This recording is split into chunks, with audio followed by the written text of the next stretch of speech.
So we're in one of the beautiful islands of the Caribbean, and that is Antigua and Barbuda. Specifically, we're at the Coolidge Cricket Ground, the home of cricket West Indies.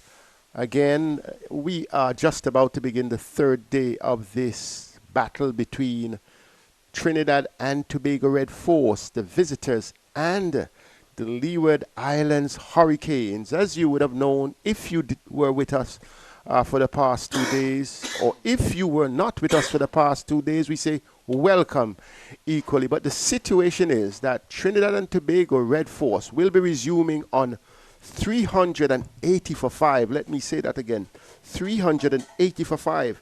And the two men who have really dominated the proceedings in the latter part of day 2, Terence Hines is not out on 55, and the man Amir Jangoo not out on 133, his second first-class 100, and they have pushed their team into an impregnable position. In fact, they have built a fortress after dismissing the Leewards on the first day for 138.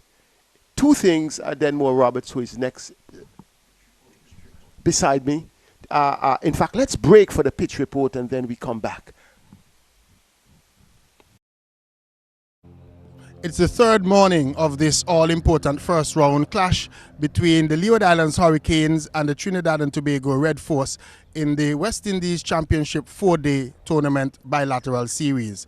Now we're here at the CCG and we're playing on a track that has stayed true to its potential. It's very hard, as we were told early in this match. And if we look at right here at the bowlers, where the bowlers land, you would notice that there was little or no impression at all being made by the bowlers' feet as they come through with their follow through. This is the landing area, and if you look, it's just scuff marks, just basic scuff marks that tells you that it's still a very hard track.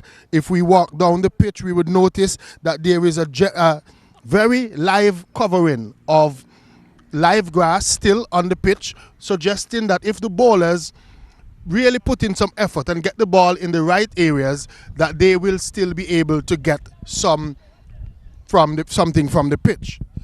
We see a number of cracks, but these are more at the center of the pitch, which should not be of any hindrance to the batters. So my take is that if the batters get in, stay in and watch the ball carefully, they should have a good day. We saw on day 1 that there was spin. However, on day 2, the Leeward Islands spinners had a little bit more of a trouble with the ball spinning, but I still believe that if they flight the ball and if they bowl well, that there can still be something in it for both the batters and the bowlers. So here are the highlights of what transpired yesterday.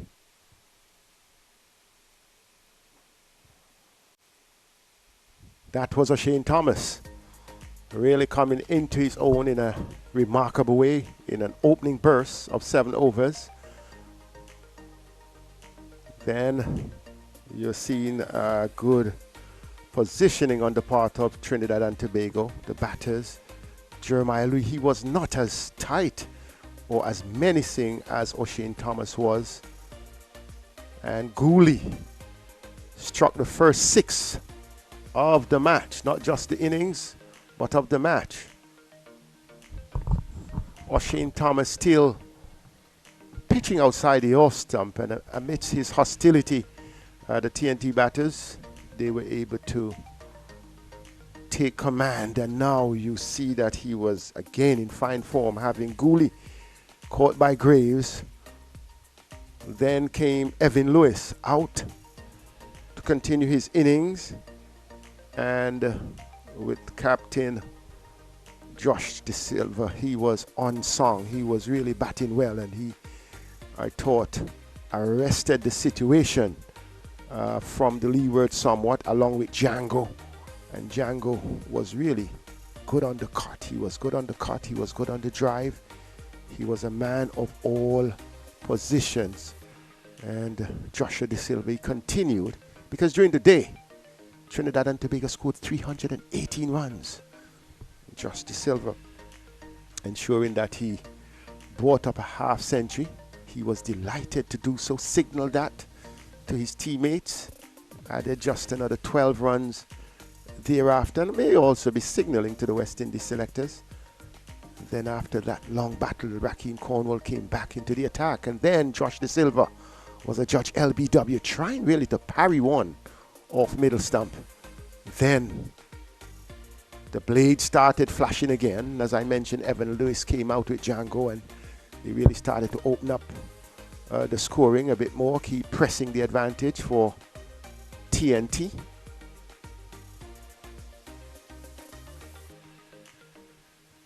O'Shane Thomas, he got a little blow from Evan Lewis, his favorite shot, but then he didn't stop try, even amidst another blistering square cut from Lewis. And then the attempted pull, the ball striking him on the arm just below the elbow. And in the end, he went, and then after he went, it didn't change the momentum because Jangoo brought up his century, and brought up his century well. 100 is second, and he said that he ranks it way up there with the others in our post day interview, and he is looking forward, that's what he says, to move from 133 hopefully to 150 and take it as far as he can. Remember, his highest score in regional first class cricket is 218, so this is his second century, but he's a man who would want to bat. Terence Hines, who is partnering him, is on 55. Terence Hines, a man who has already been pretty much a fixture in regional cricket, would have had 2 T20s with the West Indies, but as far as his first class career, 22 matches, 900 runs, so and he also has a century and 7 half century prior to this. So as we look at it, they're still having solid batters. Denmore Roberts is with me. I'm Seth Burton, and we certainly had 2 intriguing days of cricket. Good battle between bat and ball yesterday. 318 runs being scored Denmore for the loss of only 5 wickets. It is definitely a huge advantage for the TNT Red Force. Certainly TNT Red Force having a huge advantage. For the Leeward Islands bowlers, though, as I looked on from distance, I felt somebody like an O'Shane Thomas, even though he was trying to bowl quickly, he was trying to bowl fast, he had slips in place, but I felt that he was a little bit too short. He needed to pitch up a few more, maybe bowl a couple even at that good length. I find that he was very short and very wayward at times. And I think that even though I like the effort in terms of him trying to bowl fast, I would love to see him put more deliveries in the good areas, in that area of uncertainty for the batters just about outside the line of the off stump, a little bit fuller than he has been so far for the Leeward Islands. And if they don't improve that, what is going to happen is you're going to find that with a good pitch, very hard still with live grass on it, still looks a batsman's paradise, the Trinidad and Tobago batters would probably try and look to see if they can pile on the scores. So Jangoo is going to face up to Thomas, and Jangoo did say that it was very difficult facing O'Shane Thomas and Raheem Cornwall. He said those were the bowlers who they really had to be careful with because they made it difficult. Here is he coming over the wicket to Jangoo, down the leg side. Not directed, not a good first ball. And it is really a challenge for the Leewards. Even though that was misaligned, that was down the leg side, that one was a little bit fuller than most of the deliveries that he bowled yesterday. And if you notice that was a little bit of the good length, and it was angled at the body of Hines, and he was really just looking to try and fend it off. So Hines, the non-striker, will be very happy. Correct. It's Jangoo. Yes, Hines, the non-striker, will be very happy to see Jangoo scoring 100. Perhaps he wants to get there. O'Shane Thomas is in. He goes back and he hits this hard into the ground, cutting it hard into the ground. Jeremiah Louis comes off the backward point boundary. Interesting approach by the Leewards in terms of the field setting. I thought initially the deep backward point on the boundary, or sometimes 3/4 of a way to the boundary was because Evan Lewis, when he was there, you know, that very special shot of him. But they have persisted with him. I think the problem is that the bowlers, the captain is encouraging the short pitch bowling of O'Shane Thomas. So if you notice that he has the third man is very wide, and there's also a man at deep point that's on the boundary, still suggesting that he's expecting O'Shane Thomas to bowl short. He also has a deep backward square on the boundary. Only one slip in Raheem Cornwall. O'Shane Thomas bouncing over the wicket to Hines, chips across a little bit and then allows it to go. The second delivery of the day is a no ball. That has been a challenge. The Leewards would have conceded, I think, 16 no balls.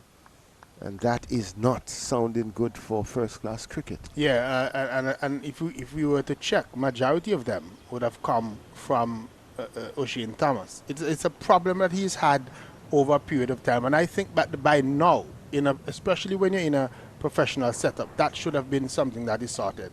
I would put lay the blame clearly at the feet of O'Shane Thomas, because he has to understand that there's a problem and make the adjustment. I don't think that he has made the adjustment. Needs to be worked out. Comes in to Hines. Hines leaves it alone. Fuller delivery, getting it to shape away. Yesterday, he was getting it to shape away from the right-hander. He also got it to shape away from the left-hander. Means that he knows what he's doing. Needs to be more consistent. Yes, he was very hostile in that opening burst yesterday.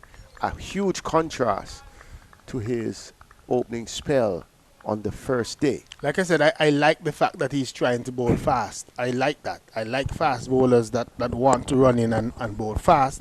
But he also needs to put that speed with some consistency, get it in the right areas more often. And he did that yesterday, I think, admirably.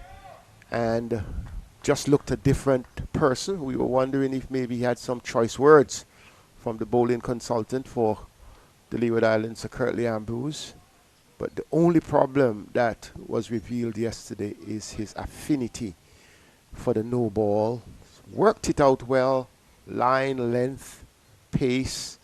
And I think for once we recognize that there is a distance between himself and the others in terms of how he generated speed and pace. I think one thing, though, how he's been used, could be used for shorter bursts instead of a gap for an entire session, you know, would not be bowled. These are things that leadership will work out. Jangoo faces up and he taps this one down.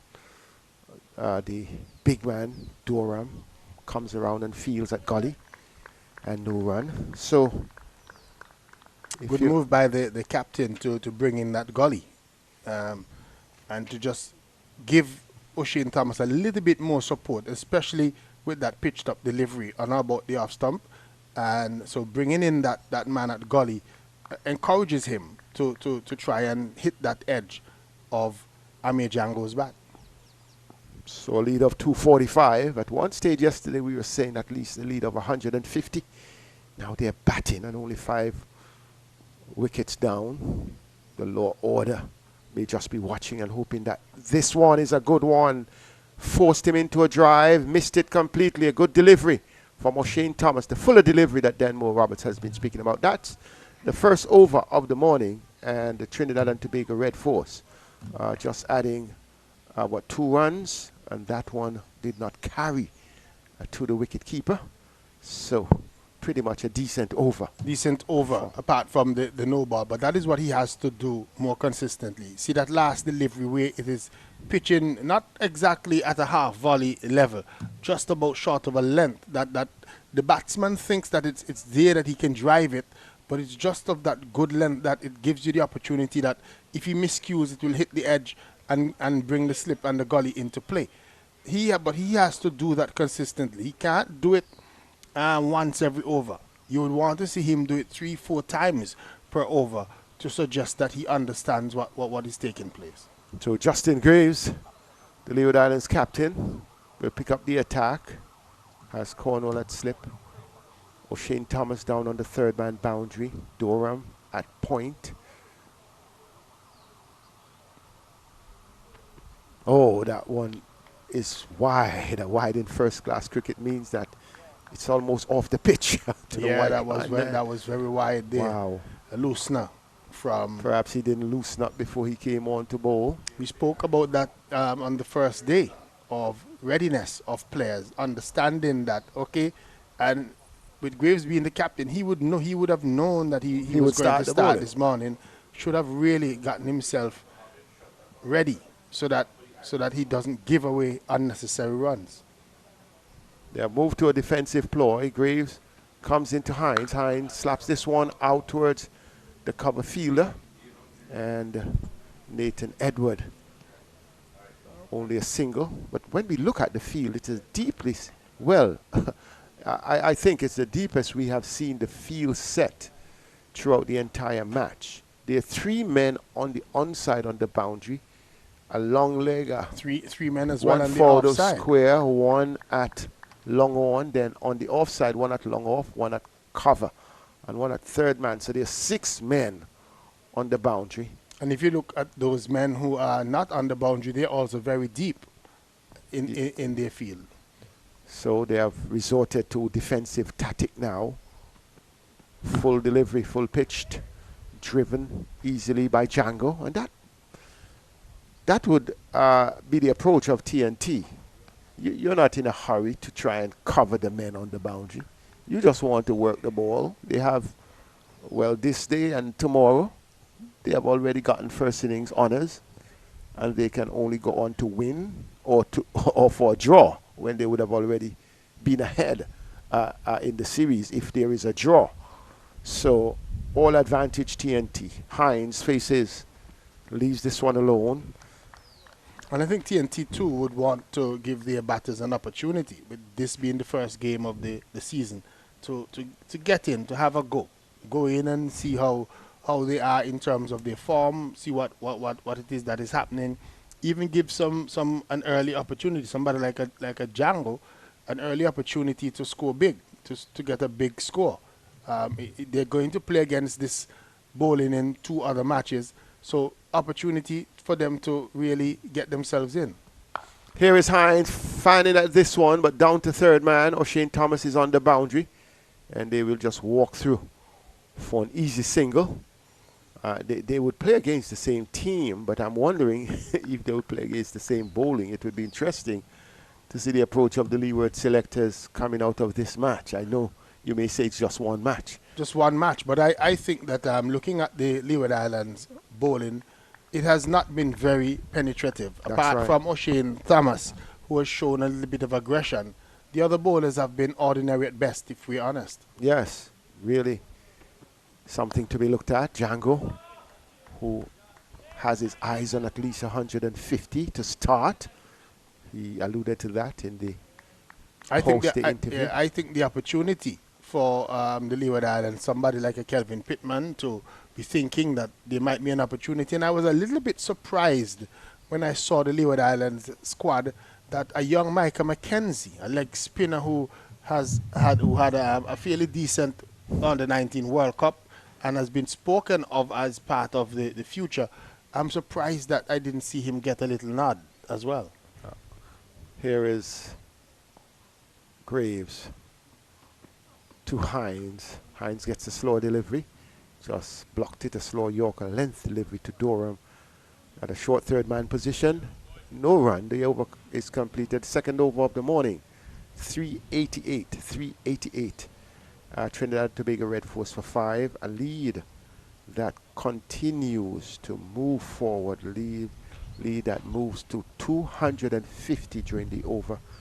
And an over in which they had 3 runs. Denmore, you are mentioning about Micah McKenzie and that you're surprised. I don't have many things to be surprised about, because in the context of just a few months ago, Hayden Walsh Jr. was not included because of Micah McKenzie. Yet Micah McKenzie is not in the squad, not even the team, but the squad. So you really wonder, what is the thinking? But these are things that are inexplicable, and we would just best leave them alone. Here is O'Shane Thomas covering up nicely Jangoo, and I'm so impressed with Jangoo. Jangoo came on and he made the entire proceedings looked different. One critical part, the movement of his feet, moving forward, moving back, moving across. And, you know, once he came, although we really did have a good start from Evan Lewis, we really did see what Joshua De Silva was doing. He was the one who made the difference, and he made the pitch look different. And you can tell that he's hungry for runs and that he wants it. O'Shane Thomas comes from over the wicket to him, and a good delivery, but he judges it well, allows it to go through. Tells you that there is still a place in this format of the game for those persons that practice the basics, that apply the basics well. You spoke about the feet movement. We had a problem, especially in the Leeward Islands innings. We saw Casey Carty and others coming in and almost as if they were out of sorts. They were just almost pushing the bat rather than getting their feet moving, getting into place. We saw even when Mikael Louis was out early on, he literally gave an opportunity to slip with both feet trapped on the crease. So opportunity still tells you that when you apply the basics that you would have learned, that it's going to produce results. O'Shane Thomas into Jangoo, and Jangoo comes forward and steers the ball to Nathan Edward, and no run. So today's the first day that we have had slightly overcast conditions. And I think that the Trinidad and Tobago team might have to think about that, because the weatherman is saying that there is a possibility, might not necessarily 100%, but there is a possibility that a trough is floating into our area, and especially in the afternoon session, there could be a possibility of some rain around the island. We know where we are in Coolidge. Up here is difficult to get rain, but they should keep that in mind. This time he jumps and he works that down to fine leg. Kadeem Henry comes off the boundary and fields. And that is another part of the equation. We had brilliant sunshine all day. We didn't even lose a second because of any weather elements. In fact, we saw rehydration breaks instead of the normal 1 hour drinks or refreshment break. But at the same time, you're comfortable. You have a lead of 250. You may want to bat for the day, but you have to consider the possibility of tomorrow. Get the leewards in, get them out, and then if there is any surplus. And I think though that with the possibility of a semi-final and then a final, I don't think that the Trinidad and Tobago team are too worried about points. I think once they're ahead of the Leeward Islands. Ooh, that's a beauty. That one cut him in two. That one pitched down and it went between bat and pad, came off the pad, taken by wicketkeeper Jamal Hamilton. Look at this. O'Shane Thomas putting his head down. Nice flow. And that one beat Hines comprehensively. He had a little battle with Evan Lewis yesterday. Lewis pulling him for 6 and for 4. And one, he had one that Lewis swung at. And then the next one. I think Evan Lewis, though, would have been a little bit disappointed to probably allow the ego to get the better of him. I thought that he could have just tried to. This one down the leg side, wayward bouncer. Yeah, just watch what O'Shane Thomas was doing a little bit more. Get to the 50. He was on 49 when he tried to pull that delivery and so on. Just temper the ego a little bit, see it through, and look to push on to a big score, because somebody like an O'Shane Thomas, yes, he was tempting him, bowling them short and so on, but I got the impression at the time that he was not going to be on for a very long time. So I think that is where maybe Evan Lewis should have just probably tempered the aggression a little bit and think about the bigger picture. I believe also that Lewis, those balls are in his zone. He's the one who would take not only the short, but the just short of a length, back of the length, and he would put them over the boundary. But on that occasion, I think it was just too much pace. He was rushed into the shot. And unfortunately for him, but fortunately for the bowler. But if we look at Evan Lewis, his 49 came off of 140 deliveries. Yeah, he had 115 dot balls. Jangoo getting a single. out into the offside. It's just pedestrian pace here because the field is so deep. And he batted for a bit. I think he had retired hurt at one point. No, overnight. Overnight, yes, yeah. But I'm just saying, when you look at the pace that he was going, only 5 fours in his innings, it suggests to me that he was not in full Evan Lewis nick, because we know that Evan Lewis... I won't say that. I think he was intent on being patient, and that was evident.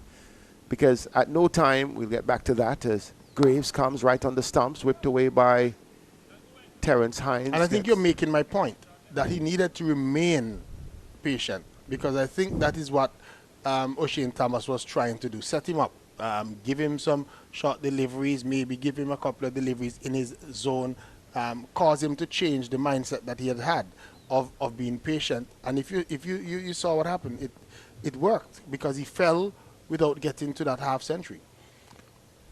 Here is Jangoo. Oh, almost induced into that drive.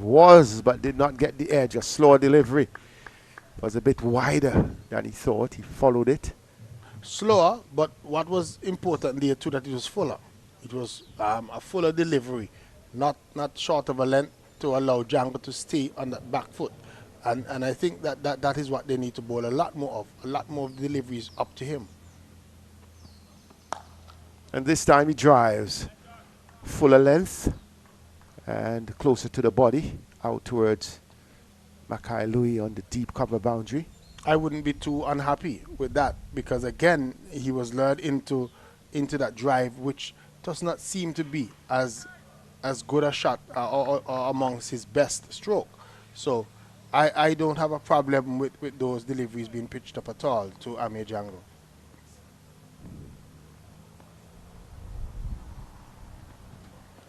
Hines leave this one alone as the over comes to an end. The fourth over of the morning, over 119 of the innings, 391 for 5. So just 11 runs coming so far in the morning session, and I think Leeward would be pretty happy with that. That they have not allowed the Trinidad and Tobago to get off to a blast to get away, because the Leewards have to think that it's going to be a long day. The Trinidad and Tobago batters are going to look to stay there and try and score as many runs as possible. But the Leeward Islands players, they have to be patient and continue to hit the good areas so that they too can stay in the game. At the same time, they would need to consider that if they break this partnership, you know, it could be a more rapid ease to the end of the innings. O'Shane Thomas once again. And that's why I was a little bit surprised when I saw the Leeward Islands captain having 6 men on the boundary. It suggested that he was just sitting back and allowing things to happen rather than trying to force something to take place. And easing the pressure of the batters, especially at the start of the day. Certainly at the start of the day, I thought that for a few overs, still just keep the fielders within range, so give you an opportunity to get a wicket. Once again outside the off stump. He's on to a decent line just outside the left-hander's off stump. Carrying the ball across him, but Jangoo is focused and is patient. Red Force lead continuing to build here. It's a worrying one for the Leewards, because even in a tri-match series, if you go down on the first, or if you even lose first innings on the first, you'd have to win the next 2. Yeah, you're always fighting from behind. So the first match is as important as any of the 3. That's right. See, in fact, even more critical going forward. Shane Thomas, Jangoo cracks this one, but there is coverage on the cover boundary. Jeremiah Louis, and only a single, so they're allowed. And that's why I was a little bit surprised at the Leeward Islands selection for this first match, leaving out somebody like Kareem Agor that also offers you some left arm spin, the same as Durham, and he would add to the batting. And I, for one, would have started with the young Kelvin Pittman, so that I would have 2 express fast bowlers at my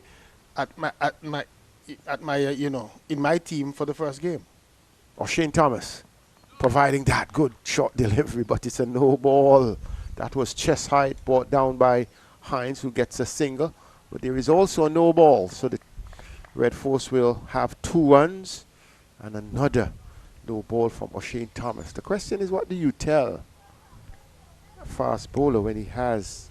So Kirtley and others, they have to not just be, nice about it with O'Shane Thomas. They have to come down on him very hard and say, listen, you got to fix this no ball issue, or else, because it can't continue. You can't have one of your faster bowlers that the possibility of getting a wicket and then it could be a no ball. He has to fix that.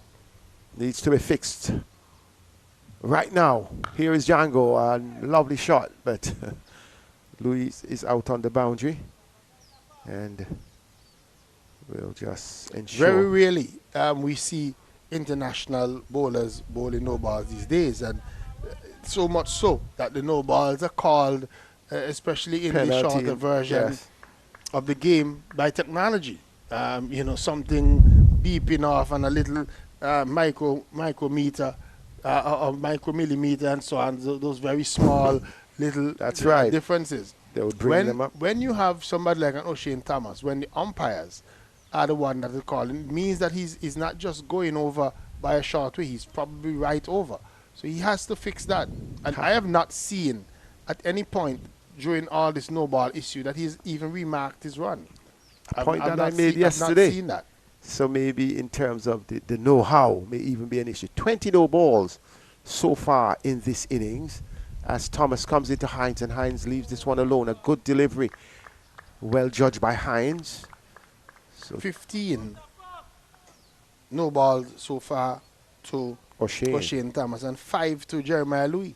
Unacceptable for your 2 fast bowlers to be stepping over so many times. In one innings. Yep, and that's 20 additional some guys, runs. It's what they would bowl in a lifetime, in an entire career. If we were subtracting it from here, just the no balls, that would be at 376. So it means that it is a problem. It is a big problem. You can't have one bowler in 19 overs bowling 15 no balls. That's unacceptable. 3 extra overs plus 2 deliveries. Perhaps a fine may wake them up. O'Shane Thomas this time. Hines playing it well defensively. And there is no run at the end of the over. 396 for 5. Hines on 60 and Jangoo on 141. Inching close towards 150. Jangoo has all day today to think about getting that 150 and even moving on. And from what we've seen of the pitch so far, it seems to be a flat pitch, a pitch that the batters don't have much to worry about. We've probably seen 2, 3, maybe 4 balls that kept low in the match in total. When I did the pitch report this morning, it had a healthy covering of grass, and the grass was live. I'm talking about live, still green grass on the pitch. There were a couple of cracks here or there, but they were not very big that should cause any major deviation of the ball. So good track, good batting track. Graves this time comes in. Jangoo goes right across the stumps even before the ball arrived and worked it into the onside. Nathan Edwards coming off the long on boundary. So Jangoo has to be careful though with that stroke because he walked right across.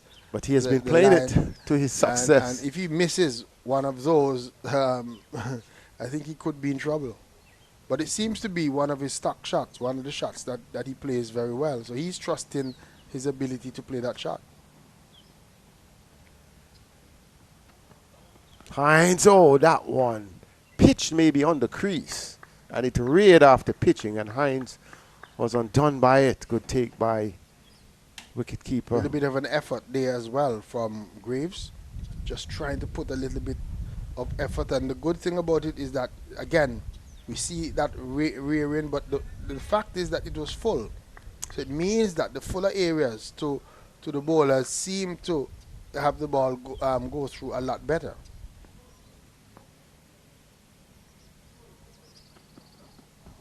Similar type delivery. Hines is Well, trying to carve it out on the offside. Sorry, it was outside the off stump. It would take about fifth stump position to get that. And Graves pitching the ball. It's not the Yorker into the stumps, but it's Yorker length.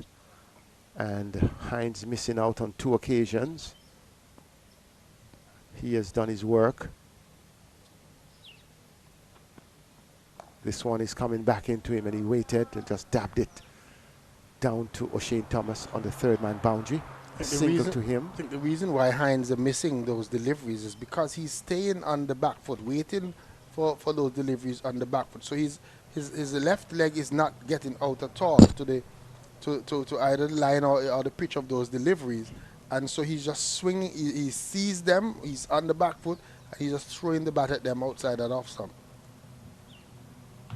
So Graves will continue to bowl, putting in his work. He's in his 14th over. Once again, wide outside the off stump. Jangoo is pleased with that.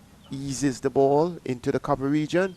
Gets another single. Happy to see Graves is staying over the wicket, even to the left-handed Amir Jangoo, which is something that we really see these days in terms of bowlers. We see bowlers, as soon as there's a left and right hand combination, they make their life difficult to become over and around the wicket bowlers. And I'm happy that I see Graves just trusting the process and staying over the wicket, even to Jangoo. Oh, Hines is trying to play a square drive. Missed it completely. Could have taken the edge. And Graves has resorted for the last 3 deliveries of the over. Spread the ball wide and induced the batter's error. 398 for 5, just 2 away from 400. I think it's not a bad ploy by Graves, pitching a couple of deliveries up to Terrence Hines. He has cover on the boundary if Hines is able to make contact with any of those deliveries. But we've seen that seems not to be his favorite shot from Terrence Hines. So good ploy by Graves to keep pitching it up to him and trying to induce him into a false stroke. Well, we see one of the groundsmen coming out with a what we would call a rammer right at the crease of the bowler. In fact, from the first day, that had been a problem. Yeah. So, in speaking to Kadeem Henry this morning, Kadeem Phillip this morning, one of the groundsmen here, he was saying to me that the spinners who were bowling from that northern end, Carry Pier, and who was coming around the wicket, especially, he said that he has had a spot where his boot has really made an impression on the crease there. So they're remarking that part of the crease after ramming.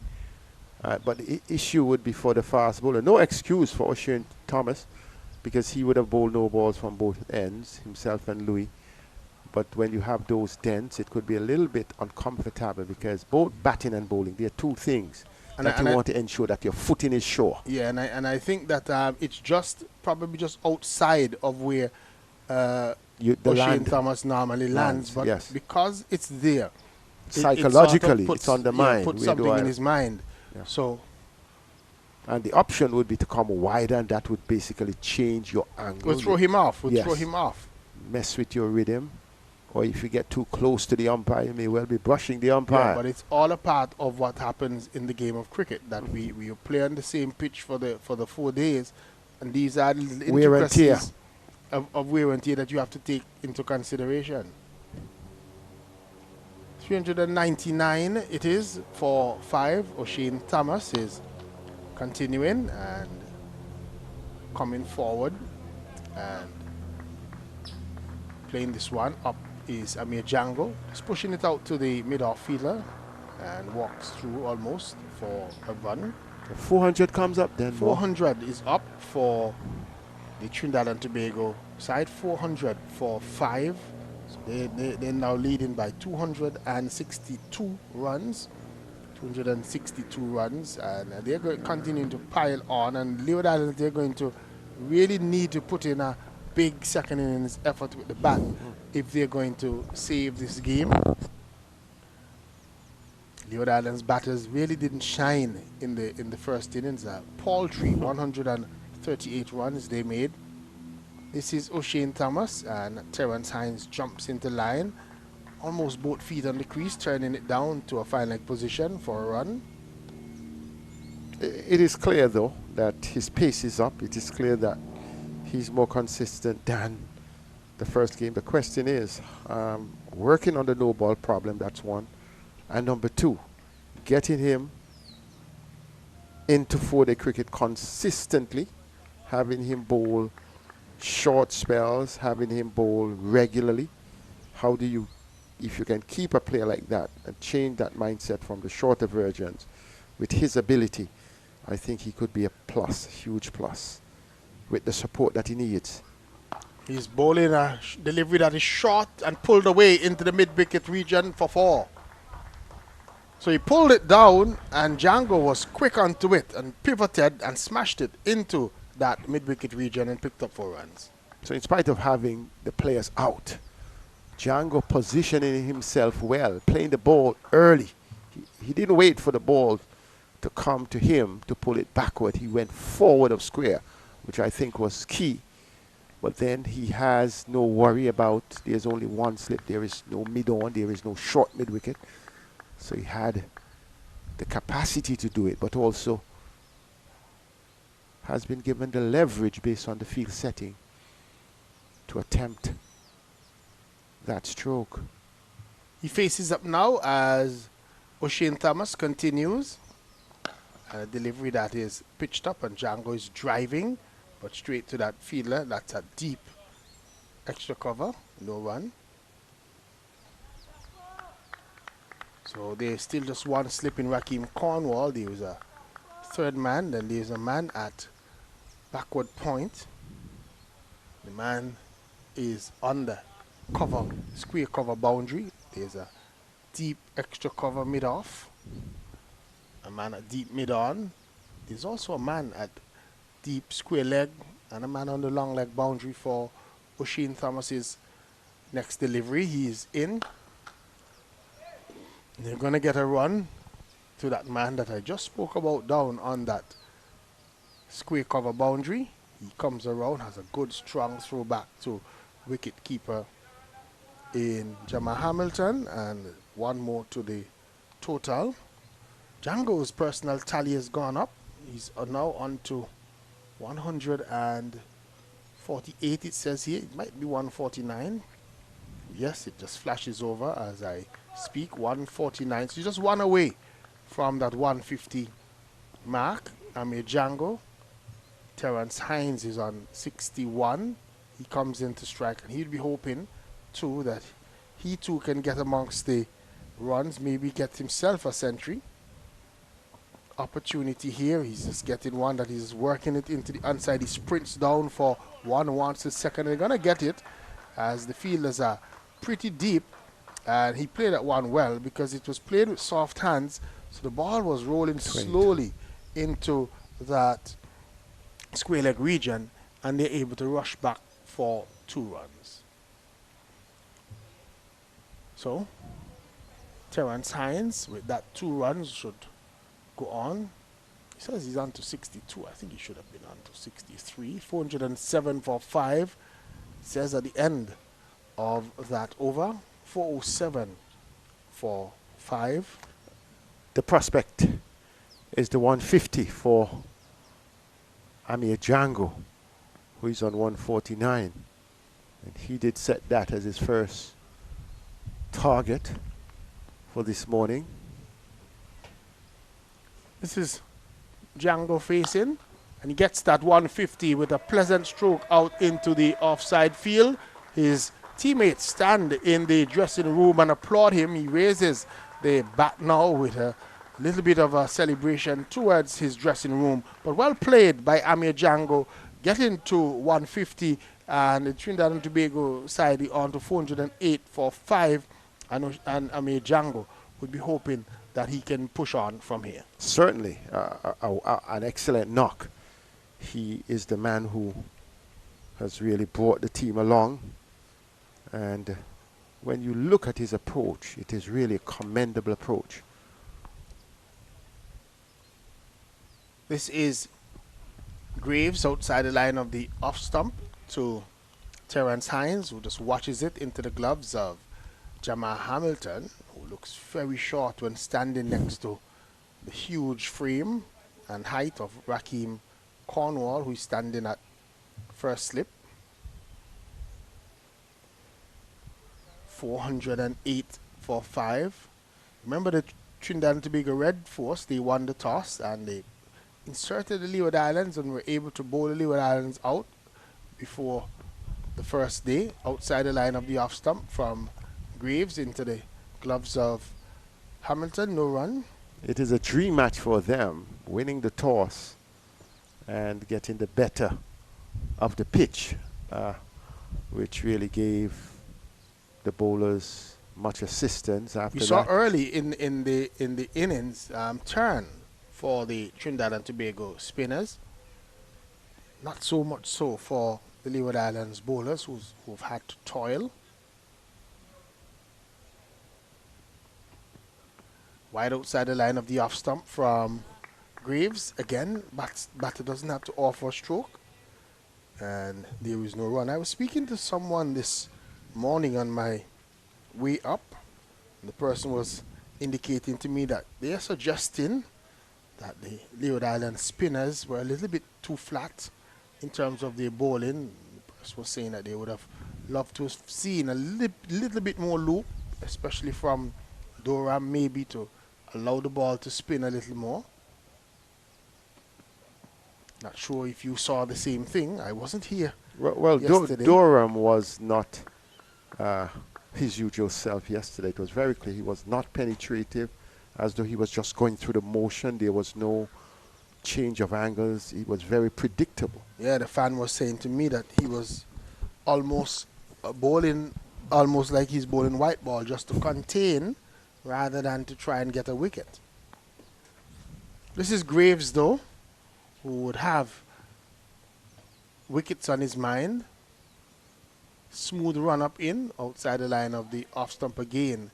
The batter doesn't have to offer a stroke, and there is no run. End of another over has come up at the end of it.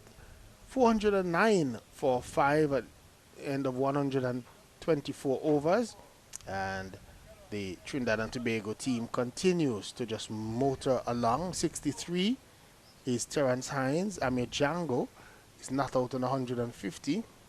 And we're going to see the first overs of spin, almost as if they're wired. We were just talking about spin, and then we see now Raheem Cornwall coming into the attack. 1 for 77 off his 35 overs. And looking at the scorecard overnight, said he had bowled 11 overs more than the next spinner, and it was almost 20 overs more than both the fast bowlers.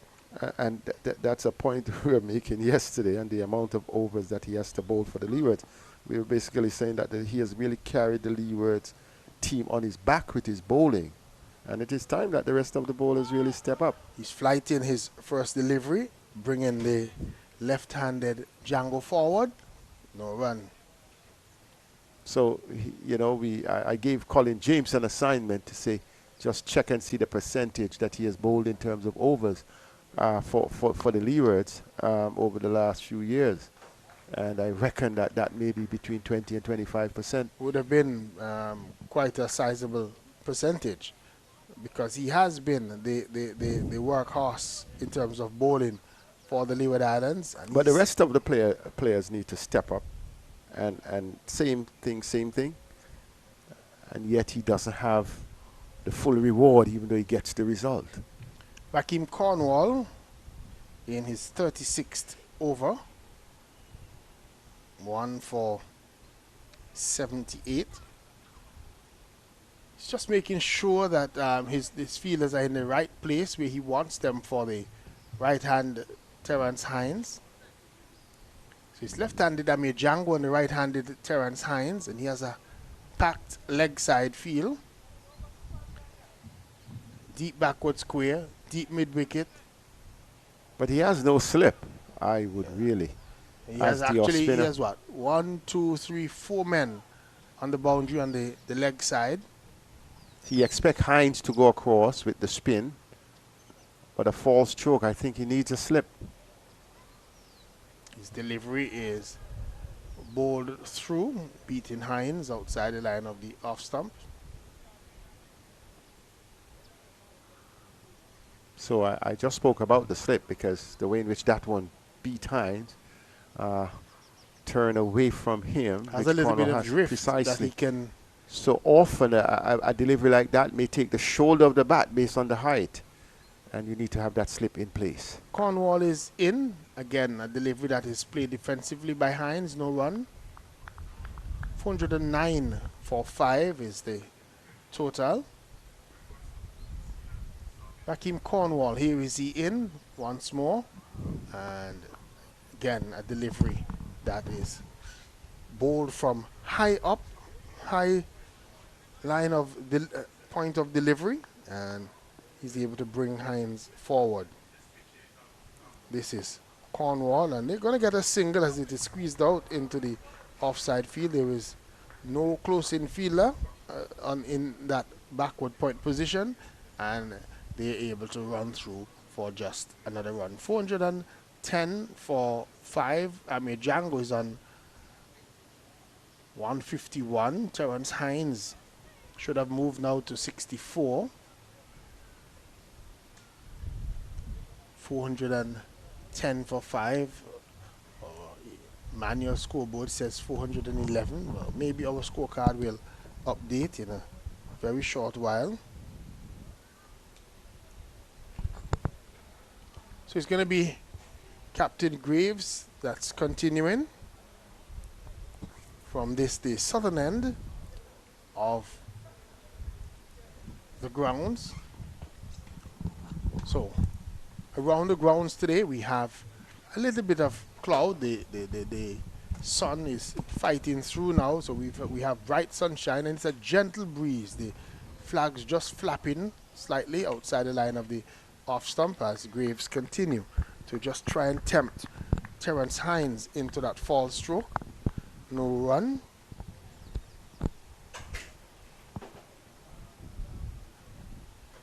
So the sunshine is really back with us in full effect, shining down here. And like I said, when I was standing out there this morning, it was just a gentle breeze that was blowing across the ground. This is Graves in and wide outside the line of the off stump again. Hines doesn't have to offer a stroke. No run. Good morning, Denmo. Morning to you. Morning to your viewing and Dave listening Joseph audience. has come back alongside me. Trinidad and Tobago said to me this morning that they're planning to bat the whole day. Do you agree? Yeah, well, I think, big totals are going to be important for the guys who are looking to get into the West Indies team. So, yeah, I'm in agreement with that. I don't think Leeward's showing that they can bat a day. So I think so they'll back themselves. Would be backing themselves Yeah, to they'll be backing themselves to get them out into complete. And we see a wide delivery called wide by the umpire. Graves doesn't seem to agree, but he's been very wide outside that off stump for the last few overs, and umpire Dayton Leslie Reefer Jr. called it wide on that occasion. Hamilton still arguing his case, but I think that one was very wide. I'm surprised that the umpire has not been calling them, because he's been pretty wide outside that off stump.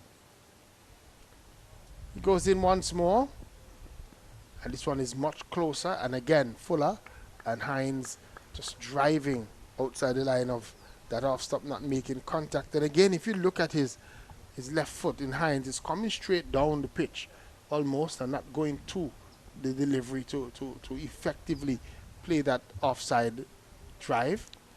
Well, then more from the time the ball leaves the bowler hands, it's a very clear indication that it's wide, so he doesn't need to come across. He's going to have to swing a huge way back to even trouble him or even to trouble the stumps. Here is he flashing at one and gets it away over the backward point region for 4. So it's a little bit closer, and he just threw the bat at it outside the line of the off stump. Left the bat in the air, but it flew over the top of backward point and down to the boundary for 4. Yeah, it was there for the taking then more. Wide, short enough, and he slashed at it and went over gully. And it was 4 easy runs for Hines. 4 easy runs for him. The total is on to 412 for 5, it says here. And just as I speak, it flashes over to 416 for 5. His personal tally goes on to 68. Just some adjustment being made to the field. That man that was down on the long leg boundary being brought to the offside. Yeah, it's a definite ploy and tactic, it seems like now, to bowl on the outside off stump then more. You know, trying to let it be hard for the Red Force guys to score. This is Graves in, and much too wide again to entice the batter into a stroke. Ball keeping low and going into gloves of Jamal Hamilton. No run. Yeah, this is interesting then more. Is the strategy and the tactic here seems like they're trying to let the Red Force guys, you know, stay as long as possible to score their runs, which is, I think, is rightfully so. But how long can they maintain it for? They've been very defensive all morning, the Leeward Islands, with their field placements outside the line of the off stump to right-handed Hines, who allows it to go by, and there is no run. Brings up the end of another over. At the end of it, the total has remained on 416 for 5 Trinidad and Tobago, which means that they lead now by 278 runs with 5 wickets remaining, and they continue to try and pile up that score. Yeah, it's a huge task here for Leewards to, you know, come on out in a second innings and try to get that, and to even, you know, push further on. But I think the ploy should have been then more exactly what they're doing now. That should have been deployed from the onset in terms of bowling to one side of the field and letting the Red Force batters have a long time to score their runs. Let them take as much time as possible to score runs and force them into errors. So they have their ploy. Raheem Cornwall is going to come around the wicket to the left-handed Amir Jangoo, who's jumping down the track and hitting this one out to the long on region. Gets just one. Wanted a second run, but the field out there in the deep, making good effort, making up good ground, and just a single to Trinidad and Tobago Red Force. 417 for 5. We're in over number 127. Been bowled by the Leeward Islands. Seemed a long time ago when the Leeward Islands were batting and being bowled out for that 138 runs. And you think that in the series coming, the Leewards are going to need to score a lot more than 138 if they're going to be competitive? Most definitely then, we have got to score more runs than that. You know, you've got to look to bat for at least a day and more. You know, and that should set you up for a good position in any game. If it's a 4-day game, you need to bat for, you know, for at least a day and more. Certainly, the Leeward Islands fans would be hoping that they fix that situation and that they're able to. Here is an appeal from Raheem Cornwall as is that Jangoo, who was trying a reverse sweep. Yeah. To delivery. He's taken on the pad. Not out, says umpire Tuckett. Yeah, Jangoo is actually toying with the Leewards bowlers now. Yeah, he's been out there for quite some time and he's seen it as big as a breadfruit. This delivery is playing defensively to Raheem Cornwall, who just brought him forward. I just wanted to have a look again at that one. Looked to have pitched maybe just on about the leg stump. Cornwall thought that he had his man there on that occasion. Umpire Tuckett not agreeing. No, that delivery would have pitched, just around the off stump. Yeah, but he was a long way down looking to reverse sweep it. Yeah, I got my when I said leg stump because he had turned around off stump. You are correct. Yeah. You are correct. He was trying a reverse sweep. Reverse sweep, yeah. Yeah, and long way down. Probably give the umpire the benefit of doubt. Good decision on the part of Tuckett, giving that not out. And they're able to just get another single, but Jangoo probably just maybe losing his cool a little bit. He's on 152. I don't think it's about losing his cool then more. He's actually he's forcing Cornwall to bowl a different line. You understand? When he plays that shot, Cornwall will tend not to want to bowl it. If he has enough patience to hang in around there, then. But once he gets that shot on, he's going to have to change that line. Certainly trying to push on the score here for Trinidad and Tobago Red Force. He's driving back over the top of Graves for 4. So he's in a no-nonsense mood right now, Amir Jangoo. That one was pitched up to him, and he just deliberately hit it hard back over the top of mid-off and out to the boundary for 4. Lovely shot by Jangoo Denmore. And that's the kind of treatment medium pacers should be getting. So not too much pace there from Graves. And Jangoo really gave that one the treatment. Graves is in once more. And this time he's trying another paddle stroke, trying to get it over the top of Cornwall at that first slip position, not making contact on this occasion. Little bit of the modern game where it's played on show here by Amir Jangoo. I would personally tell him, unless that they're trying to just push on in terms of runs, I would tell him to just settle back into what he was doing well and try to get a double century. Graves is in, wide outside the line of the off stump, called wide by the umpire. Threw the bat at it. So just one more to the total, wide called. 423 for 5. Yeah, I think Graves need to, steady his head and just bowl the lines he want to bowl.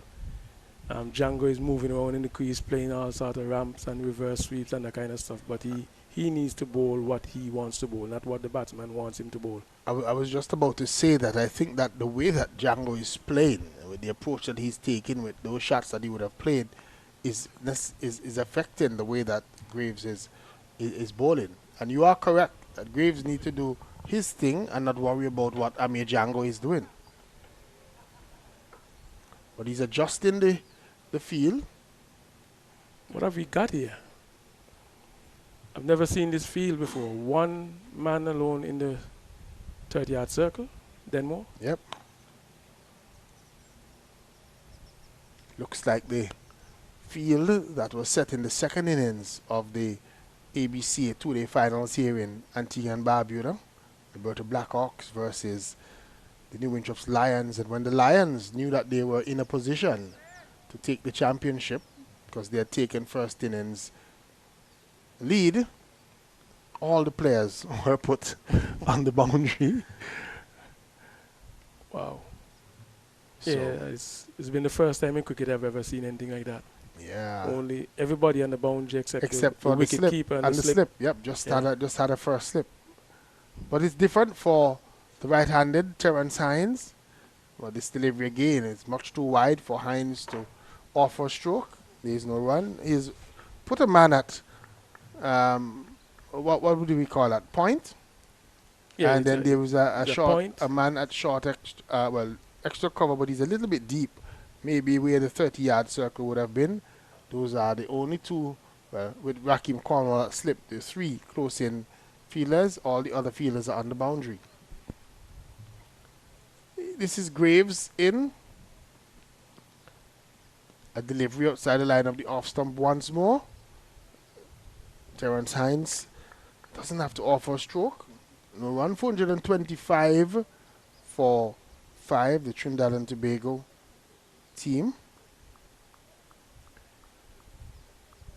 And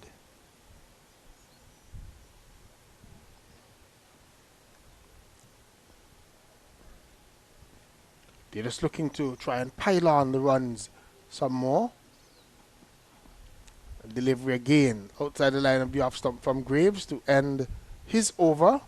And at the end of it, Trinidad and Tobago Red Force, they are on 425 for 5 after 128 overs. And they continue to have a big lead here over the Leeward Islands side, for 287 the lead. And no doubt, the Trinidad and Tobago team is just trying to get that lead in a way that it's going to put it beyond the reach of the Leeward Islands, and so that when they, when it's their turn to bowl again, they would be able to probably set more of an aggressive type field. Cornwall starts a new over. Yeah, it's definitely going to be more pressure for the Leeward's batters. You're going to see more men around the bat. I think the track will be actually spinning more than more. Should be. It was turning from the first day. From the first day. Yeah. I was telling Seth that when I was coming to the game today, that a fan said to me that they thought that yesterday at the Leeward Islands, spinners especially, were a little bit flat. Was that your assessment?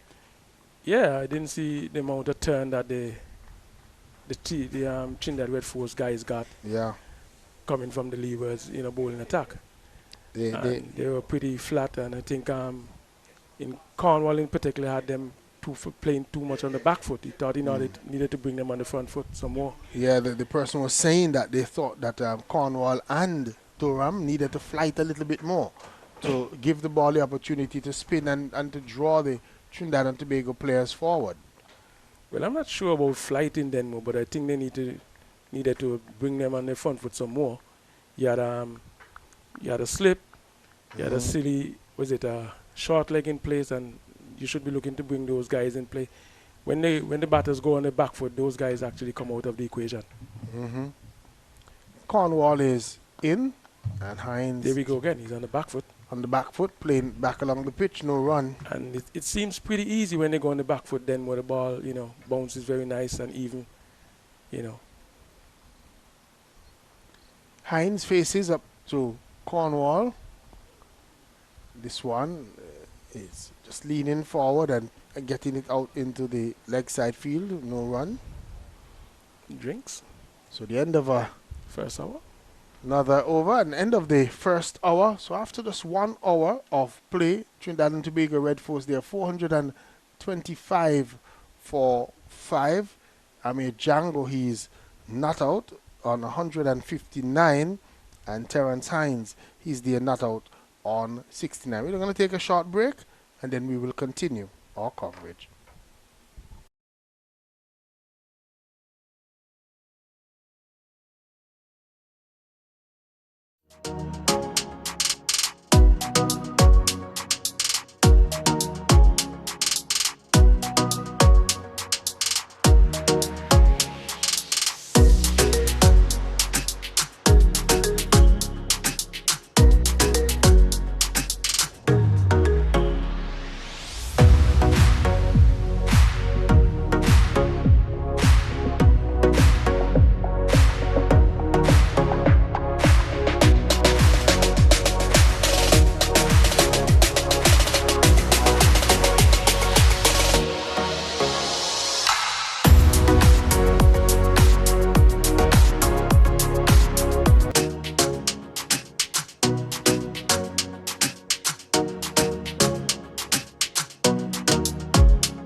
TNT Red Force lead is 287 runs. They're on 425 for 5, and they would have refreshed themselves and probably even had a little talk about what the approach is going to be. The weatherman this morning, Dave Joseph, said that there should be a trough somewhere in the region, but especially in the afternoon hours, and we've seen early in this morning maybe 1 or 2 clouds that are a little of a different color that were floating by to suggest that there could be a change in the weather. Even though they say that if it's going to be rain, it might just be light rain, widespread light rain. We know that that same trough was in the Virgin Islands, and they had quite a downpour in those areas there, Virgin Islands and Puerto Rico and those areas there. It's the same trough that is floating towards our direction. So the Trinidad and Tobago Red Force would have to take that into consideration as well when they do their planning. Yeah, I've been tracking that trough for some time. We were expecting that it should have been in for the top of this week then more so. Yep. Think I don't know if they're on target with it, but it's been out there for some while. It has been. Targeted us, yeah. It has been. And I would love some rain to come actually. Yeah. I'm a farmer. You being a farmer, yeah, you would want to see some water in the be ponds happy. and dams. You would be happy for that. Here we watch as it's Jeremiah Louis who has come back into the attack. First delivery is played away to one of the deep fielders on the offside boundary, and Amir Jangoo literally walks the single. So one more to the total, 427 it says now for 5. Yeah, I'm thinking then more if your bowling attack cannot keep these batters quiet, that you have to place all the man on the boundaries, something is wrong. Definitely. You should be able to keep them tight enough. Yes, I understand Django is on 100 and what? 160. But you should be able to keep them quiet. Bowl a few dot balls to him. Player moves from deep point, where he was on the offside, to now deep point again. Deep point again on the square cover on the other side, walking all of maybe 110 meters. So we're just waiting as Louis is still just trying to adjust the fielders that are on the boundary. And Dave Joseph is smiling because, again, just Raheem Cornwall at slip as the close-in fielder. This one is bouncing outside the line of the off stump. Yeah, I would think then more that Hamilton no run. Yeah, I would think that the bowler should be backing themselves to keep a batter quiet. Regardless of what the situation is, you should be able to back yourself and bowl some dot balls. So there's a third man. There's point, cover, extra cover, and long off on the boundary. Long on, deep mid-wicket, deep square leg. And just Raheem Cornwall at slip. This delivery again bounces through to Hamilton behind the stumps. No run. So the field is very widely spread, we would say it, to sound nicely. There's everyone on the boundary, barring just the one slip of Cornwall. And the wicket keeper. Yep. So 9 men on the boundary. 8 men on the boundary. Here we watch as this delivery outside the line of the off stump once more from Jeremiah Louis. There is no run. Louis is in his 16th over. 55 runs have scored from him, but importantly he's bowled 5 no balls. I would say that it's inexcusable for quite 5, but O'Shane Thomas has bowled 15 no balls. That's too much for a bowling unit. Yeah, in 21 overs. It's literally almost no ball per over. Leave you outside the line of the off stump. Again, throwing the bat at it is Hines. The ball going through to the wicket keeper. There's no run. I think Hines should probably just try and get bat on those into the offside field and look to run and then transfer the pressure back onto the Leeward Islands, because I think after a while, and the Trinidad and Tobago batters are able to just score the singles and twos at will, something has to give.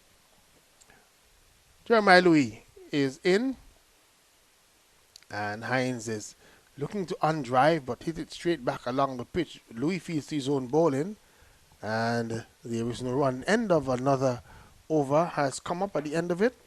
The score has remained on 127 for 5. Yeah, Leewards need to find a way to break this partnership then more. Maybe you could get a bit of, life back into it after they've broken this partnership. They definitely need to take a wicket here. So the Windward Islands Volcanoes, they would have taken first innings lead over the Guyana Happy Eagles. Windward's 286, Guyana Happy Eagles 264.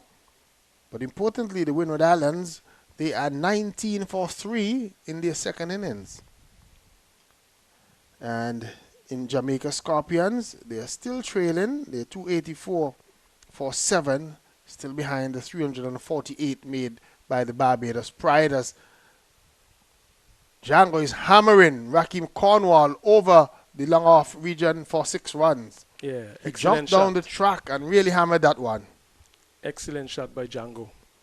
It went miles back from the rope, so it was well struck. Yeah, it was well struck. He got to the pitch of it, and he went through with the full flow of the bat, and that one sailed over the long off region, and that was a beautiful shot for 6 runs. So Jangoo is still continuing trying to score. 166 his total now. He's in again, and this time he's just trying to turn one from Cornwall onto the leg stump. Ball rolls down into the short fine leg region, no run. So Cornwall's bowling. It's more of a conventional field placement. He has a slip in place, and he's a backward point, and there's also an extra cover in conventional placement. So a few more players close to the bat for the spin bowling of Cornwall. He's in. Jangoo's going to get runs here. The ball again stayed away, coming down to a short fine leg, and they rush back for 2. Captain Graves gave chase for the Leeward Islands. Couldn't prevent the batters from coming back for that second run. So 433 it says for 5.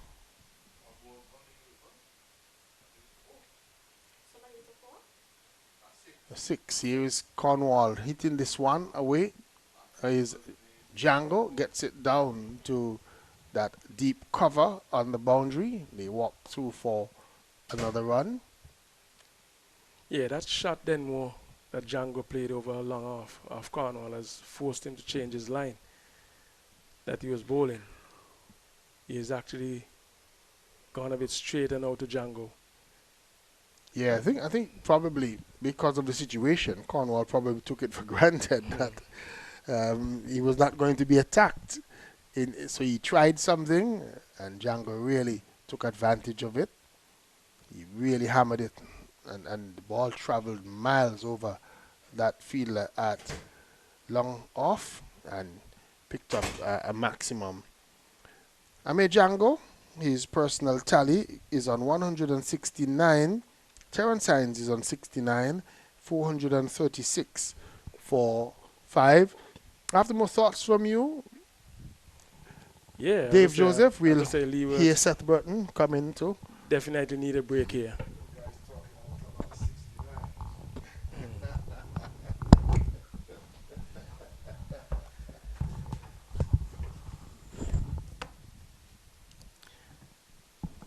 Yes, Seth, I've never seen any field placement like this in cricket.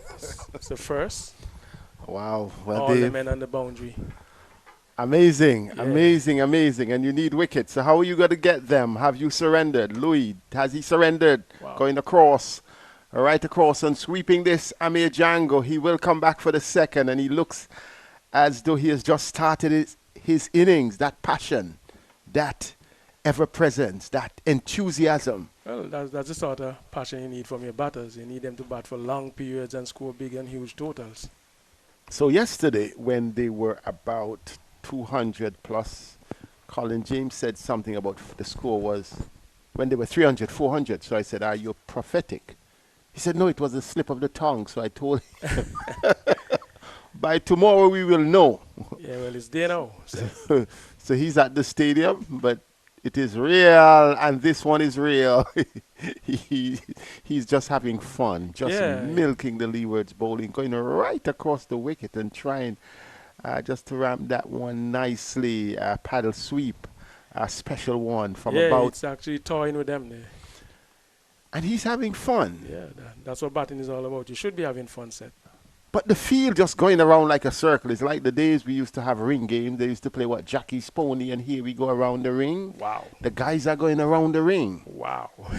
The only persons, it's Cornwall. the bowler, the keeper, who have to be, and Cornwall. Apart from that, it's a ring of 9 players. Here we go around the ring. On the ropes. On the ropes. And if you see, Amir Jangoo is hammering the Leewards, and Terence Hines is supporting well, and the score is 439. 435 we have on screen for 9. That means that the lead is trickling up to 300. Seth Burton, who is the captain? Is it Jamal Hamilton? Well, Jamal Hamilton is directing traffic, and you can see there is something between him and the backward point fielder, trying to show what is happening, because the captain is on long leg, long on here, long off. Here is Terence Hines. Even myself, I'm getting confused. So I'm calling long off, long leg, and long on. So yeah, you got to keep your composure, Seth. The youngsters are baffling me.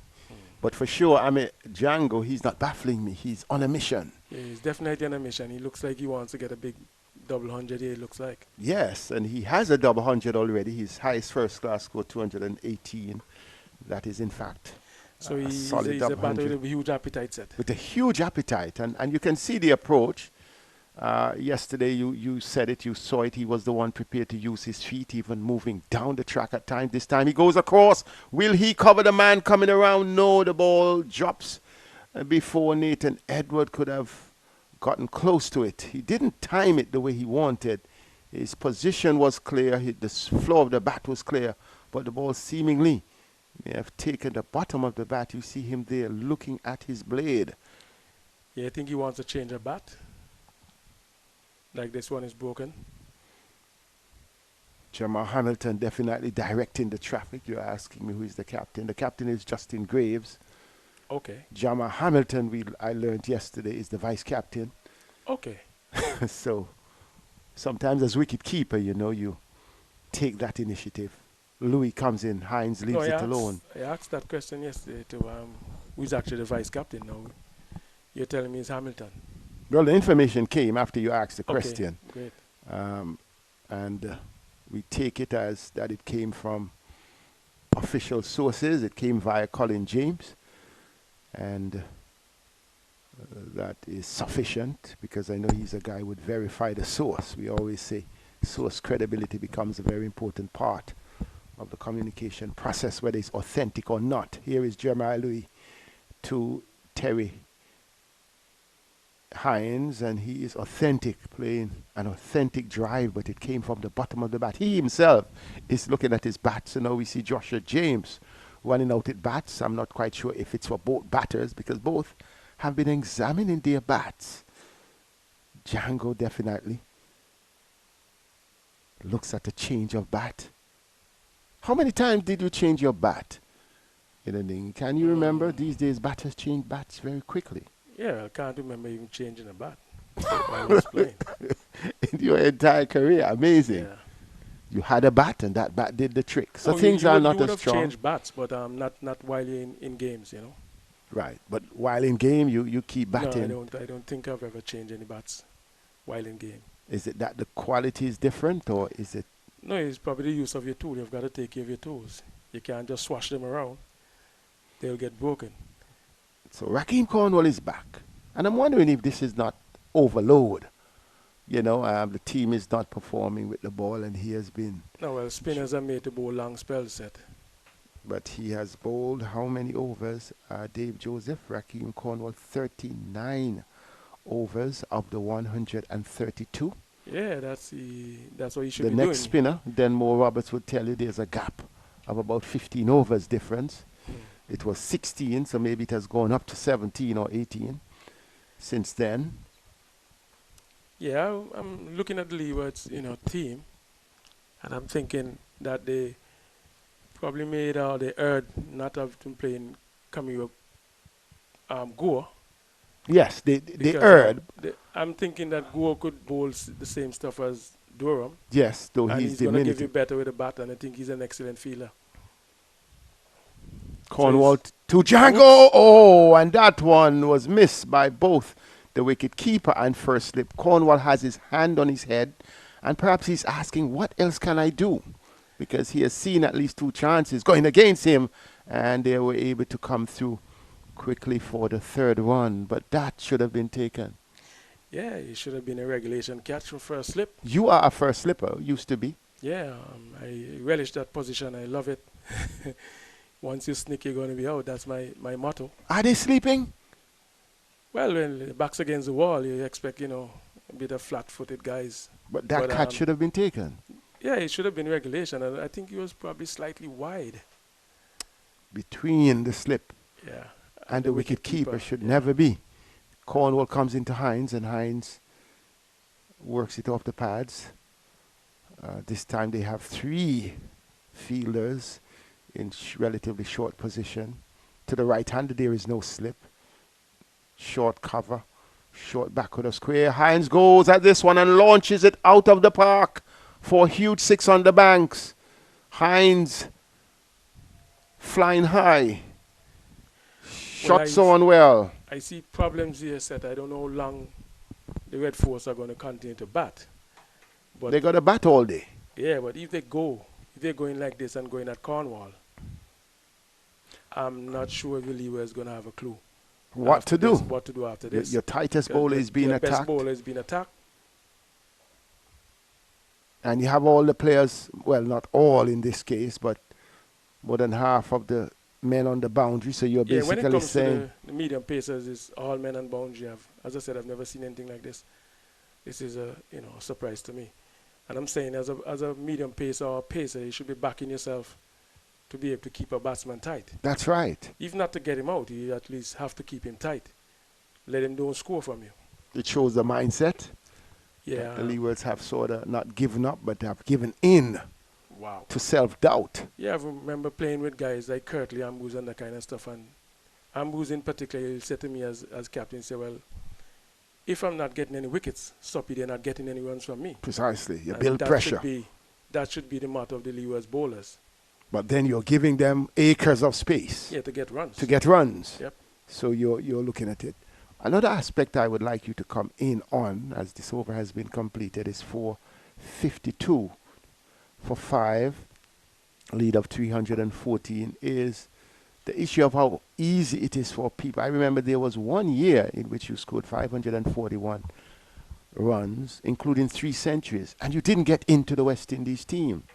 Now a player gets maybe a century in an entire season, which may even be longer, and he gets in easily. We'll talk about that later. Here is Jeremiah Louis to Hines. Hines cracks this one out to cover, but he would only get a single because it is, as we said, a ring a rosy situation here with all the players on the boundary to the medium pacers.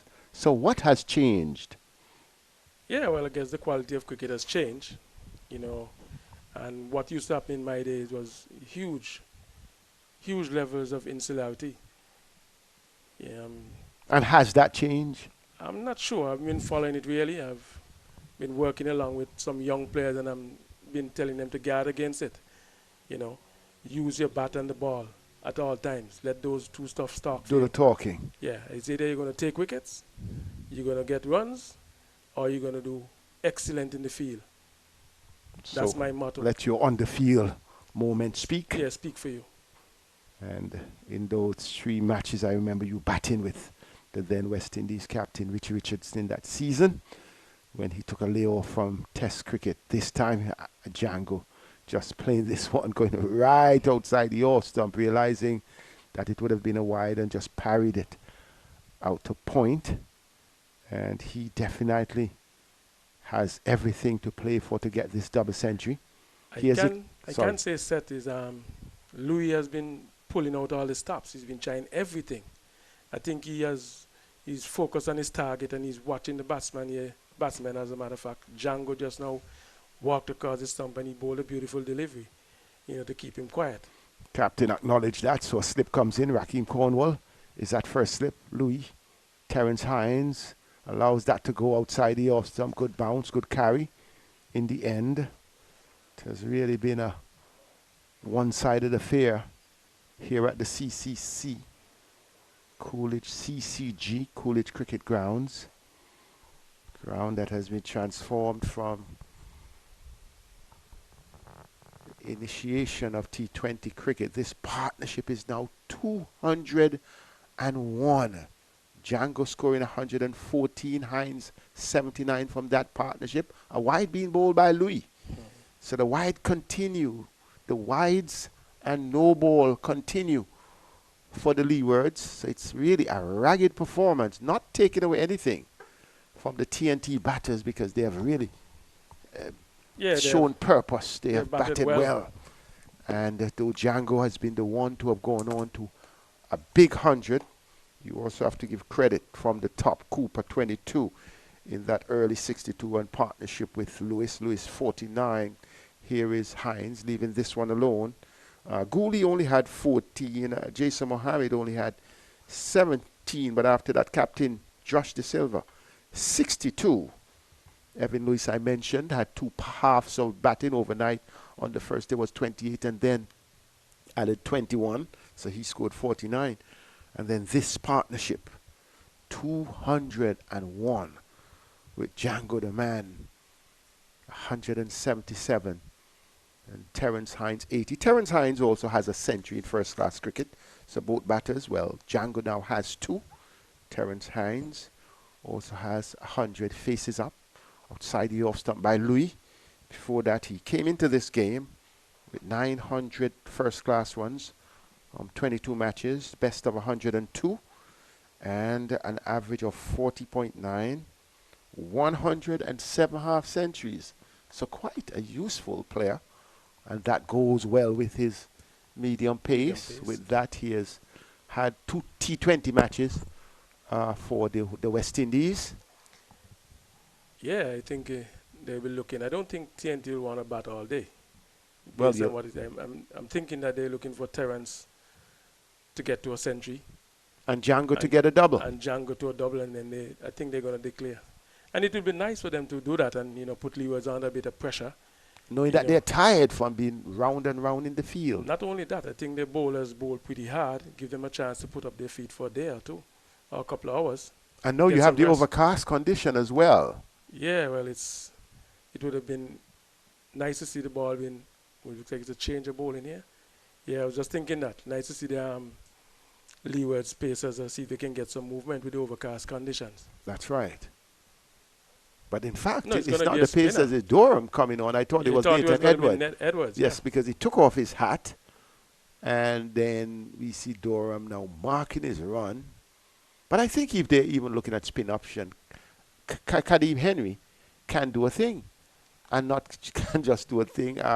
You may want, it's so bad, Dave, that you may even want to bring in Casey Carty. I'm not discounting his bowling. He would have had a few overs playing for the West Indies as well. Joel Andrew, I see, he has a strap on his right thumb, but he has also done pretty good bowling. In days when it's hard, guys bring in, pull a rabbit out of the bag and it works. Yeah, in my I'm not calling the players rabbits, but go ahead. In my 10 years as captain, I used to do that quite a bit.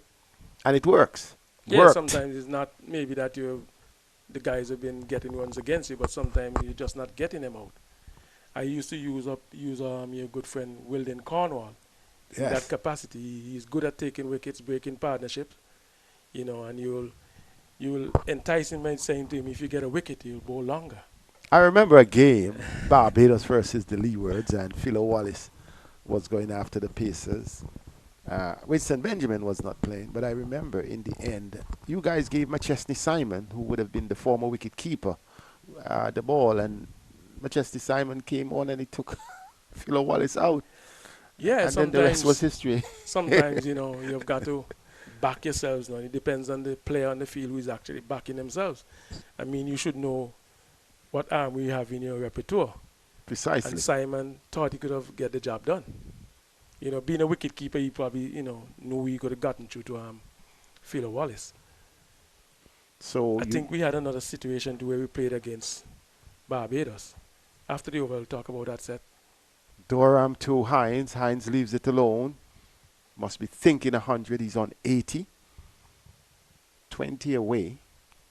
Youngsters know their math. And Jangoo just 22 away from what could be his second double 100 in first-class cricket. Hines squeezes that out. A little bit more respectability, it seems like, for the spinner, because just as Cornwall had the slip and 3 men inside, Durham has 3 men on the offside in the rage of the umpire. And he's going across this time. Cracks this one, it goes through. The man at cover. But in the end, it's backed up by Mikhail Louis out on the cover point boundary. So a single to Hines. Terence Hines moves up to 81. And Amir Jangoo, the left-hander. Jangoo, a former Leeward's player in this franchise, works the ball for his 179th run. And he said yesterday in the post-play interview that playing against the Leewards, they know your weaknesses and your strength, and he also he knows the players, so that he could have worked to his advantage, and he did that, has done that very well. Yeah, I'm looking at the Leeward's attack, and Durham here just been brought into the attack, but Durham is bowling as a medium pacer. Flat and no flight at all. You understand? You've got to try something.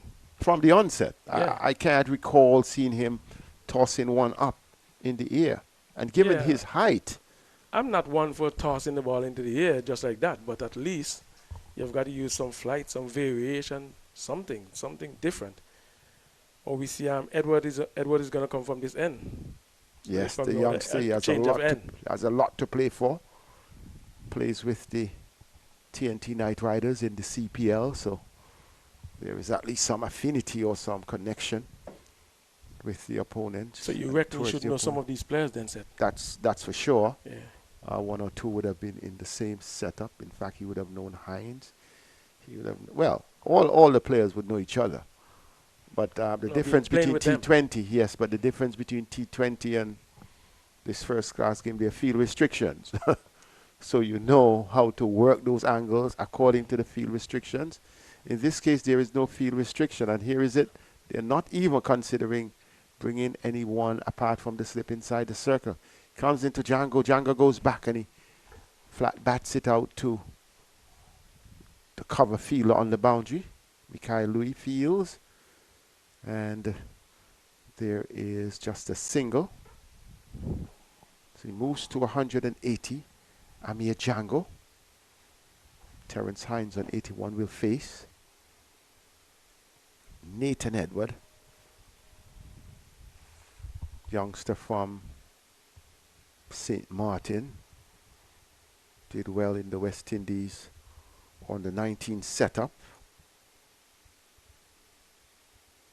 And he has his tricks. He bowls the slow delivery. He bowls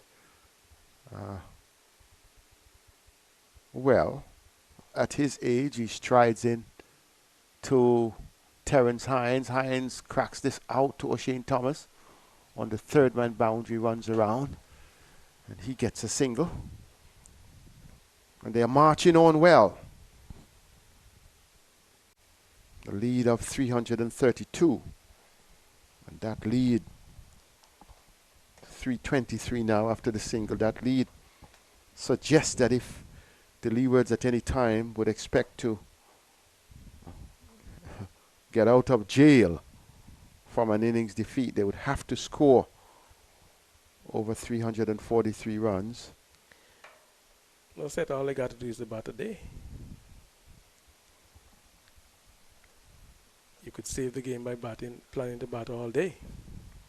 Jangoo gets Tomorrow, another single. when you get a chance to.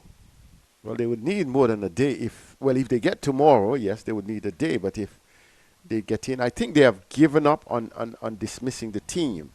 So they have clearly gone to a total defensive ploy. And they have been falling asleep because the one chance that came to hand this morning didn't even go to hand. Yeah, he went And I see a chance. Catchable height between the wicketkeeper and first slip. And perhaps they didn't decide who should go. Yeah, well, that's what happens when you've been pushed on your back foot, set in the field. Hines edges to the right of Cornwall. He goes down, but the ball goes past his right hand into the boundary for 4. Another near. That one was not as close as the one before. And 4 runs to Hines. Not in control. Good delivery on the part of Nathan Edward. Angling the ball across. Hines putting it out. Cornwall diving to his right. But the ball was out of reach. So 4 good runs for Terence Hines and the Red Force. Yeah, I think that was a very good length from Edward. That would give him some encouragement. This time he goes wider, but not called wide by umpire Reefer.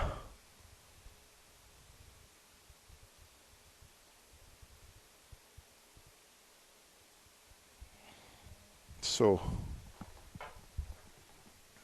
Red Force here. They're showing perhaps what is to come. And if this is the intro for the rest of the 3-match bilateral series, it's a huge one for the Red Force in terms of advantage. That completes the over. The intent is to bowl as wide as you can from the batter and allow them to be tempted. So Dave Joseph, your thoughts? Yeah, the guys will not be tempted, Seth. They have been leaving the balls that are pretty wide. Those that are in the reach, they've been slapping them over backward point and through the covers and that kind of stuff. One thing I can say, the Leewards now, they have been bowling to one side of the field. And we see a little get-together by the senior players for the Leewards here in the middle. The captain, the vice-captain, and Cornwall. Yes, I believe Cornwall may have inserted himself into the discussion, calling up the captain, say this is the way I think it should go. And you can understand, Cornwall would have been the former captain. So usually, you have the perspective of the team. And sometimes the reality is you also don't want to intrude. Yeah, sometimes you don't. But when you see things are getting out of hand, and you've got to step in. You're part of the whole team. Can't allow the ship to sink, Seth. You're on it too. That's right. Durham, he would need to take a couple of wickets. This is a real mauling. Excellent batting. Here is Jangoo. He doesn't need to throw it away. He was really charging down on this occasion, trying to hit over the top.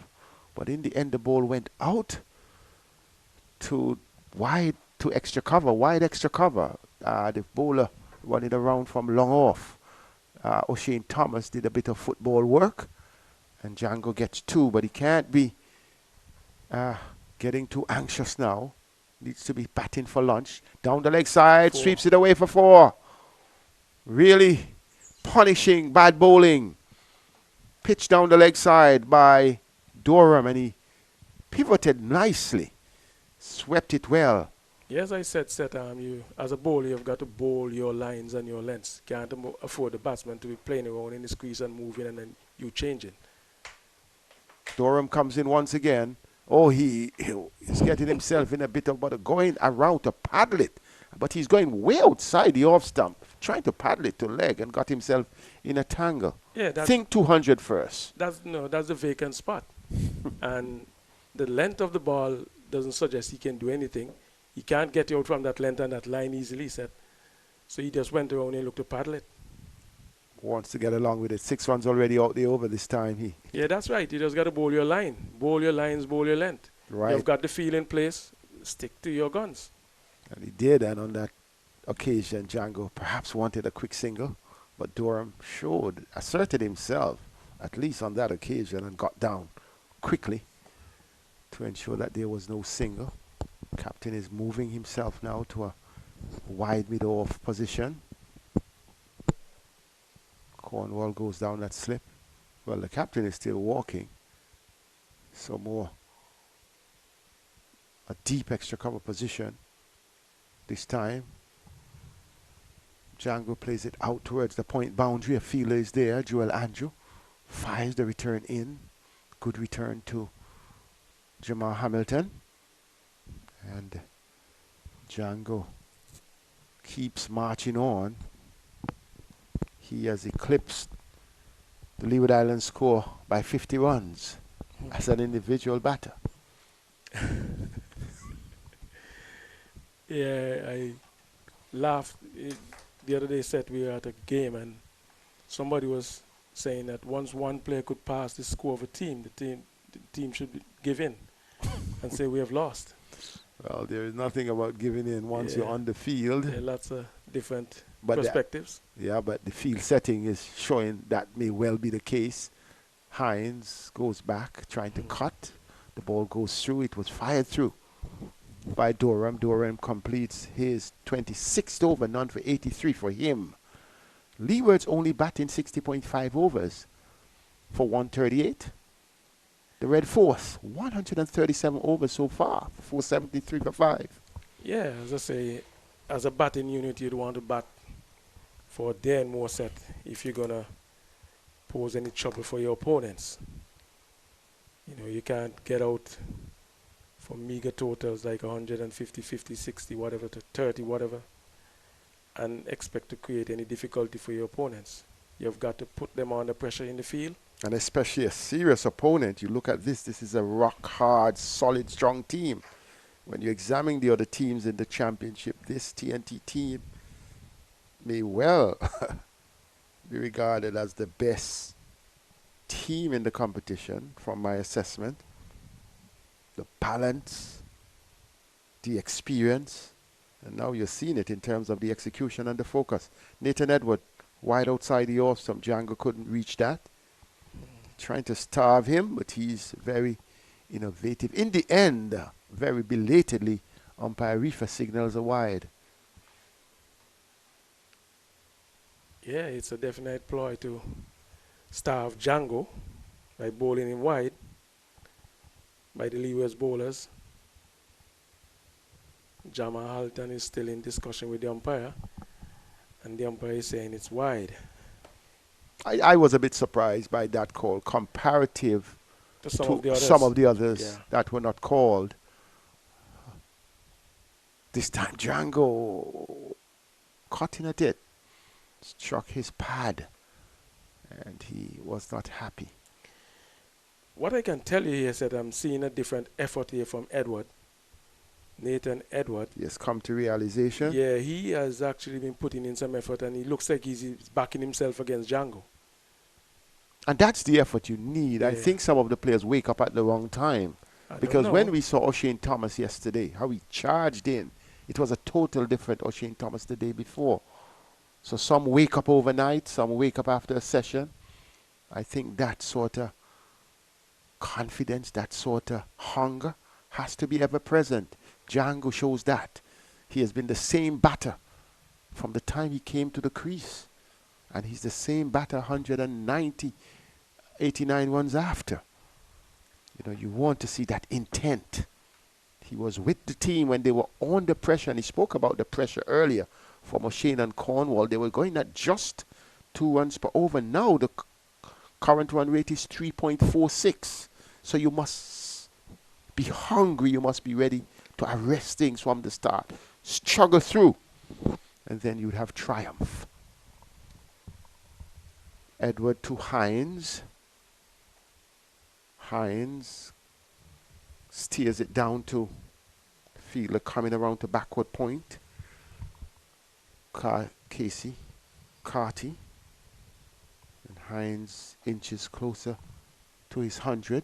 Yeah, you talk about, getting in early and, shouldering the responsibilities set. That's what I thought the Leeward's captain should have done. He should have come in his normal position and, control innings from the top. In a dialogue with him, he did say to me that, he's comfortable at 5. He has batted there for a while. You spoke about the context of the team, and those are some of the considerations. We even looked at Cornwall coming at 8. Those are negative signals, because I'm a person who believes that signals are important. The signal that you give a team, you already say, hey, I'm just relaxing. This man who could open, this man who, he can come at 8. That sort of casual approach. Do you take it from the top? Do you think the captain would have said anything else different to you? He would not have said anything different, but as he said, it's what the team requires. He would have needed to go on the top of the order and take on the responsibility and keep the TNT bowlers out. You understand? He has got that capacity, so he should have done that. Jangoo, 191, faces up to Edward, gets another single, and he can score a run per ball if he requires. He's really into the 90s batting now? well. Well, 190s, he's 192. And when you look at it, 192. Jangoo, 270 deliveries, 16 fours and 5 sixes. It tells you the quality of the innings. His strike rate is 71. He has batted for 426 minutes. And he has batted, by the end of this session, he would have batted for 3 sessions. Shows you. Yeah, that's good batting by Jangoo. And also by the TNT Red Force team as well. Had good support in a partnership with his captain, Josh De Silva. The over has come to an end, 479 for 5. And the Leeward's bowling is really a sorry situation. Cornwall 1 for 103. O'Shane Thomas 3 for 98. Justin Grace 1 for 64. All the others have gotten half century and are close to centuries. But they are yet to take a wicket. Yeah, well, it's tough going out there for the Leewards. And as I say, the guys have got to pick themselves up. Yeah, I think Edwards has been doing a good job set in this spell. He has been really running in and putting in an effort. I believe, from what I'm seeing from him, he's definitely backing himself to keep the batters quiet, and he's been doing so. He's a young man. He has a future. He would want to show the right signals, positive in his approach. And I think that is critical. He's not sure that there would be an opportunity to bowl in the second innings, because the way in which things look, you can't see. The Leewards would have to get beyond 350 and then give TNT a chance to bat. Time may be against that. They may be bowled out. You never know. They could reach it, but Edward may not get the chance to bowl in the second innings. So why not put in all at this stage? Here is Doram beating Jangoo outside the off stump. He has not given up Doram.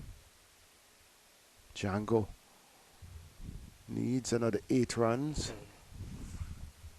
For a double. And if he gets there, that would be his second double. Yeah, there's no reason he shouldn't get it set. It's pretty easy out there. The bowling, he must be seeing the ball like a football. Full of confidence. This time he goes across, whips the ball, gets one. He intended to come back for the second, but Mackay Louis, he rushed off the square leg boundary and put paid to any thought of a second run. You must give him credit. He's been out the all day and he rushed in as though he was sprinting like Usain Bolt, realizing the context of the game. You would not want to give Jangoo a second run. Jangoo 193. Terence Hines faces, he's on 87. Hines batting well, 87 not out, 107 68 balls. That's a huge shot. Huge. In fact, it almost brought down the side screen, the canvas for the side screen, and that means that he has motored into the 90s, most to 93. Look at this one, how he played this shot. Durham. Oh, he just picked it up. Well played. Solid shot. And he's 7 away from his second first class 100. And likewise, Jangoo is 7 away from his second double 100. It is all TNT Red Force here. 14 short of 500. Yes, and 14 short of 500. Jason is even getting into the act here. Terrence Hines, a good Mackay Logie. He has not given up in the field. Louis really having a good dive to stop that one. I'm not saying other players have given up, but Louis really still showing that there's a spring in his step. Yeah, in the field. He's been running around, running in and feeling. I see him dive in there just now, set. Yeah, that shows that they still have something in them, set. They need to pull it out. Fortune favors the brave. Yep. Gotta be strong. Here is Durham to Jangoo. Jangoo goes back and he cracks this one down to backward point. Nathan Edward comes around fields and only a single. Wow. Oh, and he throws it away. Cornwall is not pleased. He's asking why. What's the reason for that? Covered both Cornwall and Jamal Hamilton. So Jangoo gets a second. Moves to 195. So he's within a strike of a double 100. 10 minutes before lunch. So he has time before lunch. Faces up to Durham. Goes back and he glances it into the mid-wicket region. Jeremiah Louis comes off the boundary and fields. Moves to 196. Amir Jangoo. And he knows the situation. He knows the calculation. This is a platform on which he would want to build. Cannot be 1 century. It needs to be a double. Yeah, also, it cannot be 1 in the season. It has to be 2 and it has to be 3. Yeah, that should be the mindset of the batters. Whichever team they're playing for, you look to get runs. If the West Indies cricket is going to improve and the batting for West Indies is going to improve, this is the sort of performance we need. We need people who want to bat for long periods, you know, being willing to weather the storm and still go on. So we see a little water break, induced water break. I think the wicket keeper, Jamal Hamilton, is down. I'm not quite sure what's the situation. So the physio going out too? The physio is going out. Pitman, the substitute, is going out. Kareem Agor is out there. A few players are around him. I didn't see anything physically happening to him. Not really, but certainly something going on. And that has been a hold-up in play. Okay. Seems like it's a bit of a break for them. Well, the physio is... Umpires having some water too. So, our listeners, we don't want to bore you, but we want to bring you to the reality of the excitement of the situation. TNT Red Force overnight on 380. They have added 110 runs in this session so far, and we have another 8 minutes or so in this session. They have added 110 runs. That's pretty healthy scoring. And Terrence Hines is on the verge of his second first-class 100. Amir Jangoo is on the verge of his second first-class double 100 and his second century, in fact. He was overnight on 133, and he has since moved on to 196. And Hines has really batted well, supported him well. He was overnight on 55, and he has done well for his team. Sorry, adding 49 runs so far. Yeah, I would think that the TNT batters are well set now. As you say, one looking to get to a century and one looking to get to a double century. They have been batting well. They have shared in a partnership so far of 236 runs. We need to see the record books. We need to start to pull the record books. Then Mo Roberts is doing some statistical research to check on the two things: the highest six-wicket partnership in regional cricket and the highest partnership in TNT and regional cricket, because in the days gone by they were high-scoring players. Dave, your partnership, do you have memory of your highest partnership? You'd have had a couple hundred partnerships with Richie Richardson then, but you don't take note of keeping stats set. I normally go out and goes out and play the cricket, you know. So I remember yourself and Richie Richardson scoring hundreds together on two occasions. I remember you scoring 80 odd in Anguilla at that. What was the fastest pitch to me in the Caribbean at that time in 1995? Yeah, that was quick stuff. You had some with Richie, some with Ridley. Significant partnership against the Drakes and the Gibson and the Patterson Thompson and the rest of the Barbados team. One of the most enterprising matches I've looked at. Desmond Haynes, in fact, was playing in that game. Here is Nathan Edward coming into Jangoo, and Jangoo just works it into the offside, gets a single. Still looking fresh. He's at peak fitness. Well, he's eyeing a double century set, so he's pretty close, and he's looked real upbeat now since he has gotten into that 90s. 197 he is. Yeah, I think he's actually trying to get it before lunch. Which is important. That is important, because then decision making will come into play. And Hines getting his 100 will be important too. Terence Hines showing clear intent.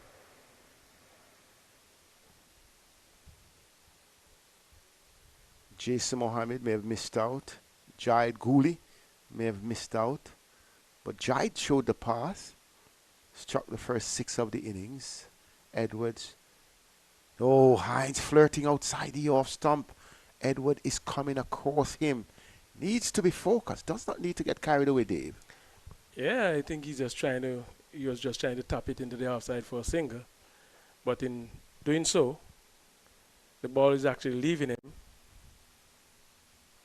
So the highest six-wicket partnership in WICB Professional League history, 251. Shiv Narayan Chandapal, you're hearing the names of the past, and Christopher Barnwell for Guyana against the Windward Islands in 2015. So these two are writing their part. Steered down by Hines. Hines gets another. Moves up to 95. The score moves to 492. The partnership to 238. So they're zeroing in on the Chandapal Barnwell partnership. And the record will go down if it does. It will be here at CCC against the Leewards.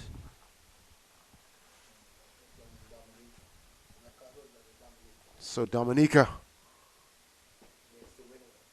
against the Windwards 11 years ago is under threat. Jangoo is getting close to that, a double. But he only gets a single there because a good bit of running by Jeremiah Louis, cutting off that, which could have been 2 runs. And the single means that Jangoo moves up to 198. 198. Batting well. Partnership building.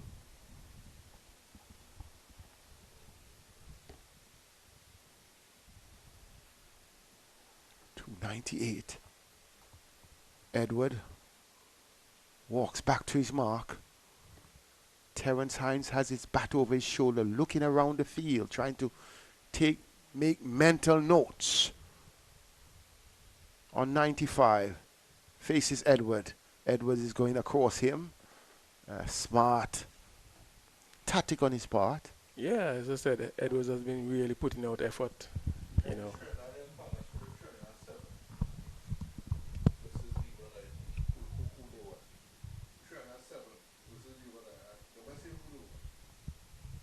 So I've learned that the highest partnership for Trinidad and Tobago, 307 against the Leewards, and we'll pull some more details on that to bring it into perspective when, where, and who were the batters. 2005, so that was before Brian Charles Lara retired.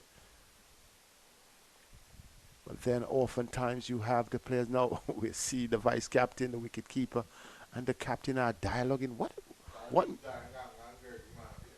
So it was Darren Ganga and Gregory Mahabir. Darren Ganga, one of the soldiers of regional cricket. I thought his international career could have been prolonged. One whom I also believe had at that time some leadership potential. And Mahabir. Yes. You have played against these. Against CCC? Against Leeward Islands. And Mahabir scored 112. Ganga 265. So we have looked at the record. So Darren Ganga is down in India at the IPL, so he may not be following what is happening. But Mahabir may still be somewhere in TNT or somewhere on the globe. He coaches Clarko United in TNT. So it's good to know that he keeps in touch with the cricket still, like his friend Dave Joseph, who is coaching. In fact, he has a team in the final today. Down the leg side, Dave Joseph has two teams in the final. The team he coached last year, Pierce Secondary, and the team he's coaching this year, PMS. So he has brought two teams to the final within 1 year. That's a record. And that game will be played at the ARG. So those of you who are listening and are not coming here,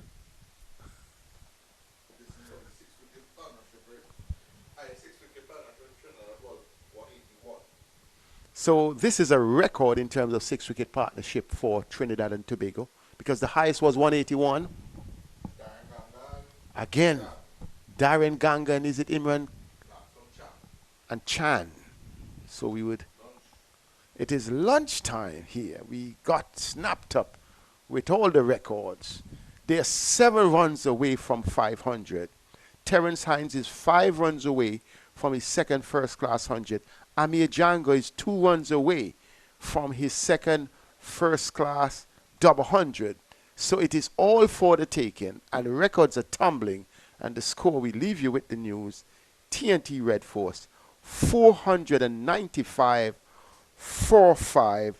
They are really from an overnight position of 380. They have not lost a wicket, batted well, only gave 1 chance, and I think it is in fact an inspiration for the youngsters. It's an inspiration for West Indies cricket. Dave Joseph, your last comment, both batters set. Yeah, I think excellent stuff by TNT Red Force.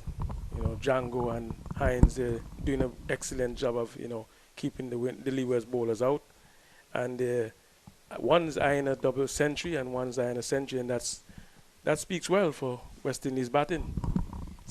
Yes, so we will join you in 35 minutes to commence the post-lunch session of this, the 3rd day of this West Indies CWI 4-day professional game between TNT Red Force and the Leewards Hurricane here at the CCG.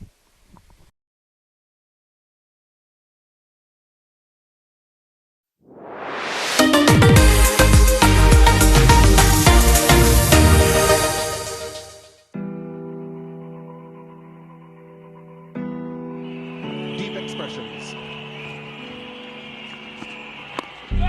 He's got it. Nearly. Jimmy Adams finally gets 100.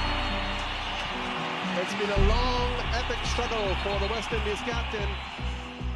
This is the only cricket club I've ever represented. I started here 13, so I was in second year high school. As a young teenager, I was made to feel very welcome by some of the old stalwarts of my time. We're here, Alan Ray, Jackie Hendricks, so Jeffrey Dujon, Maurice Foster, just to name a couple. So it's a club that had a rich sort of history of producing cricketers, but they really made a young teenager feel really welcome, and that was it really.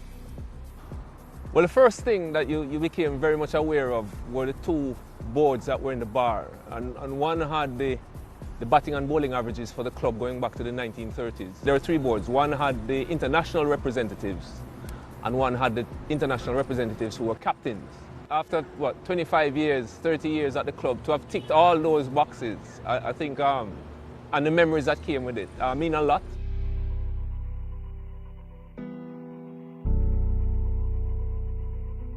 There was a rich mix of sort of generations here, and all of them really made me feel welcome and were very helpful over different periods in my career. And then just what the facility represented, it was the international ground, and over time I just became very familiar with it. Every blade of grass, I knew the wicket inside out.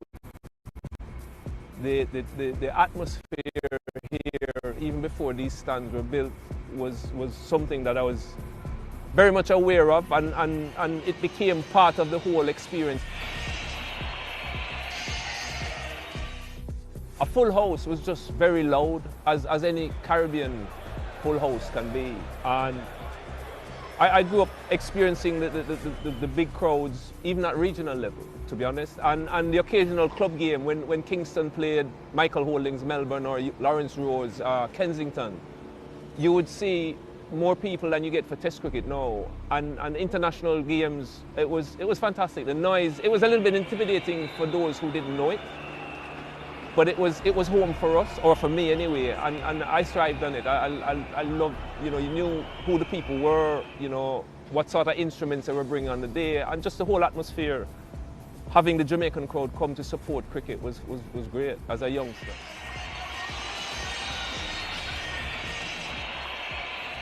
I guess the first Test match here would have been, that I played, would have been against England.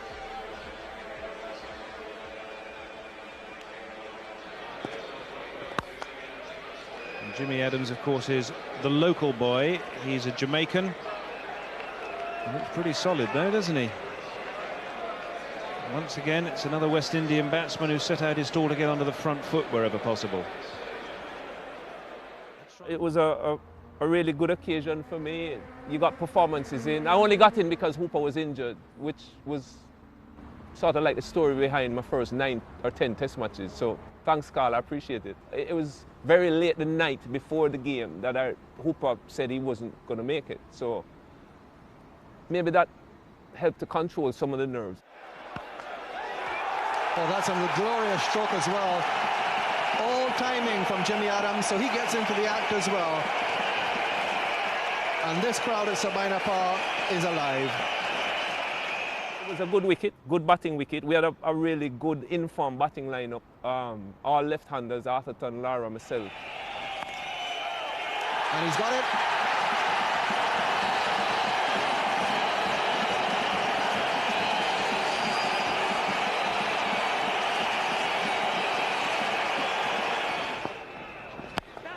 He's got it this time. Murray's out of the blocks, and an excellent and invaluable 50 for Jimmy Adams and the West Indies. You do it in front of your home crowd, to lift your bat for a Test 50 here, it was really, really special. I managed to get a 90-something. Disappointed I didn't get 100, but really happy to have gotten a score. Well, this is the time when if you're Jimmy Adams at the non-striker's end, your heart's in your mouth for a couple of balls, while Courtney Walsh has all the pressure. If you get out, you really have let your partner down. Oh, that's close too. And out, yes! Steve Buckner confirms that Courtney Walsh has gone. It's the last West Indies wicket to fall. Jimmy Adams will have to trudge his way off this field.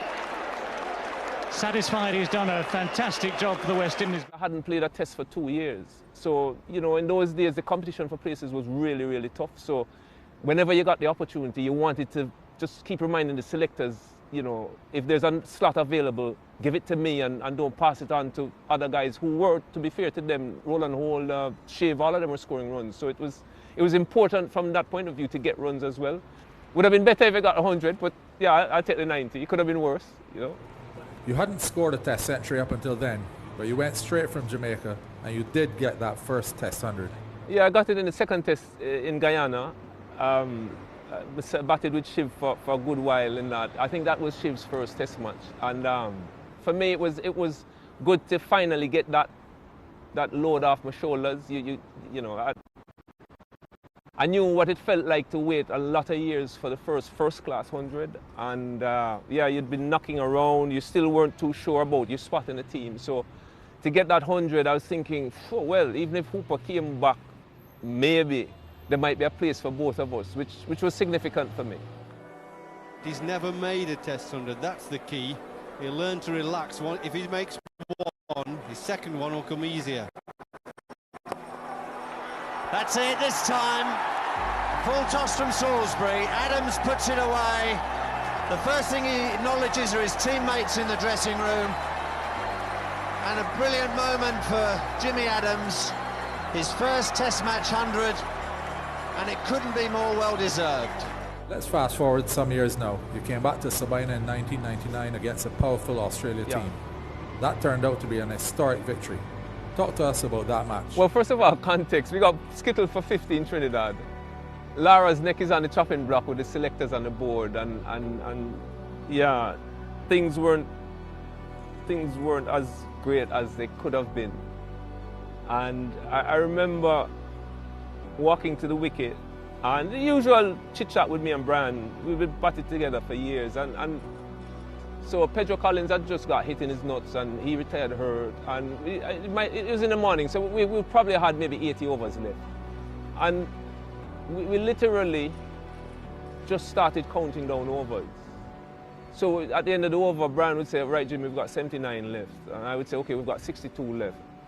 I guess the underlying theme for both of us, you know, we're going into lunch, we've got 2 of us to lunch, and we just kept going. And I think both of us by then were old enough to realize when momentum was shifting. And yeah, pretty much between lunch and tea, we knew, we kept saying, you know, if we are here in 8 overs time, we'd have really taken this game away. And we kept going and we kept going. No ball, smacked down to the long on boundary for 4 runs. Lovely shot. Found the gap between mid-mid and mid-on. Nice placement. And they'll come back 4-3.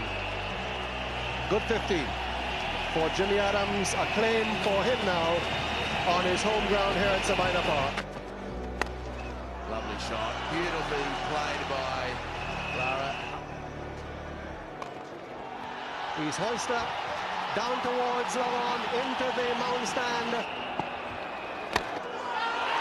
That'll go for another 4. Brian Lara in full flow, moves into the 90s. What Brian did was special, to be honest. I don't think anybody can understand or appreciate the kind of pressure he was under, just generally going into that series, first of all, and then that game. Selfishly, to have gotten the bird's eye view of the innings at the other end was just the best seat in the house. I mean, I've seen Brian play some magnificent innings, right? But some of them, I didn't spend as much time with him in the middle as I did on that one. So to have been 22 yards or 20 yards away and sort of been a part of it. 150 not out. Well played by the West Indian captain. It was a huge day for West Indies cricket. We desperately needed something coming off the South Africa series and then that first test loss in Trinidad. So, yeah, I mean, the greatness of Brian, what can I say? And yeah, to be there and then to get that view of the innings was superb.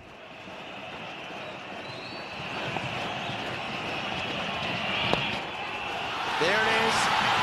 He's whipped it past mid-on, and Matthew Elliott's got to beat a lot of people helping him field the ball.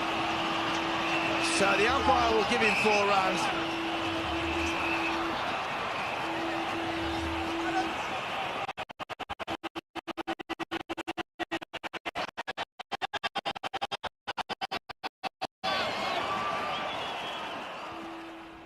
The 200 for where we and he was at that point in time, that week. He had momentum going to Barbados. He had nothing coming into Jamaica. And for anybody under that kind of strain to produce what he produced in the way in which he did it, like, he just dominated and from the whole day.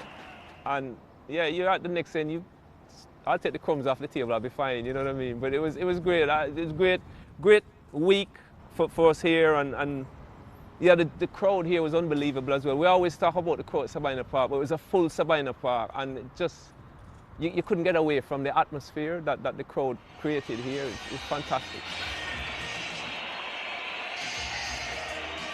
Coming back to Sabina Park a year after that as captain was very special for many reasons. One, to captain the West Indies obviously was a great honor for me, but to get the chance to do it here at home, where I'd learned the game at Sabina Park, which was my own club, and you literally could pick out hundreds of faces in the crowd that you knew personally going back many years. And I remember batting, friends of mine saying, Jimmy, you must have set some world record to bat 3 days for 100. He's got it. Barely. Jimmy Adams finally gets 100. It's been a long, epic struggle for the West Indies captain.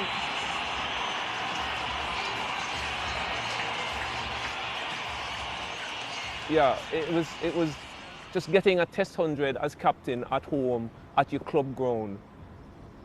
Yeah, I had some champagne after the game. To me, it doesn't get much better than that. Courtney Walsh breaking a world record in the same game. Message being sent to Courtney Walsh there. Patience does it, Cuddy. Of course, he can't afford to be too patient. Only 2 wickets left. It was getting to a point where I needed to take him off.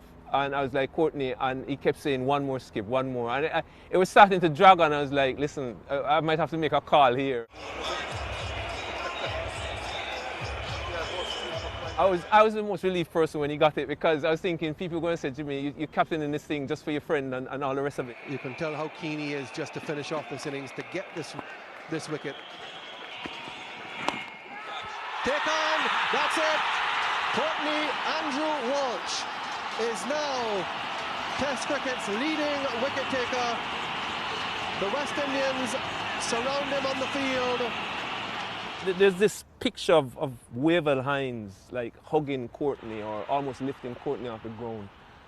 And Wavell is a generation behind me, but yet Courtney had literally raised all of us, right? His mum had looked after us. If there were nights when we didn't have food or we were struggling, if we needed kit, he would bring kit back for the lads.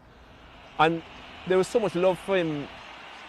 There is no more admired cricketer in the game today than Courtney Walsh. You can see what Courtney meant even to that young generation. Some of them from Jamaica, some of them weren't, but he's always had that effect on people because he's a giver, and he gives of himself, and he loves people, and yeah, it was just it was great feeling, and great to be involved in it as well. So much happened in that game. But that's why we play sport, isn't it? You carry those memories for life. I mean, if I was young enough, I'd be playing now, but it's why we play sport.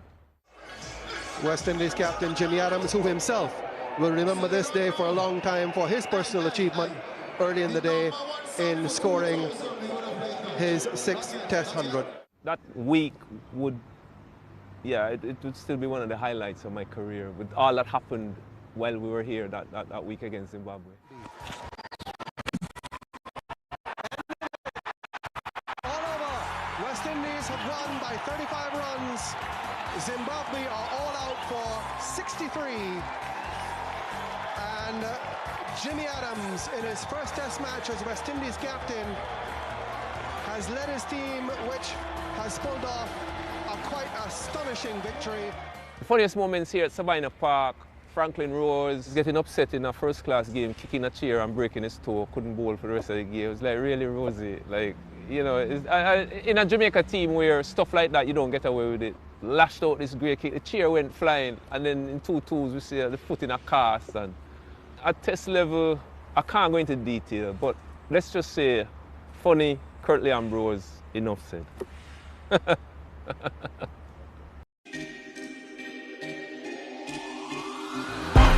That's out, got him!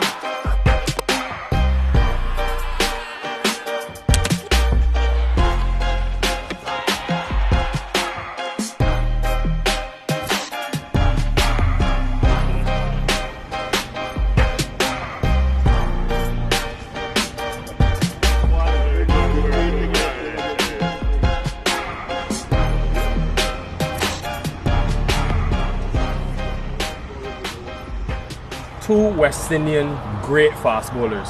Two men that sit in the top 5 West Indian leading test match wicket takers. Courtney Walsh, we sit in his end here at Sabina Park. Kemar Roach, a man that's working his way up and closing in on 300 test wickets. Gentlemen, it is a great privilege to sit here alongside the two of you guys. 17 years in test match cricket, 15 years in test match cricket and counting. I want to know, first of all, what trait is needed to be able to perform and sustain excellence for such a long period of time? We'll start with the superiority. The big strong words. No, obviously for me I think the key is being able to be fit, have good health, work out what you want to do and be prepared to put some hard yards in before so that can help you to sustain what's going on after.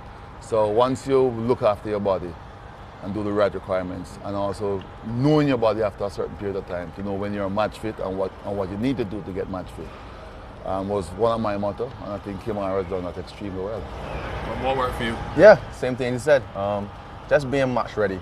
Put the work in at the beginning, train hard, take care of your body, eat well, get some rest, and then on the field you just express yourself, you exploit your skills, and that has worked for me from my whole career. And obviously watching the great man before me, he laid a foundation, and he was a very hard worker. You can see that he bowled long spells and he was very consistent, and that's what I emulate my game off. Roach has the last laugh. Roach has the last wicket. Both of yours journeys in fast bowling, your skill sets actually changed over time. How did your, Courtney, starting with you, how did your skill set evolve over your 17 years of test match bowling? With experience, I mean, any young fast bowler when you started, you want to bowl fast because that was the name of the game. So you always try to hit the deck as hard as you can and try to bowl as quick as you can. And for me, I could only get the ball to knife back in or swing in a good pace, consistent pace. But over the years, as the game started to evolve and my own career started to develop, you realize that you need certain skill sets. So practicing the nets was what I went to do, and then you try it out in matches. Obviously, being able to play a couple of seasons in England did help, and then playing our regular 4-day cricket here and club cricket, where you can experiment in those. And then I would call myself an all-round fast bowler afterwards when I was able to swing the ball away from the bat. And those skill sets is something that you have to work on. There's something that I've admired with Kemar. His skill set, when he started, he was raw pace. But then when he sort of lost a little bit of that pace, his skill sets got better in terms of how he swung the ball and using different angles, going around the wicket and creating what I call, I think, to me, and I say it in front of him or behind him, one of the best around the wicket bowler to left arm spin batters, using up that angle, getting the ball to come in and then leave the bat. It's not something that happens overnight. It's something you have to practice. And that's how you get your game to evolve in terms of trying to be a complete fast bowler, which at the end of my career, I think I was close to that when I started.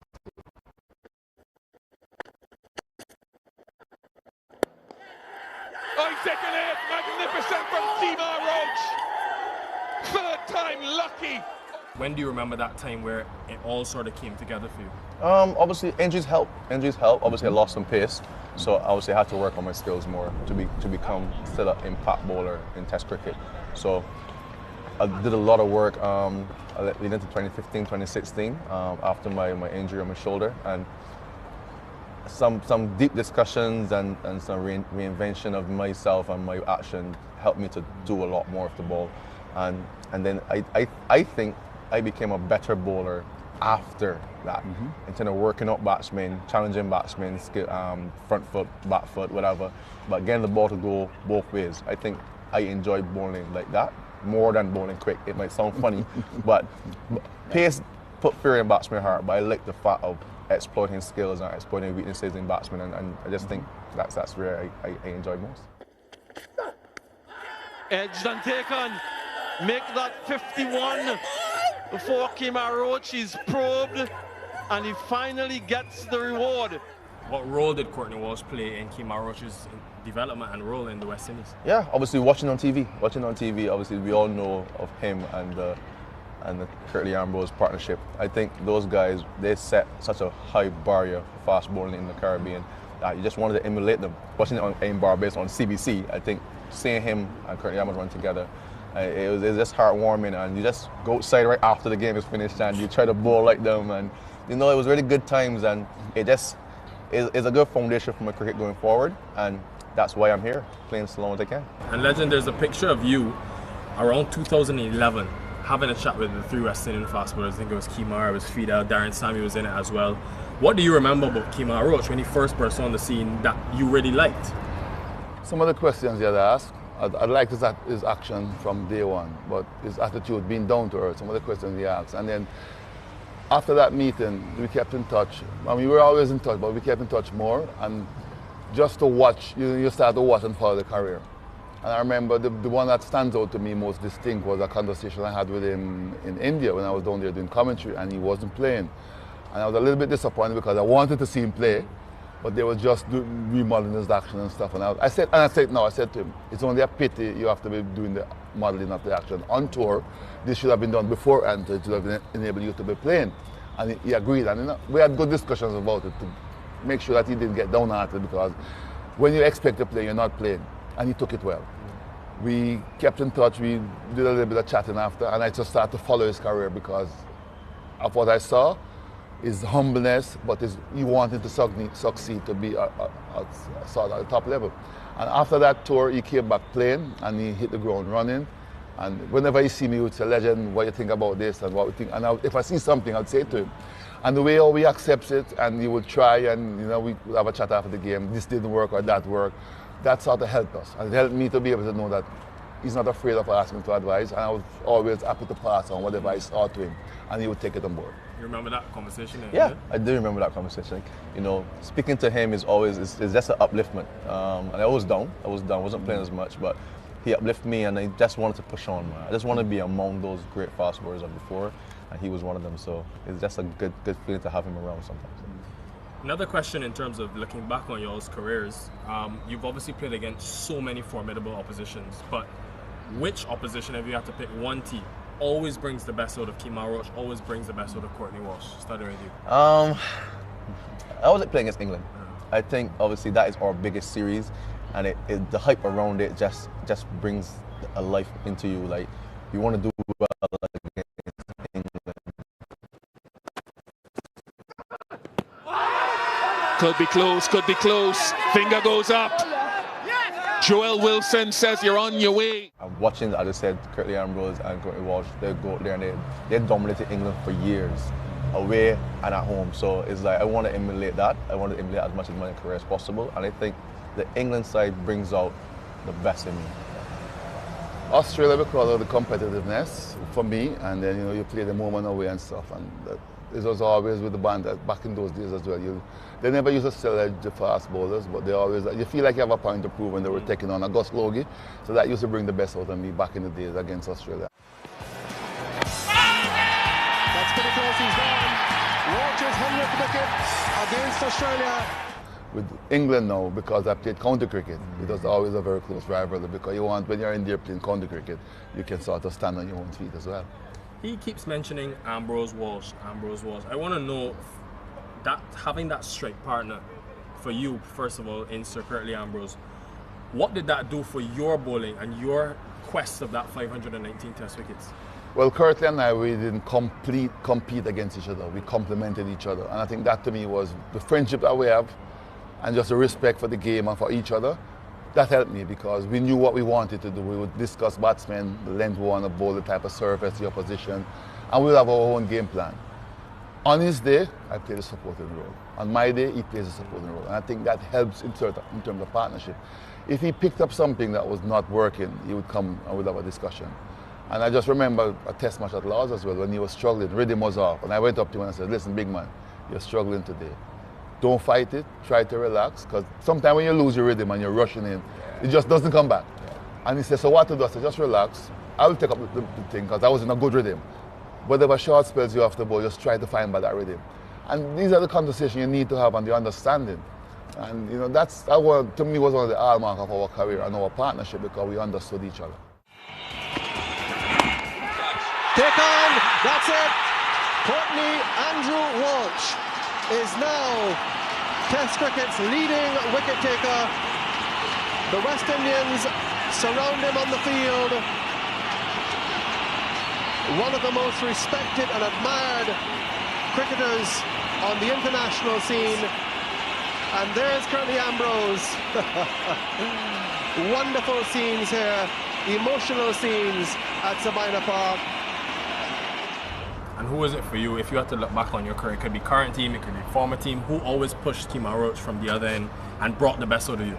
I think the partnership with me, Jason, and Shannon for a period of time, I think that three of us, we were very close-knit, and we communicated really well, and we were kind of solidified in the team, so we got a chance to really express ourselves and communicate and become better. I think that period in my career is really what pushed me to I want to be one of the great fast bowlers of West Indies cricket very highly. So it's that period is I really, really enjoyed the communication, the friendship I had with Shannon, obviously the friendship I had with Jason, obviously he's my countryman. But on tours, the communication, the conversations, the fun we had, it really, really, really propelled my career through those periods. Oh, well done. Very well done by Kemar Roach and Jason Holder. A familiar combination and just holding that channel and that length. Obviously, we celebrate the high moments in both of your careers, right? One thing that many people don't see is the time off the field where it's not necessarily going to plan, there's adversity. What pushed you and allowed you to come out on the other side of those moments? Both of you guys started with your career. The challenges. You see it as a challenge, you see the adversities, you know what you've been through, you know the work you've put in, and today just wasn't your day, or this might not be your series. It's how you bounce back. And I've always tell people that you're not going to have great or good days all the time. You have to treat the good days with the bad days. And then one of the things that I always remember is that on your good days, everybody doesn't have to tell you it's a good day, because people know it's on your bad day you need that support. And you know, sometimes you go into your corner, but then if you have people around you with that understanding, on your bad day they will help you to get through it as well. But I always tell myself that I don't want to experience too many bad days, so you try to do the best you can to have more good days than bad days. Yeah, I just like the fact that people doubting on me. I like that. That pushes me to prove people wrong. I've had that most of my career. When I lost my pace, everyone said, will he be the same bowler? Can he still be challenging at Test cricket? I just wanted to prove people wrong. And it's worked. It's worked. That's a big motivation for me. And obviously, leading a young group of fast bowlers now, that also pushes me as well. They have good respect, they have good work ethic, and we get along very well as well in just a room. We have fun. We also work hard, and that also keeps me motivated to obviously know what I can help these guys to become also legendary fast bowlers for West Indies. So there's a lot of motivation around my career, and that's the two major parts for me. We're gonna transition now to a bit more of a fun segment. I'm gonna quiz y'all on your careers, right? So it'll start easy and then it'll get hard. There's only 3, so don't worry. First of all, who has Courtney Walsh dismissed the most in Test cricket? Mike Atherton. Easy. That's a good question. I don't think... Is it a Bangladeshi batsman? No, it's not. It's got to be an England batsman. Yeah. Is it... Ben Stokes? Yeah. 7 times. Shakib is 6 times. Yeah, so I think I know it's one of those. Off spinner, basically an off spinner from Rhodes. It goes high in the sky. And Shamar Brooks makes the catch look very easy indeed. Everybody remembers your first Test wicket, but can you remember your second Test wicket? Yeah. Who is it? Graham Yallop from Australia 1984. Caught Desmond Haynes at bad pad. I don't forget those. I remember my first part, I remember quite a lot of it better than at the back end. Who's your second test cricket? I know the first was Shakib. Ah. I'm thinking the second must be Mushfiqur. No, Mamadula. Mamadula. Yeah, I'm thinking about it order. Yeah, it was Mushfiqur. Yeah. And lastly, who has hit more test match sixes between Courtney Walsh and Kemar Roach? That I don't know, but I'm going to back myself. I don't know, but I hit a few. I'm going to back myself. He's not a big six hitter. I think it was a close race, guys. But the winner with 19 sixes is Courtney Walsh. I got you, man. But you still play your He has 16. And he's right up and right up so there. he has much more time to play. There's Walsh. That's a huge six. That's gone. That's a gigantic six. So Courtney Walsh is going down with all guns firing, as they say. On those 4 fast bowlers, that 4, almost 5-prong pace attack we see now in the West Indies, do you almost feel like it's a rebirth of that cricketing legacy that we've seen for so many years in your time and the times before with the 4 horsemen? What do you see now on the field? I like what I saw, especially in the last test match. 4 fast bowlers, not just going at it, but being sensible, being very competitive, making adjustments as they read the pitch and stuff. That's what you want to see. And that was what impressed me the most. They were well looked after on the field of play in terms of not being overboard because they were back-to-back test matches. So the planning just looked very good. The execution by all 4. Alzari, I think on one day wasn't in his rhythm and stuff. Everybody compensated for him. The next year he came back and it just drops nicely. And that's what you want to see because everybody's not going to have a good day every day. But just the way all the 4 came together, not leaving out Justin Gill, but the main 4, so to speak. Because when Justin came in, he did his bit. But the main 4 is what you want to look at. And everybody's skill set was different, but the way, the planning and the execution and how they went about it with their adjustment. I was happy with And the 4 of you guys, this is really the first time we're seeing all 4 of you on the field at the same time. You've had injuries, guys have come in and out. Why do you think you guys are able to complement each other? Yeah, I think we're all different skill sets. Alzari obviously has high pace. Jaden obviously good pace with good swing and skill. And then Shamar is shorter, has a little skiddier at high pace, and then I just do my thing on top of off stump all day. So I think we complement each other very, very well. As I said, we communicate very well in the dressing room. We plan well. We know what is expected in this session, and we just try our best to go out there and emulate it. So it's not going to go right every day. It's cricket, but I think once we have an understanding, we have a template of what you want to do, you just follow it and you express yourself and have fun.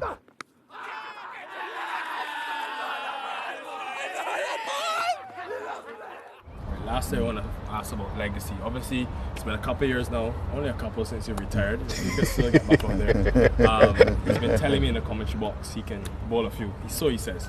But I want to know, when you look back at Courtney Walsh's cricketing journey, what impact did Courtney Walsh have on fast bowling in the Caribbean? I probably not the best person for you to ask that, to be quite honest. But I think the legacy that was left behind, what I found out now is that it probably had more impact than I thought, because everywhere you go and you move around, people say, boy, we used to remember the good old days that you were playing, and it's good that you're still involved with the game and that you're helping youngsters and you can pass on advice, because to me that's important. But for me, I just enjoyed every moment of it, and it helped me to develop as a better cricketer, better person, better human being. And Kemar said something that I would just agree with 100%. When I just started, it was just pace. I was just thinking of raw pace. Injuries help sometimes, and losing pace helps. When I ended, the way I ended my career, I was much happier because I was able to challenge batsmen. I was swinging the ball both ways.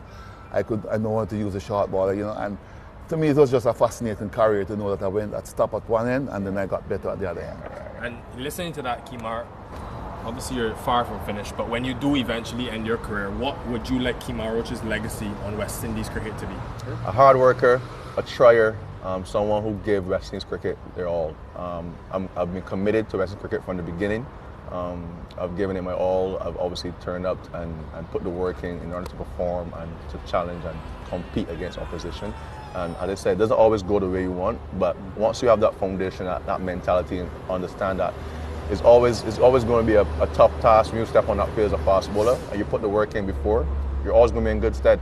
And I just want to be remembered as a hard worker, man. Someone that loved the game, enjoyed the game, and put his best foot forward in everything he did. And how much does Kemar Roach have left in the tank? Still got a lot more in me. I can't say it in front of Mr. Wall. He doesn't want me to done. So I can't finish. He's got a lot more left. And that's a wicket. recognising the crowd, his 10th 5-wicket haul in Test match cricket. And what I would say, I think what we have in common, 100% we give all the time. When he goes on the field of play, he gives 100%, and that's one of the legacy I think I would have left behind. No captain or no teammates can say when I went out on the field of play, I didn't give 100%. Might not be the best day that day, but I'm leaving everything I can on the field of play. When I come off, I must can say I did give 100%, and that's one of the things I've noticed with him. The definition of longevity, the definition of hard work. Two guys who will play such an instrumental role in inspiring the future of you at home and thousands of West Indian fast bowlers to come. Gentlemen, thank you. Cheers. Thanks. No problem.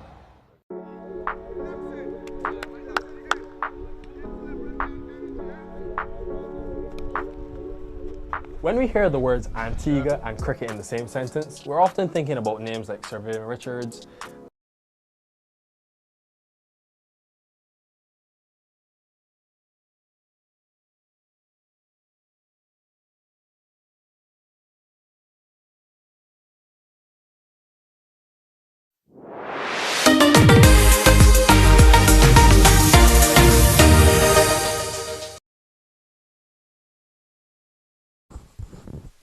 So we're set for the post-lunch session here at CCG.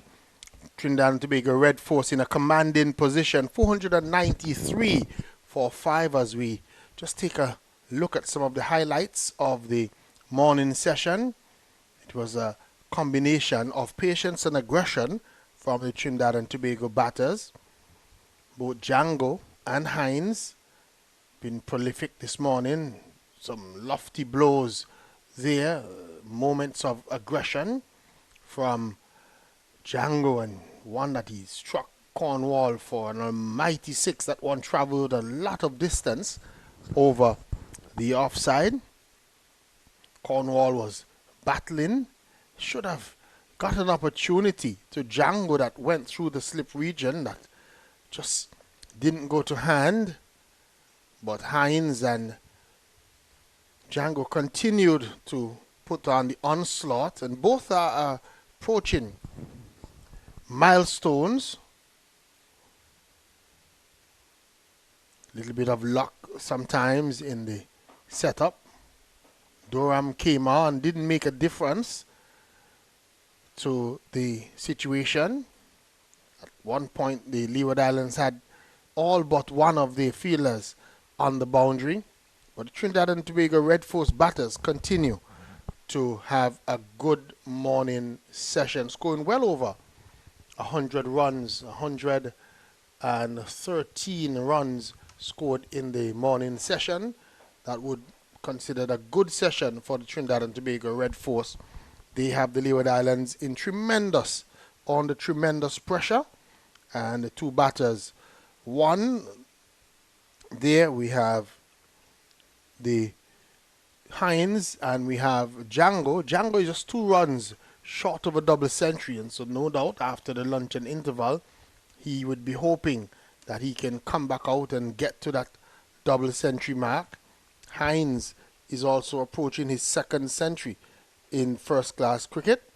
He is on 95, so 95 is his total, and Amir Jangoo, he is on 198 runs. The Leeward Islands just having a tough time about it, and the Leeward Islands bowlers have all toiled. Jeremiah Louis, 18 overs, 1 made in 64 runs, no wicket. O'Shane Thomas, 21 overs for 98 runs, but he's had 3 wickets. But importantly, he's bowled 15 no balls, something that he needs to work on. Rakeem Cornwall has had a wicket, 40 overs, 7 maidens, 103 runs, 1 wicket. Nathan Edwards' 17 overs have cost him 59 runs. Daniel Durham has bowled 27 overs for 94 runs. Justin Graves, 17 overs for 64 runs. So it's been a toil all day for the Leeward Islands Hurricanes bowlers. It's a little bit overcast here.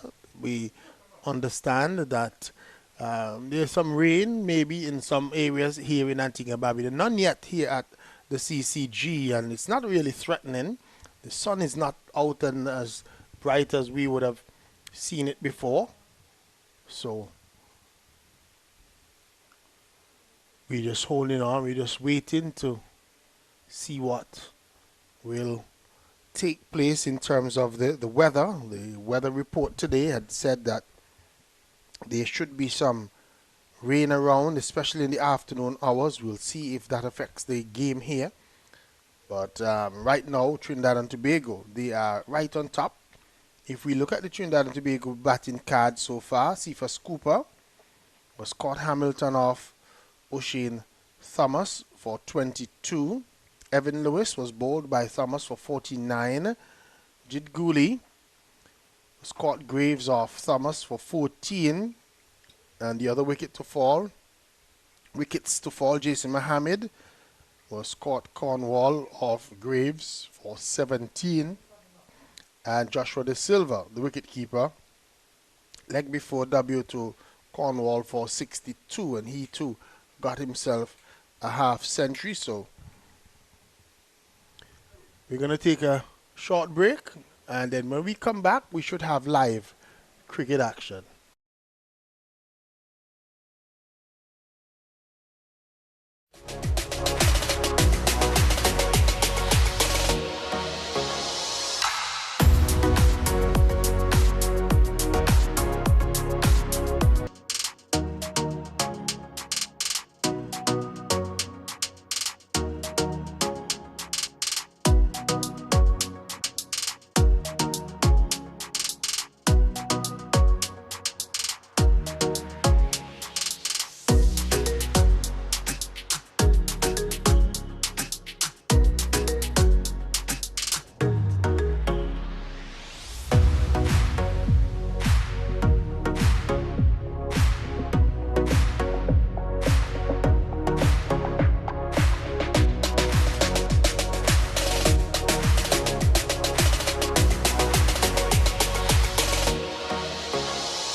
And so we're back after the luncheon interval here at the Coolidge Cricket Ground. The CCG, the umpires are walking out into the middle.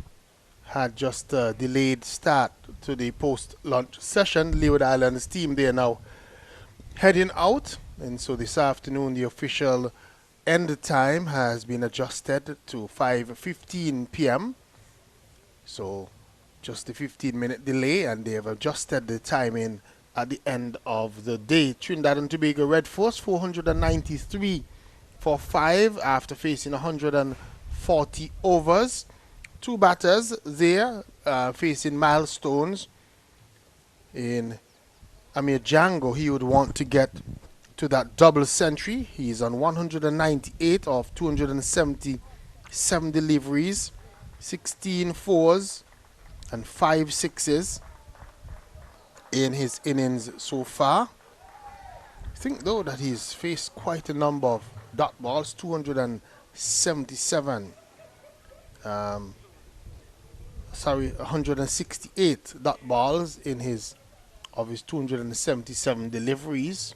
Maybe something that we need to work on is the turning over of the strike a little bit more in these matches. But both himself and Hines is there, Terrence Hines. He's on 95 off of 174 deliveries, and again he too has faced 125 dot balls in his innings, 5 fours and 5 sixes for him as well, Terrence Hines. And the partnership between them, 239 for the 6th wicket, 239 for the 6th wicket, as we're about to start live play after the luncheon interval. It looks as if it's going to be Durham who is going to start from that northern end, the far end as we look at it here at the Coolidge Cricket Ground. It's a beautiful facility. And Durham is going to start left arm over the wicket, and Amir Jangoo gets his 199th run. First delivery, just steering it down to the point boundary region. Fielder posted on the boundary, and he was able to almost walk through for an easy single. So it's Hines who comes on strike, and the field is changing over. Looks as if there's going to be a slip now in place. Kareem Go is on. It looks as if Raheem Cornwall is the player who is off the field. Don't see Cornwall after the luncheon interval. As Hines gets a delivery that he's just pushing at it, pushing forward, gets it out to the mid-off region. Captain Graves is there, no run. So Kareem Go standing at slip. He's also a man at a short third man, or we would say more of a backward point, because he's very wide. And then there is a conventional point, and man on the cover boundary, extra cover and a long off, long on, deep mid wicket and deep square leg for Daniel Durham. Bowling left arm around the wicket to the right-handed Terence Hines, and Hines comes down quickly on one. Durham gives chase in the onside, so prevents the possibility of a single. So 199 is Amir Jangoo. He's looking to get to that double century as quickly as possible, and then maybe we will see him probably look to push on. I spoke this morning to the captain of the Trinidad and Tobago team, and I asked him just one question. Hines is coming down hard and whips this one away into the leg side field for a run. Nathan Edward with his left-handed throw comes into play, and one more to Hines. He's on to 96 total. Has moved on to 495 for 5. Durham is going to be looking to bowl to Amir Jangoo, who's on 199, and they're just calling in a couple of fielders a little closer just to try and add a little bit of pressure to Jangoo, who would no doubt be looking to get to that double century mark. Durham stands there, he walks in now, and he's in, and Joshua, the Amir Jangoo is playing defensively. Good afternoon to you, Dave. Yeah, good afternoon, Joseph. Denmore. Just been instructed that T will be at 225. So 225 would be T. Lots of adjustments are being made to the situation, and we were told by the match referee as well that there's an additional 15 minutes to the end of play. So instead of ending at 5 p.m., which is the scheduled time, the scheduled end time today will be at 5:15 at the end of the day's play, because they came back a few minutes late after the luncheon interval. So we've had the first over bowled. 199 is Jangoo. Terence Hines is on 96. 495 for 5 is the total, and the lead continuing to build. It's now 357, because remember, long time ago it seemed the Leeward Islands were bundled out for 138. No real resistance other than the 44 made by wicketkeeper Jamal Hamilton, and we got 27. Seemed a long time ago from Joel Andrew, but none of the other Leeward Islands batters really tested the scorer's ability. They made small scores. As we're about to see, new over after lunch, called wide. As a wide delivery delivered by Jeremiah Louis. Jeremiah Louis looks as if he would have put on a few more pounds than when we saw him in cricket last. He had gotten injured at one point in his career. He comes back, looks a more fuller figured player, you would say. Here is he in to Hines. Hines just pushes that leg at it and then allows it to go by outside the off stump, no run. So the pitch still looks as if it's having a little bit of carry through to the wicket keeper. Still looks good. It is a hard pitch when I looked at it this morning. Yeah, once you hit certain lengths, it's carrying down to the wicket keeper then more. I'm trying to figure out what do you think is the mindset of the Trinidadian team? Do you think you see a declaration after these two guys reach a landmark? Or? Well, like I said, I spoke to the captain this morning. I asked him one question: what's the plan for today? He said they want to bat all day, outside the line of the off stump, just almost walking at it and allowing it to go by into the gloves of wicketkeeper Hamilton. No run. Not certain if they would have had a change in plan since these two batters are approaching landmarks, because I know that the captain seemed as if they wanted to get a good knock in, get a good opportunity to get some batters the opportunity to bat. And so he said this morning that the plan is to bat all day. That's what he told me. This is Louis to Hines outside the line of the off stump, and Hines continues to be patient. Well, this batting performance sells a real signal to the Leeward's attack, and they'll have two more games up against these guys then more.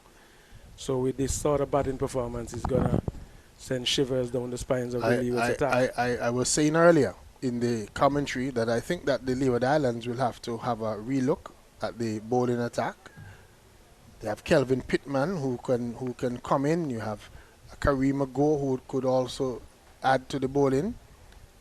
And I was saying earlier that I was surprised that Micah McKenzie, somebody that was touted that the Leeward Islands would have literally picked ahead of Hayden Walsh Jr., and then now we don't even see him named in the squad. It's sort of cause for concern. We're not certain what is going on with that situation there, because you would think that a youngster like Micah McKenzie, who bowled well at the under 19 level and looks as if he has what it takes, and then just does not seem to be a part of the plan, part of the setup. So yeah, as we were saying, the shorter versions of games are different from these games then more, so I'm not sure of the thinking of the selectors really, or the mindset. Jeremiah Louis in. Ball that is bouncing over the top of the batter, called wide by umpire Leslie Reefer Jr.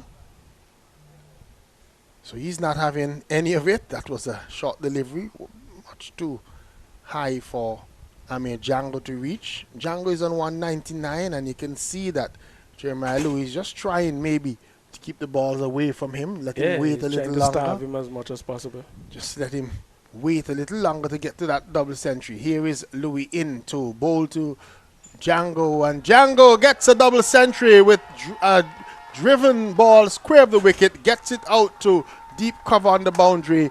That's 200 for Amir Jangoo. He raises his helmet and the bat to his teammates in the pavilion. Well played to Amir Jangoo. Good stuff. Excellent stuff from Jangoo Denmore. He has batted brilliantly throughout this innings, and he kisses the pitch now. I think he was never in any trouble from the time I saw him yesterday. He was a bit slow in starting, but he picked himself up and got going, and he's got a beautiful double century here. 280 deliveries, 218 deliveries, 16 fours and 5 sixes in his double century so far. Hines, who is hoping to get to his landmark as well, gets a delivery outside the line of the off stump, thought of playing and then just allowed it to go by to wicketkeeper Hamilton. No run. So the end of the over has come up.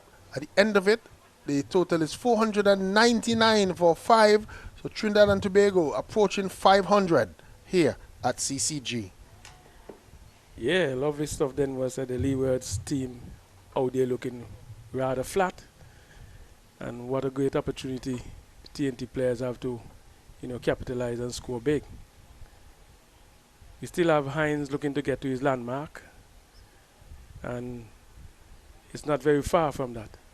Not very far, just needs 4 or maybe 3 runs. 3 runs, yes. He needs 3 runs to get to that landmark. Amir Jangoo having already gotten to his landmark of 200. 200 he is. Not out. Durham will continue to bowl to Amir Jangoo, the left-handed Trinidad and Tobago batter. He's just playing one back along the pitch for Durham to field his own ball in no run. So what will be on Jangoo's mind now in terms of his batting? How does he continue and how does he approach? He's whipping one into the onside. Can't beat the fielder standing at that straightish mid-wicket position, so no run. What I'll tell you then, Mo, Jangoo look like he has just started. Yeah, he looks. He really looks like as he's if digging in again. He's beginning again. He's getting another delivery that he's punching back along the pitch for the bowler to field his own bowling. No run.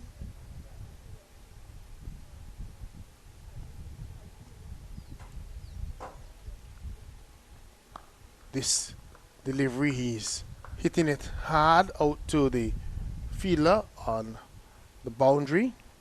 Looks to be Nathan Edward, and he gets a single. Does Amir Jangoo. And the 500 has come up for the Trinidad and Tobago team. They're 500 for 5.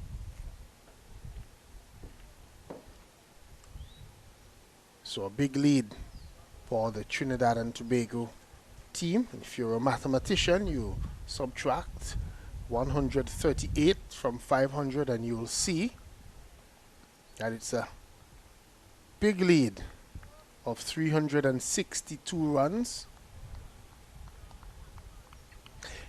Is this a situation where you, in times like these, where Leeward Islands seem to miss Alzari Joseph? Ball outside the line of the off stump, and there is no run.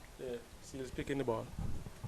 So, no doubt, we're just seeing signs that maybe when the declaration is going to come. When Terence Hines, if he gets to that landmark, that the Trinidad and Tobago team might be declaring and having a shot at the Leeward Islands this afternoon. They probably had a talk with the folks in the weather office, and knowing that there is a little trough that you want to come by your farm area and make sure that the rain falls, fills up the ponds and other things, so that your animals... How is the animal park going? They haven't been up there in a while. Yeah, it's been going pretty well. Your fellow commentator Seth has always been there frequently. Yeah, I used to come a long time. I haven't been in a while. I'll have to find and tag along one of the field trips probably next time a group is going in that direction.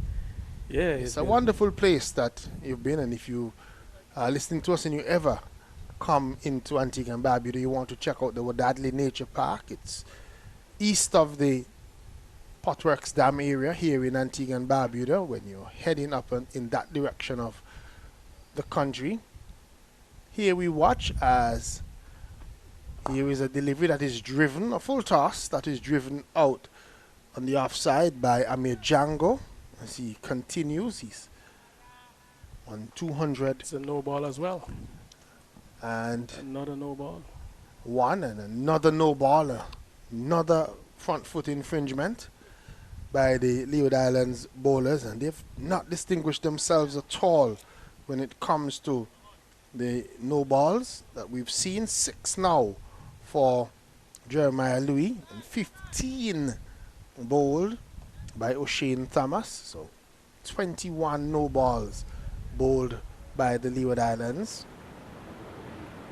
and brings the right-handed Terence Hines on strike. He's on 97, needs 3 for a century, and you would tend to think that if he gets there, the Trinidad and Tobago team might be having a declaration. We saw Seals standing with the umpire, and here is he trying to cut one and missing it outside the line of the off stump, going past the bat. He was looking to play that one square of the wicket.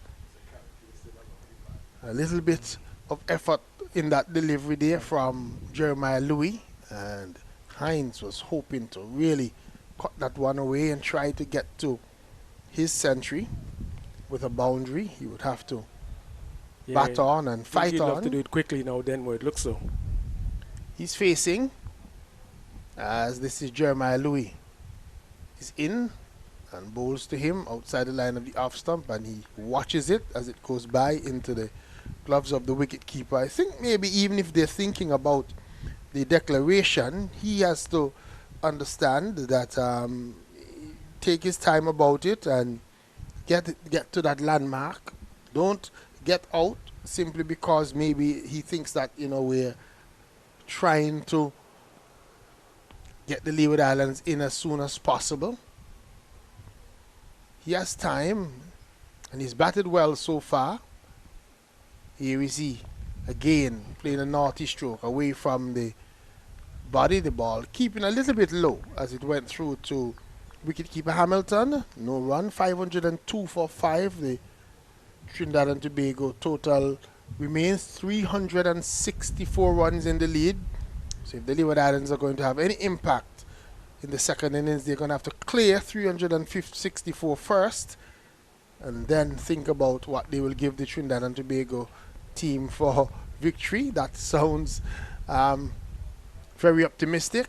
Outside the line of the off stump. This time Hines doesn't offer a stroke, allows it to go by into the gloves of the wicketkeeper. No run. Yeah, I think then more the shot that Hines just attempted to play has been very fruitful for him, cutting over point and cutting down that way. So he wouldn't want to resist that shot when he gets an opportunity to. I think he thought that he missed out, especially on the first one, because it was right in his area. It was short and wide, and something that we've seen him put away. He has played that shot very well all so day. far, and he missed that one. Thought that his eyes lit up when he saw it short and wide. Easy facing, but much too wide, called wide by the umpire. A delivery that started wide and kept going wide. Almost didn't make it onto the pitch. So it was that wide from Jeremiah Louis.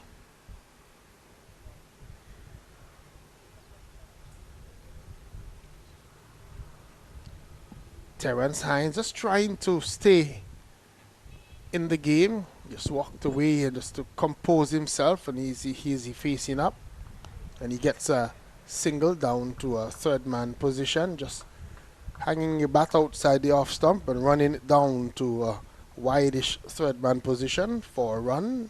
He goes on to 98 and he keeps the strike, so gives himself the opportunity to be able to get to his 100 in the next over to come. At the end of that over, Trinidad and Tobago Red Force, they are 504 for 5.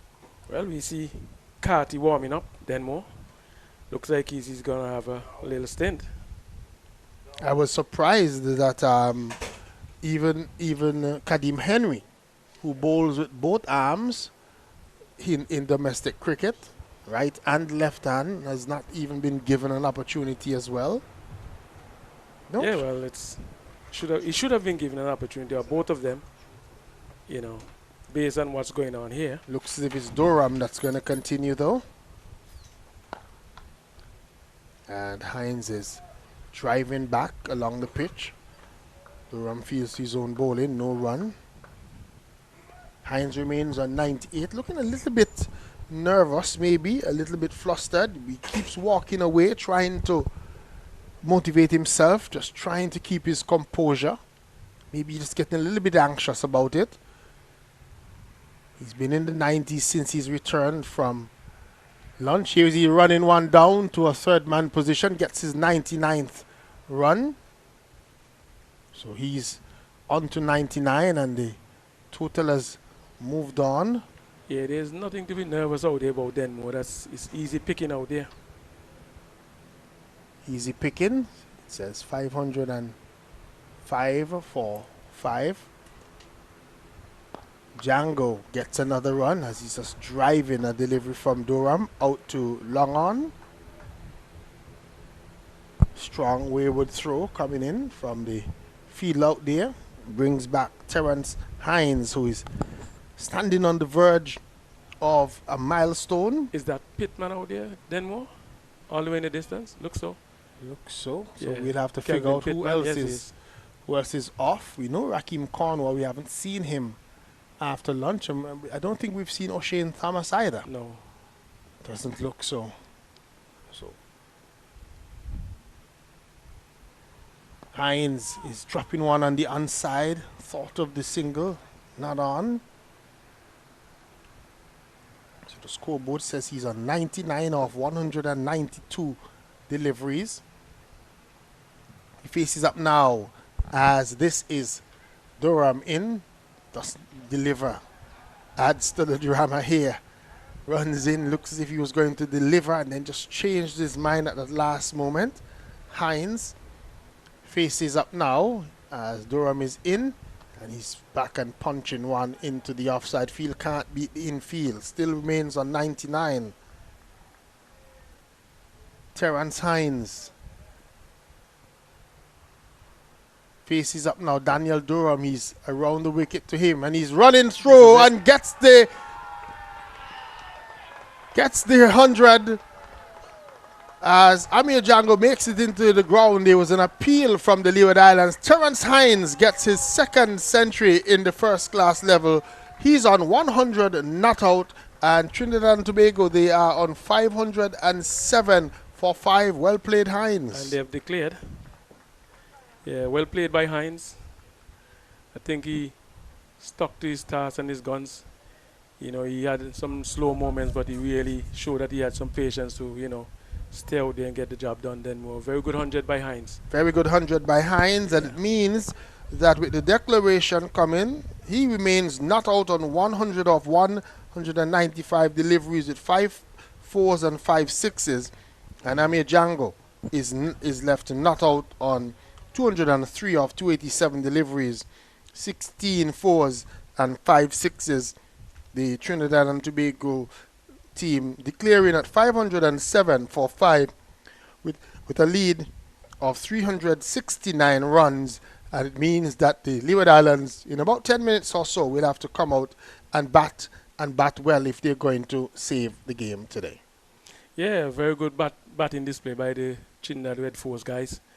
I think that's the kind of look you want from batters when you've been given an opportunity to. And it only speaks well for West Indies cricket in terms of batting. Speaks well in terms of batting, and the partnership ended at 253. So they would have overhauled the 251, which was the partnership for the sixth wicket. The sixth wicket partnership here is 253. So records all around, good batting all around. Something that is positive in terms of the batting for here in the Caribbean and the West Indies. Amir Jangoo, 203 not out. Terence Hines, 100 not out. Trinidad and Tobago declaring 507 for 5. We're going to take a short break, and when we come back, we'll have the Leeward Islands' second innings.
So we're back here, and we're about to have the Leeward Islands' second innings. Remember, Trinidad and Tobago, they would have put on a big total, 507 for 5 declared, after the Leeward Islands made 138 all out in their first innings, behind that big partnership of 253 runs between Amir Jangoo and Terence Hines. Terence Hines ending on 100 not out, and Amir Jangoo, he ended on 203 not out in his innings. So we can just bring you up to date with some of the scores in some of the other matches. Windward Islands Volcanoes 286 and 94 for 4, getting first innings lead over the Guyana Harpy Eagles of 264. So the Windwards lead the Guyana Harpy Eagles now by 116 runs with 6 wickets remaining. Currently at the crease, Sonny Lambris, you remember him? He is not out on 48, and Shadrach Descarte, he's not out on 25 for the Windward Islands Volcanoes playing against the Guyana Harpy Eagles. And we also have a match being played in Jamaica in the West Indies Championship. Jamaica Scorpions 342 all out, and the Barbados Pride had batted first and with 348. So Guyana, the Barbados team, with a 6-run lead on first innings. They are 32 without loss in their second innings. The Leeward Islands batters in Michael Louis and Kadeem Henry, they are out in the middle. Jaden Seals is getting ready to bowl from this end, the commentary box, and we saw him choosing the ball, and he's going to have immediately 3 slips and a gully in place. And with that big lead, the Trinidad and Tobago team will be hoping that they can put the Leeward Islands batters under early pressure. Michael Louis, who got a duck in the first innings, would be on the pressure because he has to try and survive as Seals is coming in, and first delivery is a little bit wayward down the leg side. Louis was playing at it and missing it into the gloves of wicket-keeper Joshua De Silva. Yeah, then the ball is a bit hard and shiny, but we see carry going on here already. Ball carrying down to the wicket-keeper at a pretty decent height. Pretty decent height, pretty decent speed as well, as it's going to be Jaden Seals. He's in, and ball hustles into the bat of Michael Louis, who is playing it defensively into the offside field. No run. So Louis in the first innings got a duck. He faced 7 deliveries but was unable to really threaten the scorecard, as he's facing up now to the West Indies fast bowler and Trinidad and Tobago fast bowler in Jaden Seals outside the line of the off stump, allowing it to go by into the gloves of the wicket-keeper. No run. Jaden Seals is a fast bowler. He should have been playing in England, but he was refused the no objection clause, I think they call it, or no objection certificate, and WICB indicating that it's part of his workload management, the decision to keep him here. So he's playing now for his home franchise, Trinidad and Tobago Red Force. He's right up to Michael Louis, who's coming down hard and playing it out to the mid-off region.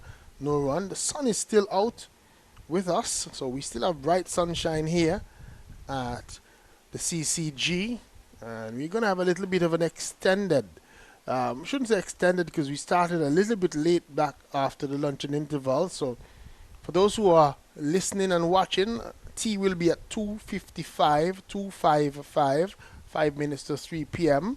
And the close of play, official close of play today is at 5:15 p.m. He's beaten outside line of the off stump by a good delivery.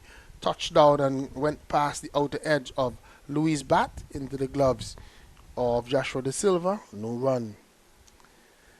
Yeah, then we're seeing Seals actually getting into his work, lining up and beating Louis there with that a beautiful delivery. We're still seeing that hint of movement here of the pitch. So he I has had a look at the pitch through your binoculars here, Denmo. You see a hint of grass and a very good length on that side of the pitch. Yeah, there's live grass on it. When we looked at it this morning in the pitch report, still live grass, live green grass. There were some just about at the good length, and it's a good covering of grass on the pitch there. Still something in it, and I said it in the match report, in the pitch report, that I think if bowlers bend their back, if they put in the effort, that there is still something in it for the bowlers, because it's a nice hard pitch, but there's also opportunity for the batters to get in and get runs. Yeah, you're seeing lots of movement from this side, from this end of the track, where we see that live grass is at. So obviously both teams has actually realized that where there's some movement to be had from the side of the pitch.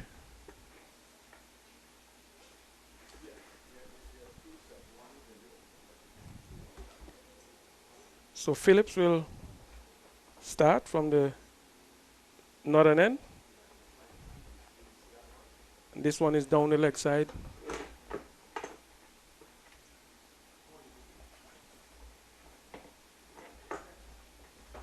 Okay, it's a bye signal by the umpire.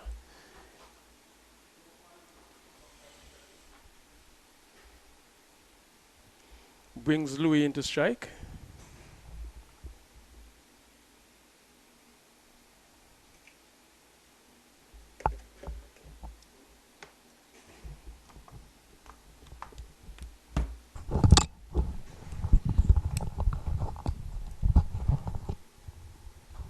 So the first runs for the Leeward Islands Hurricanes, they are in their second innings, is on the board. Philip is in, and Louis gets his first runs of the game, whipping it into the deep mid-wicket position, and he comes back for 2. He was thinking of trying to get a third run there, but giving chase. Close to the boundary looks to be Jaden Seals. Yeah, that should have been 3 runs then, Mo. Should have been. Kadeem Henry, I think, was just a little bit casual in his running. Yeah, where we have scarcity of runs, you need to take the opportunity when you get them. So, just the adjustment made. They've moved Seals into the mid-off position rather than the mid-on, where is more space. Philip comes in now and is bowling, and the ball again is played into the onside field by Mikhail Louis. Gets his third run, 4 without loss. The total for the Leeward Islands Hurricanes in their second innings. So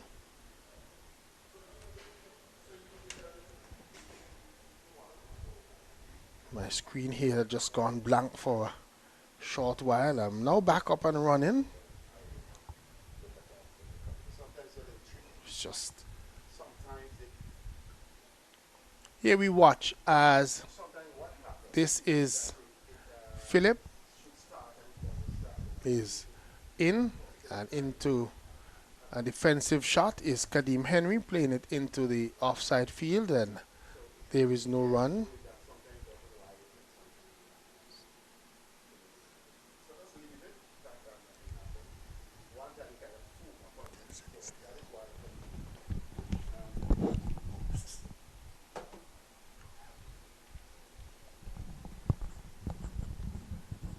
So Philip Very long run up. He's striding in now to bowl to Kadeem Henry, and Henry is caught at slip. So he just leaned forward, not really moving his feet, just leaned forward, and the ball hit the outer edge, went low to that man at third slip, took a good low catch. That's the end of Kadeem Henry without scoring. Leeward Islands in early trouble, 4 for 1. Yeah, there we go again then, where you can't be chopped on your crease. Yeah, very short stride in. Yeah. Hardly any movement there from Kadeem Henry, and his edge was found, catch was taken low down, and that's the end of him back into the pavilion without scoring, and his miserable run continues. He's had a struggle even in domestic cricket. He in Antigua and Barbuda has not looked the same, didn't score heavily at all in the recent two-day competition put on by the Antigua Barbuda Cricket Association. Many of us were surprised, at least I was surprised, of his selection ahead of somebody like a Kofi James for the Leeward Islands in this tournament. But we will see if there is any change made to the Leeward Islands setup, because Kadeem Henry has not necessarily come to the party in this game. He's back in the pavilion without scoring, and it means Joel Andrew has come out. He's caught by Evan Lewis after bowling of Phillip without scoring. Kadeem Henry back in the pavilion in the second over of the Leeward Islands second innings. Yeah, following the ABC two-day competition in Antigua Denmo, I must make mention I haven't seen none of the Leeward Island players who were playing in this tournament really stepped up to the plate and scored runs. So you are correct. Not sure what's going on with the batters. Louis, etc. played in the tournament. Here's Phillip in, and Joel Andrew gets off the mark right away. Delivery that was angled on the line of the leg stump, and he's worked it down to a deep square leg position for a single to end the second over. Successful over from Anderson Phillip. At the end of it, the Leeward Islands Hurricanes in their second innings, they're 5 for 1. Yeah, we see Leewards starting their second innings, and it's again been slow going, and they've lost an early wicket in Kadeem Henry. Again, chopped on the crease, not any great movement of the feet. Yeah, that was not even a half stride, you could call it. Almost as if he just lifted his left leg up and put it back down at the same spot. And was in no man's land. The ball just hitting the edge and going very quickly to Evan Lewis at that third slip position, and he took a nice low smart catch. Jaden Seals continued to Joel Andrew, who has come out at number 3 for the Leeward Islands. He's playing one back along the pitch, and there is no run.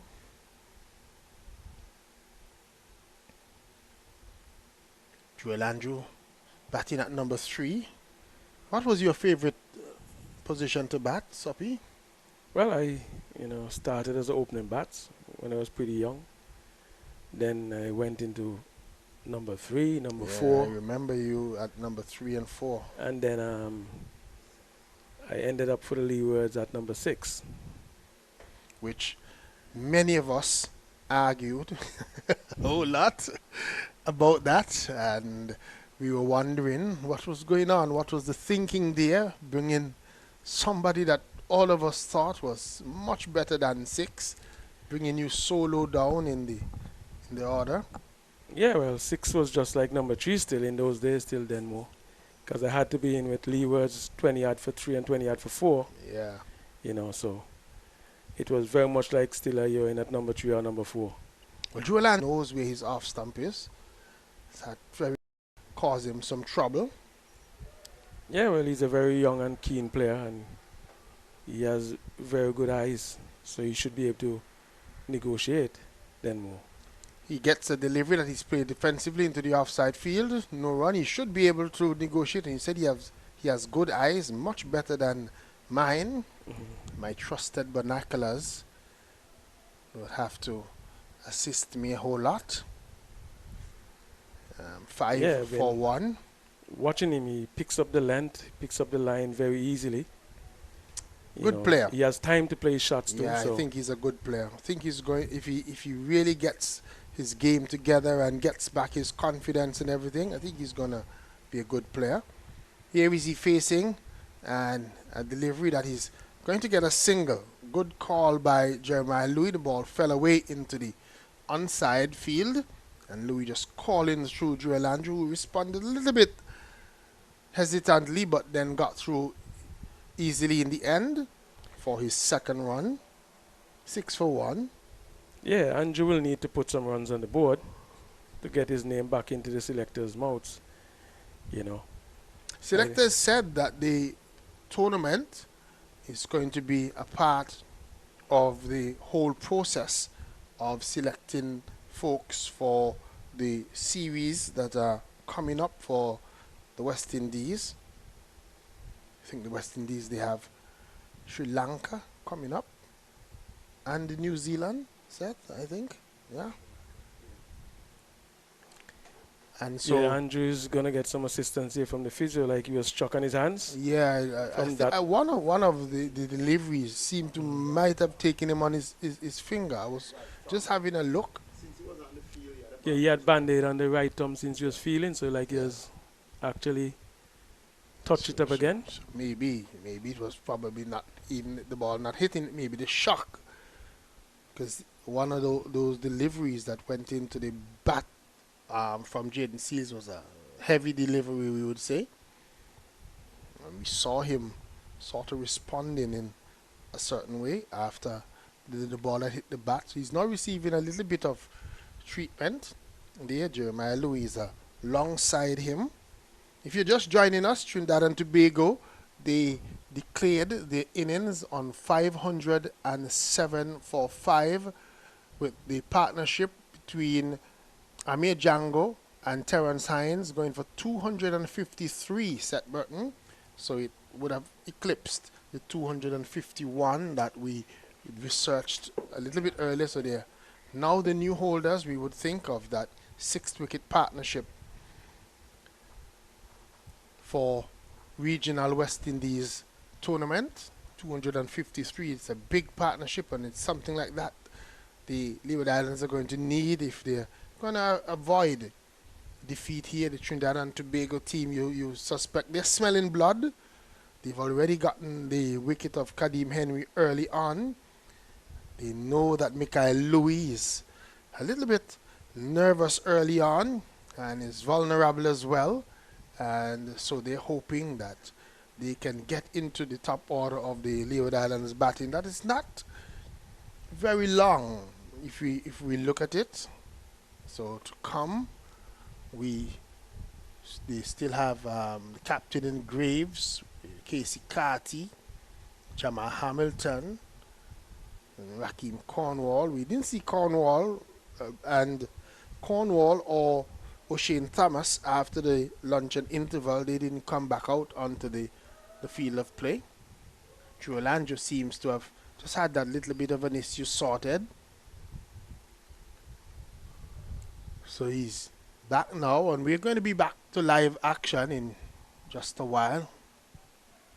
Good afternoon to all the folks who are listening to us across the Caribbean and across the world. Denmore Roberts and Clee and Dave Joseph outside the line of the off stump, beaten by a good delivery by Philip. Excellent delivery by Phillips. Philip continues to bowl well. He bowled well in the first innings, and he's started off the second innings right where he left off. Anderson Phillip. I want to think that one kept a touch low then more. Yes, it looks so. From the length that they were normally carrying through, that one seemed to have slided in through a bit lower than the others. So Joel Andrew just went down and had a look at the area where he saw that one pitch just to see why that one kept a little bit low. This is Phillip. And again, Joel Andrew is playing defensively, shaking that hand that is seemingly giving him a spot of bother. Well, he has. He's got to stick it out then, boys. It's not a joke out there in the middle. As my grandmother used to tell me, it's not all things you see are tea. You can't sip on everything that you see. You got to make sure it's tea before you want to sip on it. I was just thinking out loud that Joel Andrew had a little bit of a challenge with his hand. Why they didn't probably send Casey Carty at the number 3 position and maybe just give him a little bit of an opportunity. Now, I'll maybe tell to you, put it in Dan is ice. a very determined youngster. He would want to go. He's there now, and he's trying to force one away into the offside field. Yeah, he is a determined youngster, and he will definitely want to get out there and bat Denmore. Well, he is out there, and he's going to have to fight, even though he seems just to have a little bit of an issue with probably a finger or so. But knowing Joel Andrew, as you said, he's a determined young man that is going to look to fight on. He's facing up to Anderson Phillip, who's had a wicket for 4 runs so far, outside the line of the off stump once more from Phillip. Ball again, just keeping a tinge low as it went through to wicket-keeper Joshua De Silva. No runs. So Silva had indicated to me that they wanted to bat for the entire day today, but they've changed their mind, which they're willing to do. They have a healthy lead of 369 runs. So right now the Leeward Islands, they're 363 runs behind as Phillip is in, and Joel Andrew again steering one out into the offside field. Is that Joshua James who is fielding at that point position? Yeah, Andrew's still in having some problems. He has called for something, but the umpires actually, they're saying after the over, it's one more ball to. Yeah, so James is finish up the over. On the field. We'll try and pick up who is off. Is it maybe it's Jason Mohammed? Have you seen Jason Mohammed on the field? He's at cover, so we'll try and figure out who is off the field. This is outside the line of the off stump from Phillip and ends another over at the end of it. Leeward Islands Hurricanes in the second innings, they're 6 for 1.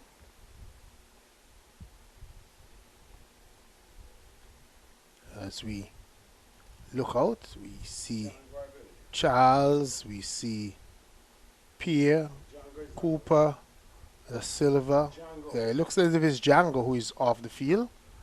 So after his exploits with that double century, he's probably just having a late lunch, refreshing himself, maybe to come back onto the field a little later on. As you suspect that going into lunch on 198, he probably was not so hungry, more so anxious. Jaden Sears is going to continue, and we have bright sunshine back out here at CCG, going past the bat of Michael Louis. Again, delivery that kept a bit low, going past the bat of Michael Louis into the gloves of wicketkeeper Joshua De Silva. No run.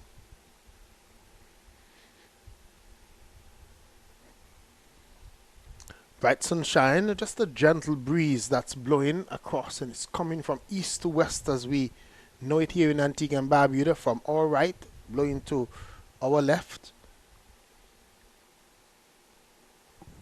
Just if you look at the match summary so far, it's all been Trinidad and Tobago in this one. Michael Louis coming down hard, and the ball raced off of the bat quickly out to that mid-off field and no run.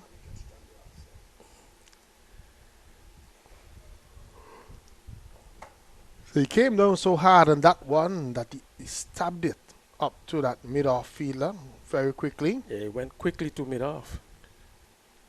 Michael Louis, the opening batter for the West Indies in tests recently. He's lost his place, hoping to get back in the fray, and in the minds of the selectors, he's leaving one outside the line of the off stump, ball falling before it got to Joshua De Silva, but he was able to put his body on the line to stop it. No run. Yeah, it's actually getting lower and lower then more. Yeah, it looks like it's heading down now in terms of pace. And carry. Groundsman was saying that they believe, especially tomorrow, should turn. It might turn. Well, it was turning from since the first day. And it was turning from day one.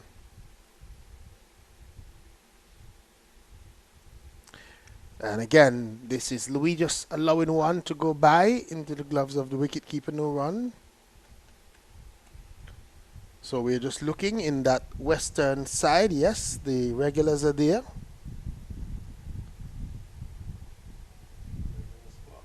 Yeah, we see a couple more persons in the regular under that, what do you call it? Is that a gazebo where they sit with the cameraman on, above them? They found a little space that they like very much to the west there, outside the line of the off stump from Seals. Louis doesn't have to offer a stroke, no run. So I'm told it's Miss Turner and her family. And I look and I see someone over there in a Leeward Islands shirt as well, just having a mingle with the few spectators who are here. Not that many around watching this game, so if you're watching us online, welcome. Delivery outside the line of the off stump, and he's out caught. So Louis played at that one, and it looked to have carried in the air to that man at Gully. It was Hines, and he stuck his hand up in Cooper. It's Cooper. Stuck his hand up in the air and pulled off what was a smart catch. We'll just look at it once more. Yeah, he was driving at it. Michael Louis, the edge found. The ball was going above his head. He just stuck the hand up, and those, they say they have to stick that one stuck well. Michael Louis is back in the pavilion for 3, 6 for 2. Interestingly enough, Denmore, those are the same balls you were actually leaving early on.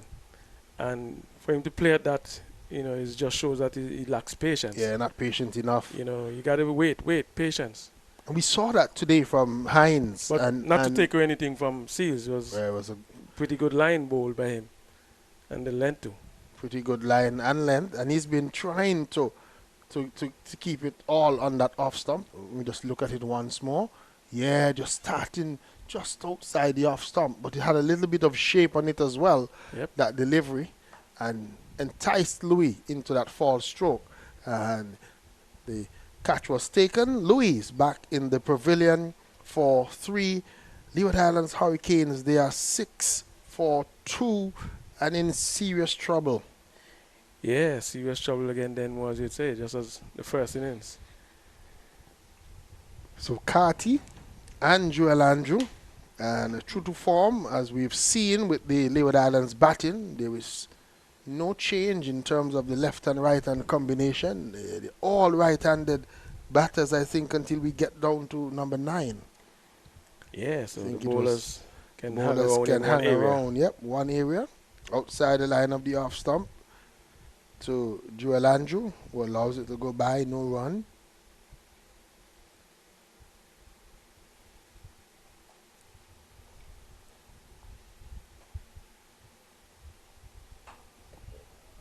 Say good afternoon again to all who are listening to us. I haven't heard from my good friend, the Right Honorable Basil Morgan over there in Montserrat for a little bit.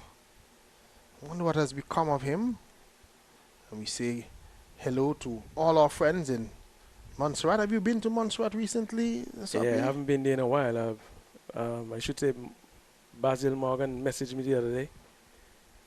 Oh, here is he, bowled, played on from outside the line of the off stump.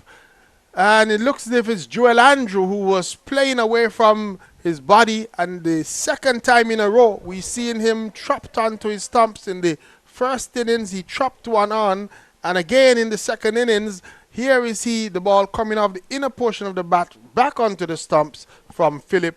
Joel Andrew goes Leeward Islands. They are 6 for 3. Yeah, then that was a good delivery, but I think Joel Andrew was looking to go too square. Yeah, if you look at his feet, just look at it right here. Yeah, he was attempting to play too square. You need to play straighter. Yeah. You know, so he's back in demise. He's back in the pavilion. Leeward Islands, they're 6 for 3. They trail by 363 runs because Trinidad and Tobago, Red Force, they have 369 runs in the lead, having declared on 507 for 5 after bowling out the Leeward Islands for 138. And so we were just saying hello to our friends in Montserrat, in St. Kitts, Nevis. I haven't been to Nevis in a little while. I think I've been there on 2 occasions before and haven't been there for a little bit. Hello to my friends in St. Kitts and in Nevis. Say hello to our friends in St. Martin and also those who are listening to us in Anguilla. Patsy says hello to you over there in Anguilla. Patsy Frederick Watley, Kenny Benjamin's sister, finds herself living in Anguilla now, and Mrs. Richardson, I remember her from Ministry of Education. She also lives down there in Anguilla now, and I think Mr. Richardson went down as well. Say hello to them and to Bernard and to all the folks who we know over there in Anguilla. Say hello to my friend Burton, Albert Burton, over there in Anguilla. Was my referee colleague for a little while. His son still plays here in the domestic competition. Shane Burton. I think he now plays for Jennings. But Leeward Islands in serious trouble. They're 6 for 3. And is that the captain who has come out? Yes, he is. Yes, he's come out. Captain Graves, himself and Casey Carty, both yet to score. He's facing his first delivery, and it's right on target. Is Anderson Phillip playing it out into the onside field? Is Justin Graves, and there's no run. So, if you're listening, Louis 3, Henry North, Andrew 2. Sounds like an area code, but that's the Leeward Islands scorecard so far. 6 for 3, and they are trailing by 363 runs. Outside the line of the off stump, and a delivery that is allowed to go by into the gloves of Joshua De Silva, and there is no run. Seth Burton is standing by. We're going to hear from him soon, as he's going to come in and join us. Looks like Philip has upped his pace a little bit then more. Yeah, he was motivated. He's charging in, having gotten 2 wickets so far. And we were saying it off air that we believe that the Trinidad and Tobago bowlers are going to be motivated. Here is a delivery that is up to Graves, and he's going to get runs here. He whips it away into the mid-wicket region. It goes into the fence now, 4 runs. So it was right up to him, and he was looking to come down hard on it. Maybe got a little bit of his boot Seems as like well he in the done shot, something or to his maybe he's pulled a muscle there. And Graves, he's just indicating to the physio not to come, but that's not a good sign there. It looks as if he's pulled a hamstring, and he would definitely need to have a look at that, as he got a boundary, and the Leeward Islands total has gone into double figures. It's 10 for 3. So Casey Carty and Graves batting. Michael Louis Kadeem Henry and Joel Andrew, all back in the pavilion for the Leeward Islands Hurricanes.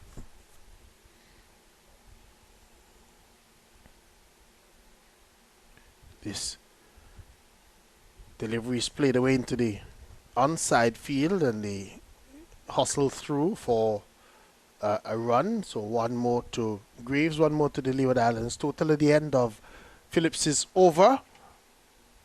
Leeward Islands Hurricanes, they are 11 for 3. Yeah, he's still favoring that hamstring there, Denmo. I don't know what's the issue, but he's in a spot of bother. I guess he should be okay because he has actually asked the physio not to come, so.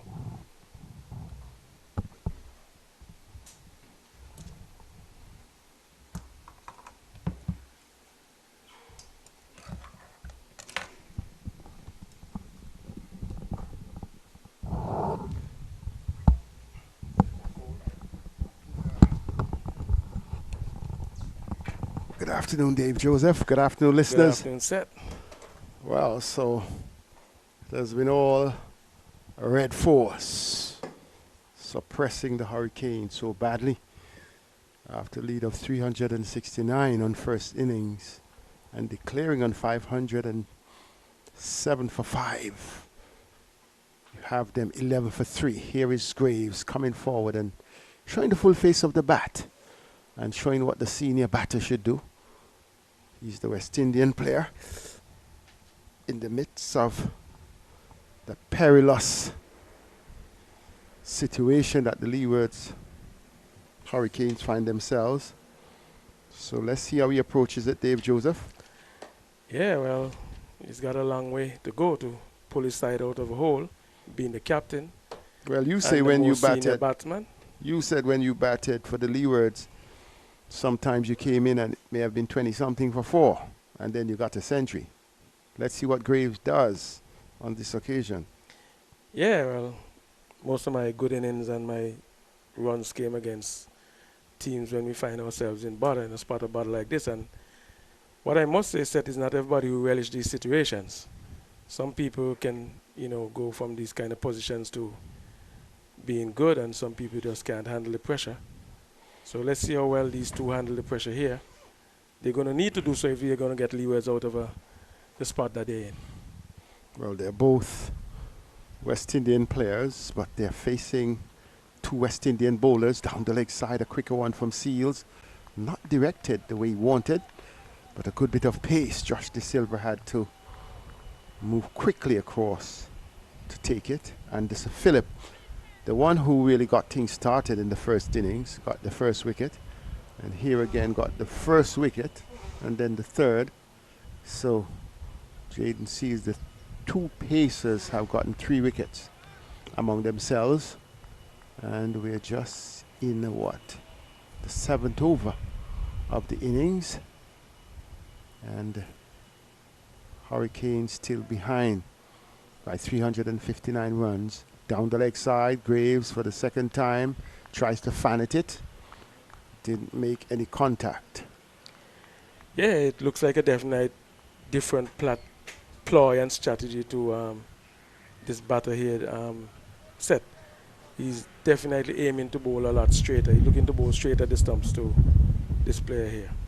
And the key is because he would have seen Graves and he would have seen Louis, and you realize they were outside the off stump to Louis, knowing that Louis was going to come that way. And yeah, Louis straighter to the stumps now to Graves here. Right on stumps, as you say, driven deep mid off, and this Phillip rolls over to save a single, and you're just seeing professionalism all over. Yeah, it's good to see when the fast bowlers are diving around. Diving around and tumbling over to save a single or to save a potential 4. Yeah, even when you have a lead of 359 on first innings. Yeah, well, you want to keep them down. You have them down. You want to keep them down as much as possible. As you'd say, keep your foot in their necks. Yes. So Seals then more alluded to the fact that Seals would have been in county duties, but summoned to stay at home by CWI. Here is Graves fishing at that one. It was keeping low, Had it been a bounce more, that shot would have been on. But that shot was not on for the ball, keeping low. And we saw what happened to Joel Andrew. The ball was too close to his body for that cut shot or the attempted steer that it took the inside edge and or the bottom edge and went into the stump. So he has to be careful. Yeah, as my coach said, that was a get-out shot. He was trying to get out. But fortunately, he's still there. No, you've been beaten and then you're still trying to wave the bat at it. For what reason? So you're already in trouble. You don't want to add to the trouble. So Justin Graves and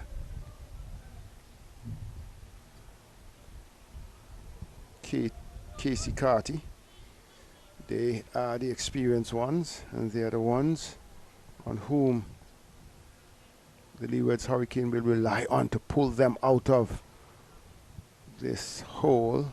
Graves already having 4 test matches under his belt. In his 60th first-class match, Casey is the one who faces. Drives a lovely shot, but it will only get a single. Seals came around and cleaned it up well. There are a few dynamics, I think, that are different when you look at the team. Apart from the batting and the bowling, you see a lot of things in the field that you like to see. A fast bowler is bowling, and he has the senior fast bowler to his left or to his right to encourage. You didn't see that in the Leewards yesterday. There were times when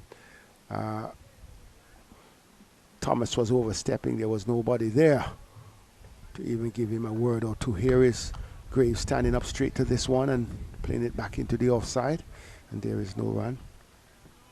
Yeah, he says some support would do, the bowler no harm. Give him a pat on the back and let him know where big fella, you got to stay behind the line. We didn't get that from the Leewards, and we've seen Phillips and Seals working together very good. Supporting each other. In the field with advice, with keeping each other focused.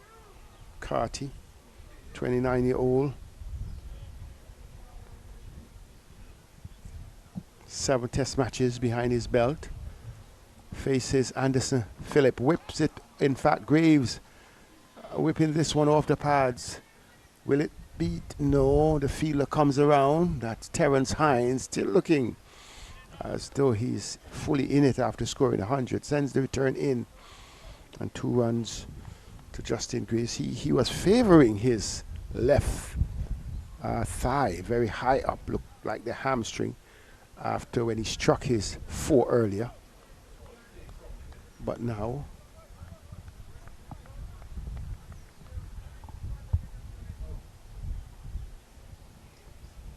he's looking okay. Carty, 61 first-class matches, just 1 more than Justin Graves. 2,908 runs, an average of 26.92. 3 first-class hundreds, 20 50s. So he has the credentials, know what it takes.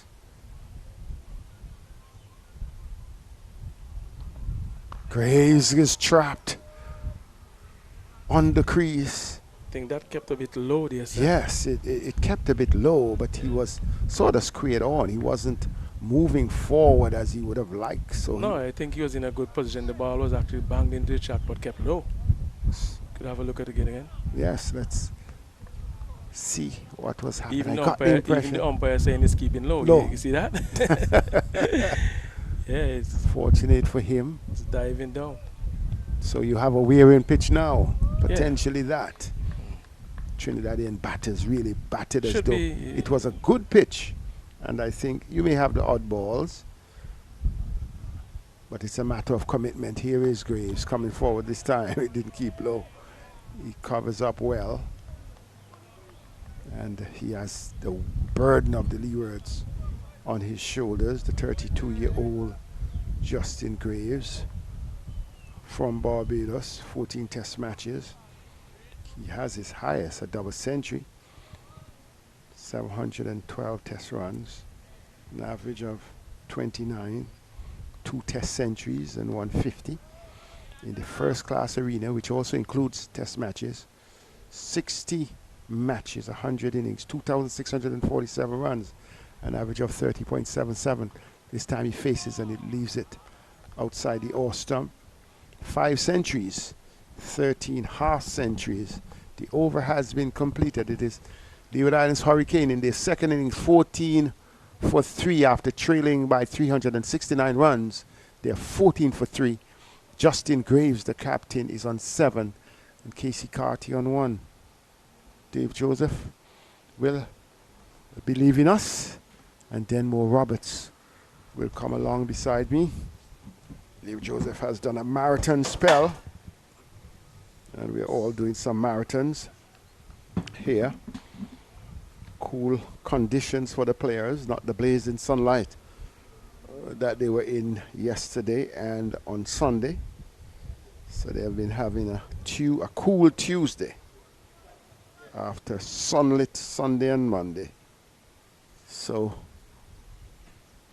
Jaden Seals is going to continue over the wicket, leaving that one alone. Casey Carty, decisively so. Seals is in his 4th over. He has had 3 maidens before this. 4 overs, 3 maidens, 1 for 1. Really been bowling well alongside Anderson Phillip. 3 slips waiting. The gully, backward point, cover, mid-off, mid-on. The lone fielder on the boundary is at fine leg. In he comes. Outside the off stump, allows the ball to go through. Carty. And no harm done. Yeah, Seals is still trying here. He has 1 wicket so far. He's in his 4th over. And the Trinidad and Tobago team, they have come out motivated. They have a big score that they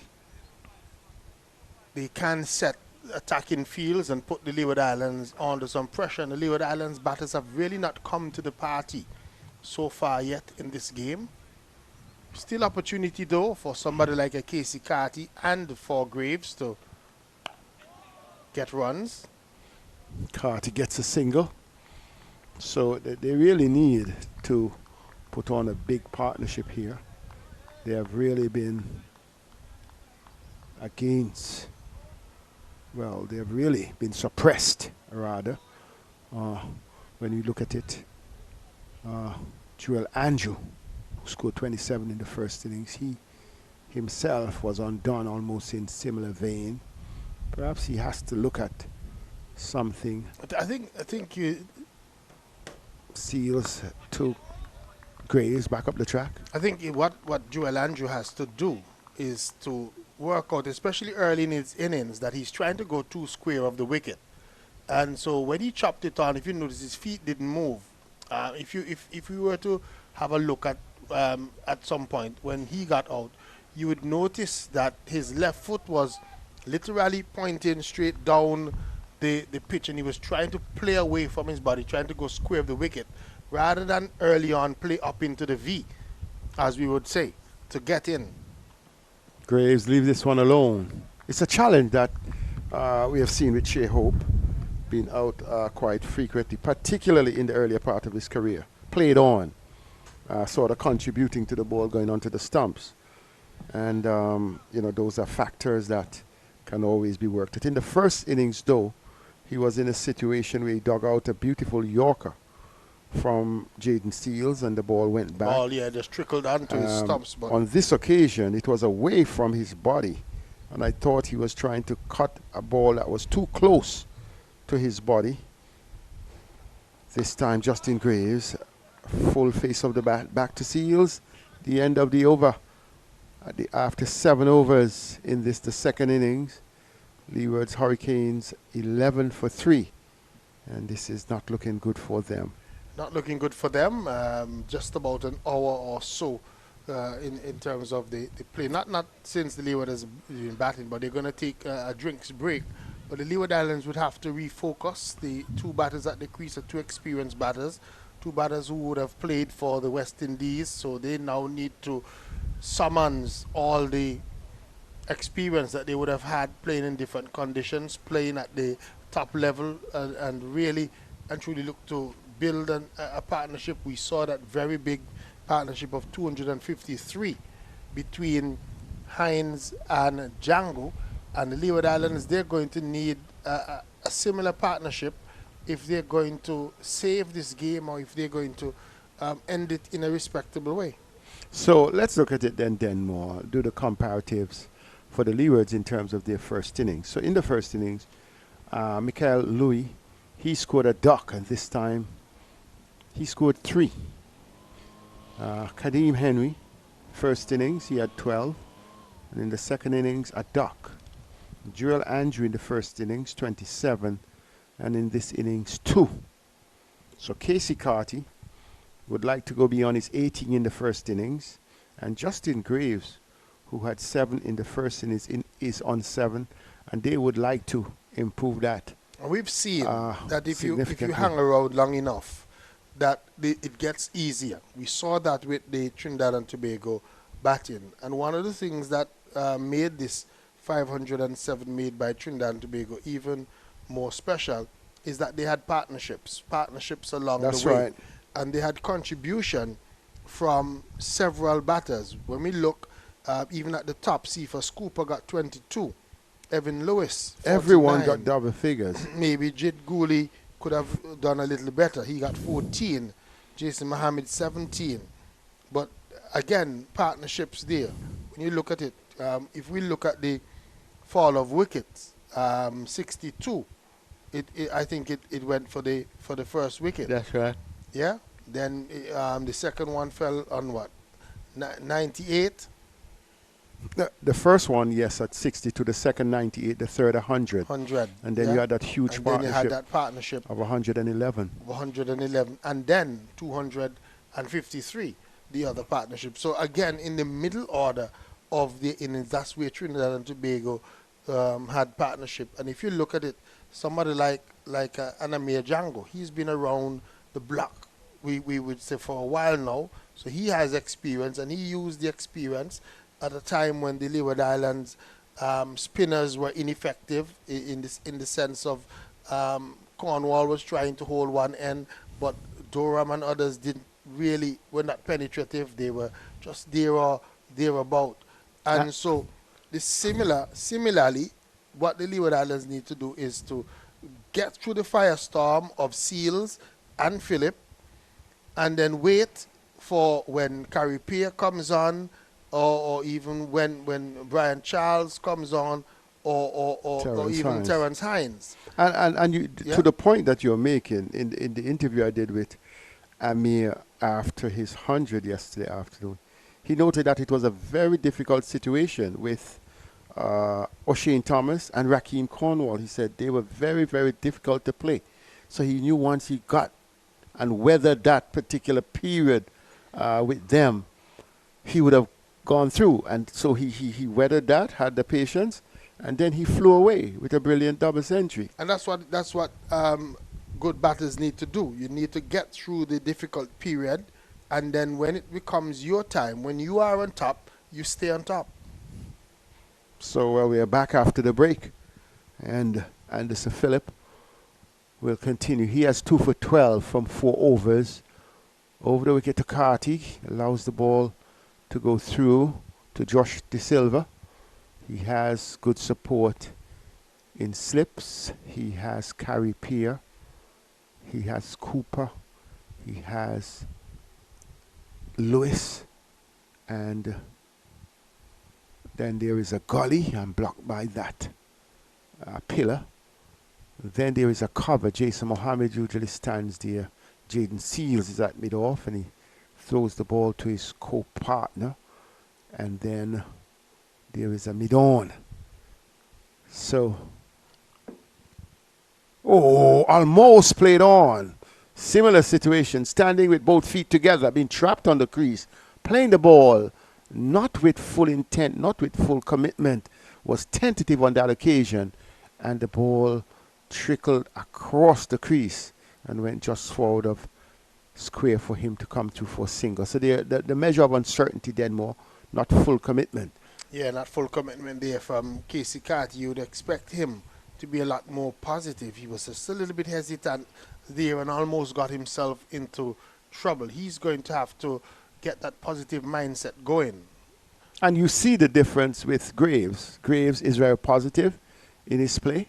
Yes, he got one that kept low, but you have to be decisive. You cannot be indecisive. You cannot be half-hearted. You won't be ultra aggressive, but at the same time you have to be positive. And that signal is important, that you give that signal to the opponent. Graves leaves this one alone. Even in leaving, prods forward, watches it and allows it to go through. And that becomes key. 16 for 3 to Leeward Islands. Losing Louis for 3, Kadim Henry for a duck, and Joel Andrew also in the process for 2. Carty is on 2, Justin Graves the captain on 7, and 2 wickets for Anderson Phillip and 1 for Jaden Seals. They continue to strive here. This time Justin Graves, lovely shot. He just stood up straight and he caressed that ball to the left of the cover field and to the right of Amir Jangoo, who is back on the field at point. And he didn't even worry to move. That's a good shot. That's a very good shot. And that's what happened when you're positive and you get in. You're going to get loose deliveries and you just have to bide your time. Not force it, because there is still what? We have here today until we had 59 overs. It was at the start, and we still have another 50 to go also. That's right. And so it's still time today, and then you still have tomorrow to come to end this match. So there is no rush for all the fall stroke that we've been seeing, and that was an excellent display there by Graves of what patience can do for you. Not only lack of patience, but indecision. Half-hearted approach. Got to be positive in all that you do. Phillip wide outside the off stump and did not induce Graves into a stroke. The Windward Islands are still taking on the Guyana Amazon Warriors, Happy Eagles, and the Windwards getting first innings lead in that one. They made 286, then bowling out the Guyana Happy Eagles for 264. Pretty close call on first innings. They won 32 for 5, so they would have. And the other match was also close on first innings, so just a margin. 6 runs. Exactly. So that's what you want. Tight competition on this. It's a one-sided affair. Anderson Phillips into Graves, and Graves works it off the pads. Hines comes off the boundary at long leg, and he gets a single. So Graves is in double figures.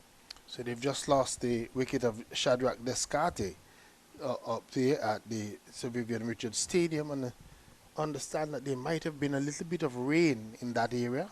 Well, we saw from the graphics here the clouds, which our cameraman picked up. And once you see those clouds from the east, those may be hovering straight over the stadium based on our location. I was being asked by someone who is at the stadium if we have rain up at Coolidge. We've not seen any. But you said it earlier that Coolidge does not rain as often. When you hear the weather and they call the measuring points, usually there's a lag at Coolidge, the other places, and you say for years that was our main or only center. Yeah, and Coolidge normally gives you what they say is the rainfall in Antigua, and it doesn't necessarily reflect truly. That's because, right. The other areas, like if you go around south, as we call it, Bowlands and Jennings and so on, they get a lot more rainfall than is recorded here at Coolidge. And I call a rain belt, one that comes off from Potworth Dam through All Saints, through Buckley's. I call it that right rain belt to Jennings. That's correct. Over Jennings. Those are always green. Yep. I remember in my younger days when I was at GT Ambrose School, we used to say it rains every afternoon. Here is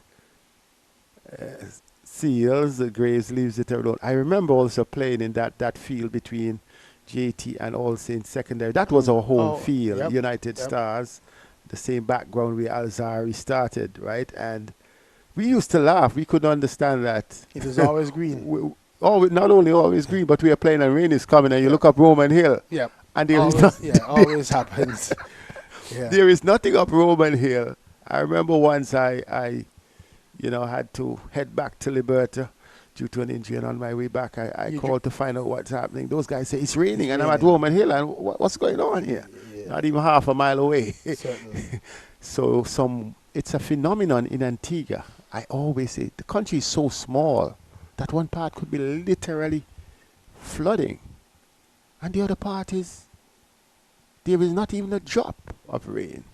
Correct. I don't know what you'd call that weather phenomenon, then more. I'm not into weather. Not sure what you call it, because even recently there were rain falling in Antigua. St. John's was literally washing away, and we were playing cricket out in That's right. in 2 weekends ago. Yeah, we were playing cricket out in Liberta without even a drop of rain. We didn't know what the folks were talking about. Lovely shot from Graves off the pads. We'll get at least two, or he is settled for one. Terrence Hines runs back.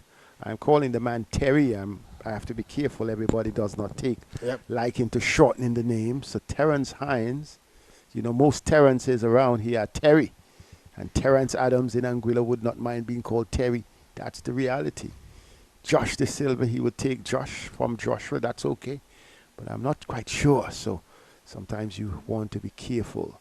But the rain matters in Antigua where you are. I could understand in Trinidad, a huge country, that you could really have rain in the south and no rain in Port of Spain, or you could have rain in Maracas and none in St. James. Outside the off stump on this occasion. But when you have small islands like Antigua and Tobago, you expect a rain across the island is a rain across the island. But that's not the case in Antigua. Not the case in Antigua at all. I think it has a lot to do with the weather pattern where our wind comes from. The wind normally comes northeast coming through, and it blows into that direction going towards that may well be it. Call it. That may well be it. And so you find because what happens is that like the groundsmen here, we don't see them at all. They're not worried at all because of where the clouds are gathered, and they know where their rain comes from. Here is Seals. Carty plays the ball into the onside, short mid-wicket region. Comes through for a single. These two seem to be settling. And that's what they need to do. They need to settle in. They need to get themselves in a positive frame of mind. Start to trust the skills that they know that they have. Get themselves together and build a partnership. Build a partnership for the Leeward Islands. Even if it's not going to be enough to overhaul the massive 369 that they need to get to. Start to think about personal milestones. Start to think about, the WICB says that the selections and so on is going to come based on performance out of this tournament.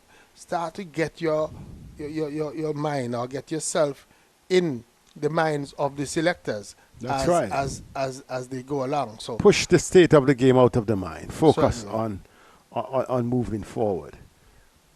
Yep, certainly. I remembered someone motivated me a time. My bigger brother Al, in our version of the game, is the maestro. One day he got out and I was so upset. I'll get back to that. As Graves comes in. Oh, that's a good delivery leaving. Not Graves, but Anderson Phillip leaving Carty, and there is no one. And then I was upset. What kind of shot would you play as a premier batsman? And I remember a guy said to me, a guy named iPaul, he said, well, he's out. So why you don't be the hero? And that spurred me on. I looked at it, I said, the man is true. The man is correct.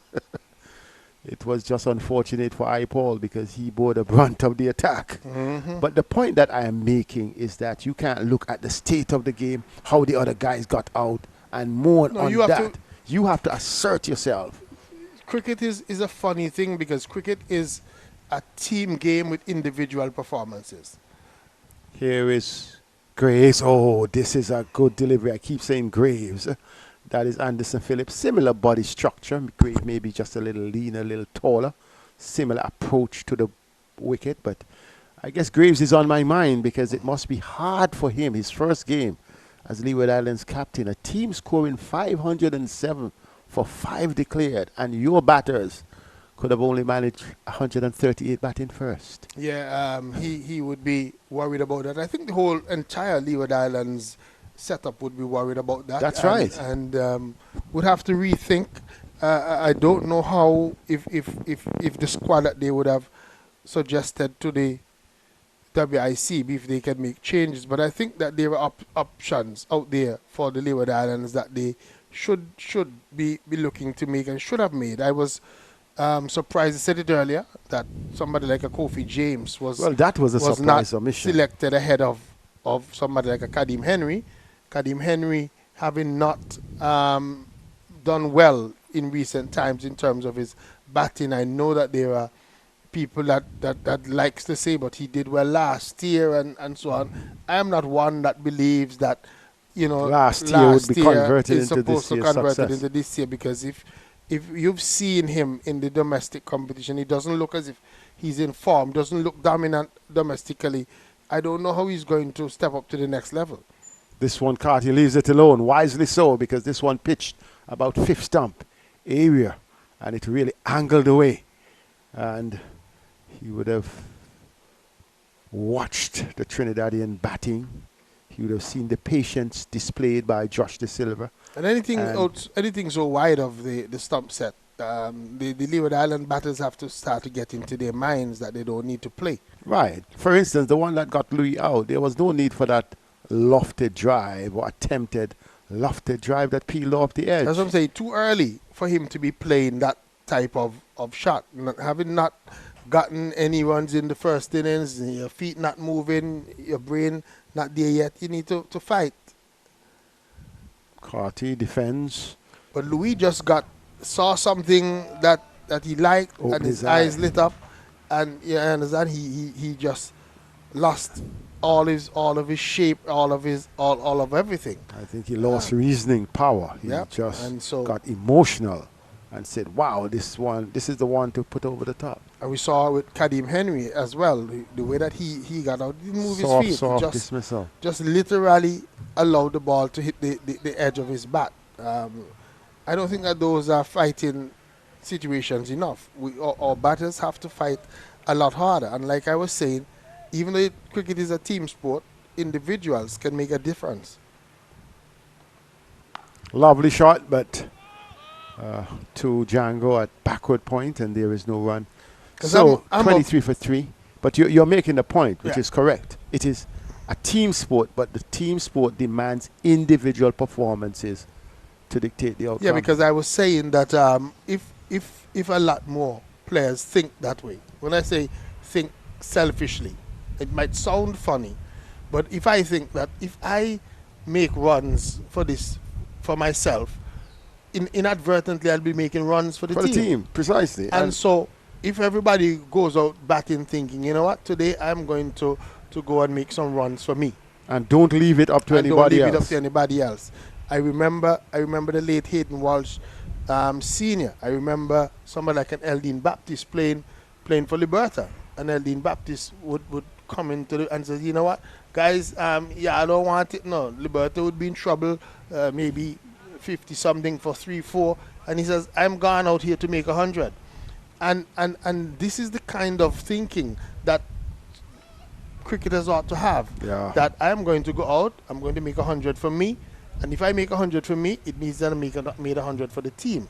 And so we need a lot more fighting than what we've seen. And I think, too, even when we step up to the next level, that is a problem that we have. Too many of our top batters are too easy to out from any and everybody. And it means that is not showing that they are actually of the quality. Of the quality or a step above what they need to be. Here is Jaden Seals good, of the quality. And Justin Graves watches it. He has on his mind something special as a captain. He wants to pull his team out of the ditch. He must be thinking, And I think when we look at Seals, one of the things that probably would have we would have noticed that I think that Seals had improved a whole lot after his stint in the UK last season. He's been more controlled. He's been able to bowl a better controlled line, and he does so with a reasonable amount of pace. What it did, it also gave him experience in different conditions. Certainly, it did.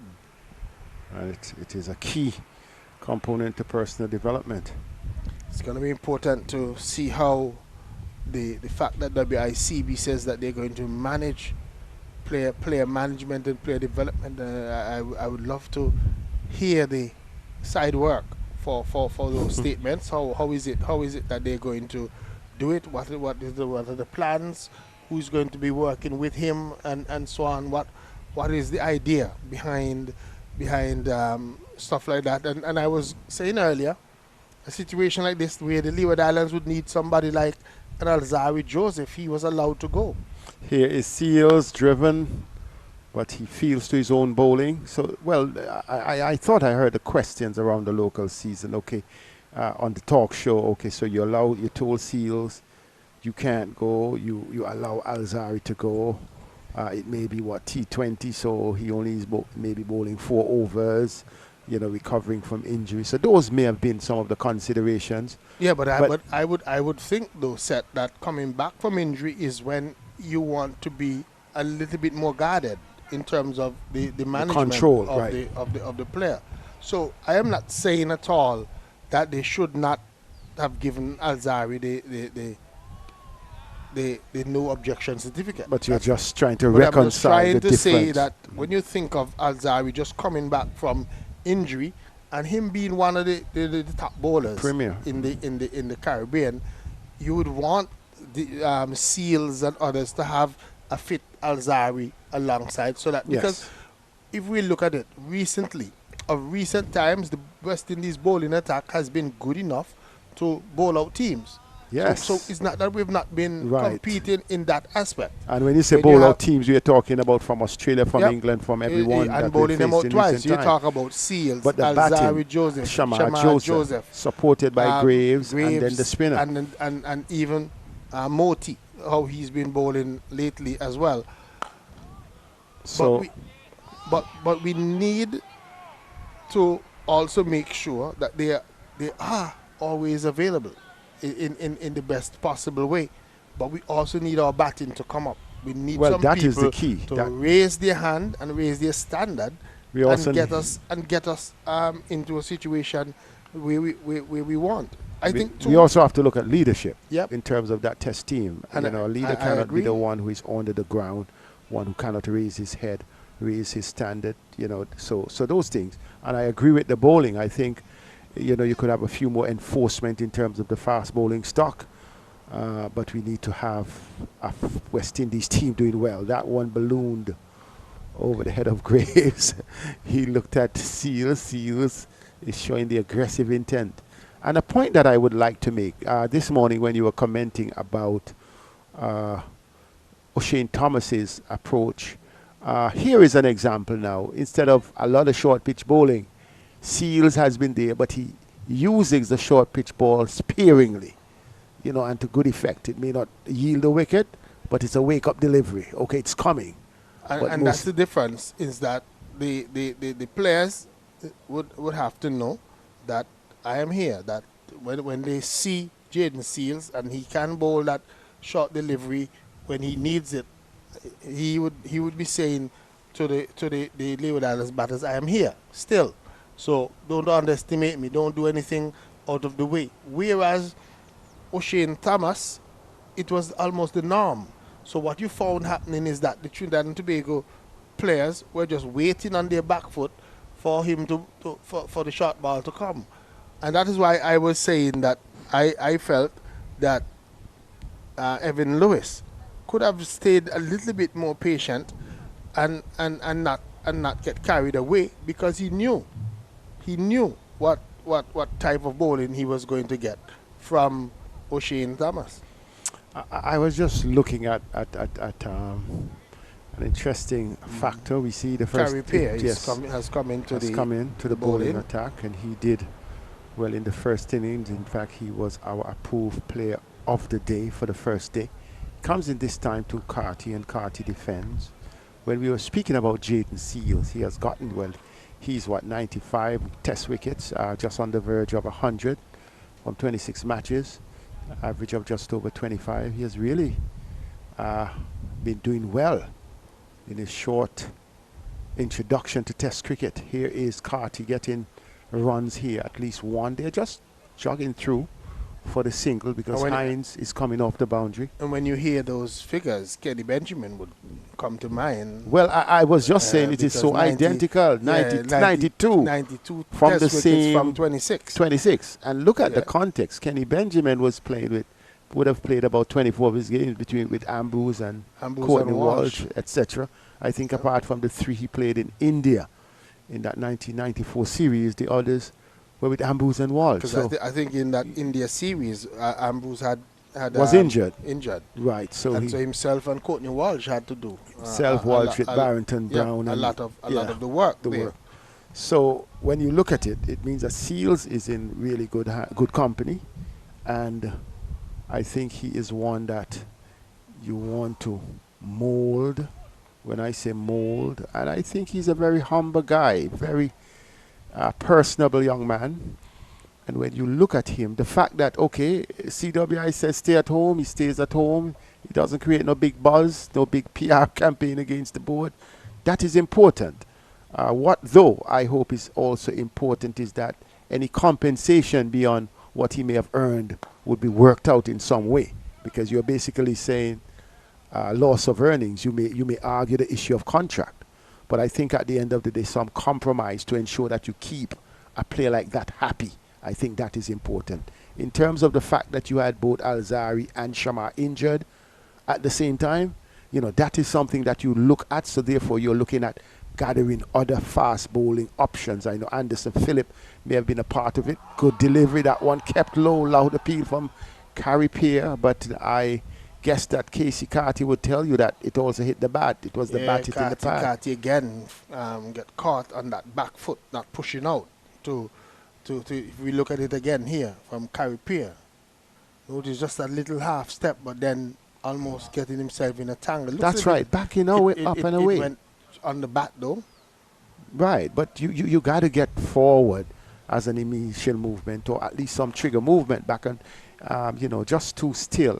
So the point that we're making, you have that good young fast bowling combination, but it cannot revolve around the 3, because you see when both the Josephs got injured, you had to rush back for Roach, whom you had refused previously. So then you have to build the core around the Anderson Phillips. You have to build the core around others whom we hope come through this season to say to the West Indies, we have the bowling completed. And recently the news, I know it's not fake news, that Otis Gibson has now re-emerged as the West Indies bowling coach. He is the bowling consultant, based on what the WICB would have released, that he's hired as a bowling consultant. So he's going to be probably doing some work with some of the bowlers across the region. I hope that he's not just the bowling consultant for the team, the test level team, because I think with some of the other bowlers coming through, they would benefit from the whole experience of having somebody like an Otis Gibson around. Yes. Some folks were asking, and maybe I'm just asking out loud, what had happened to Ravi Rampal, because I don't know either. Rampal was a part of the setup there. So, and to be fair to him, at that stage we were getting relatively good performances from the bowling stock. So maybe it depends on how he would be used. And I'm thinking, I'll come back to that, as Seals comes in from this to sudden end, good delivery. But you see, Graves is playing correctly. He's coming out. So he was able to meet that even though it kept low. Here is the issue. So we have looked at that, a bowling consultant for the fast bowlers, and that department is doing relatively well. But I think what's the situation? You had a guy named Desmond Haynes sometime, who you know, after he was chairman of selectors, would have applied for the coaching job. but you had a but guy, the issue is, who are the batting consultants coming through? You had a guy named Brian Lara that we heard. Has he expressed interest? Was a batting consultant at one point. That's right, at one point, but we don't know. So we have to bridge the gap. Lovely shot. Just showing the face of the bat.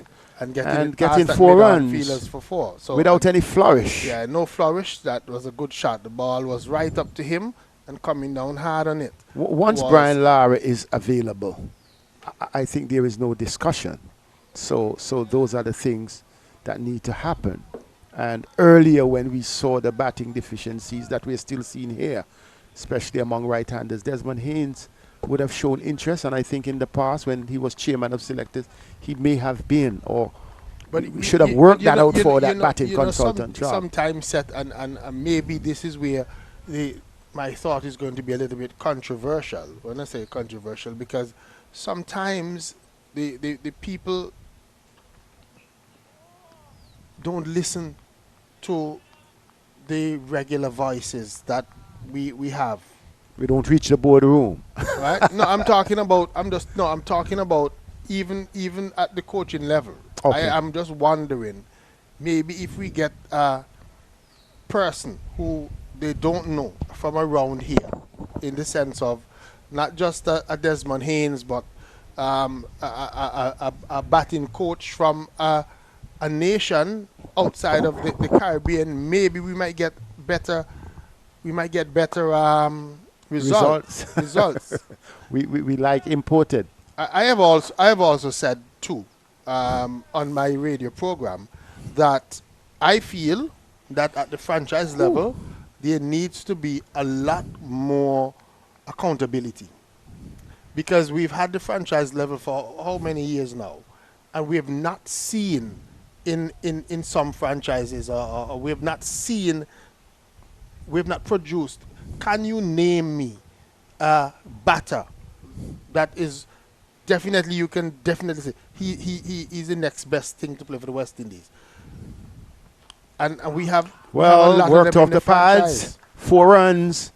Graves is putting up his hand. He is answering you with the bat, and he's saying, from the franchise level came I. And I'm just saying though, that we need to get a lot more consistency. That's right, a lot more, but a lot more competition. We heard you mentioning earlier in the broadcast that it's easier to make the West Indies team now, and I would love for the day when it comes back to the competition. Yes, when people have to compete to make the side, and guys were making runs. People based on performance, not based on names, because a lot of the times right now we're picking names or countries, we're or picking teams. names and not necessarily performance. So I agree. So Carrie Peer would be saying the name Peer needs some recognition, and Casey Carty, who has gotten some recognition, works the ball off the pads. So look at it. We have had some young ones came through from under 19. Carty, Alzari, a few of them. Let me just say, Hetmeyer. Yep. And they have gone to Springer, coming through, but not necessarily at the level as those, or getting the recognition. But through the system, we have been basically depending over the last 10 years on the strength of our T20 cricketers, driven back to the left of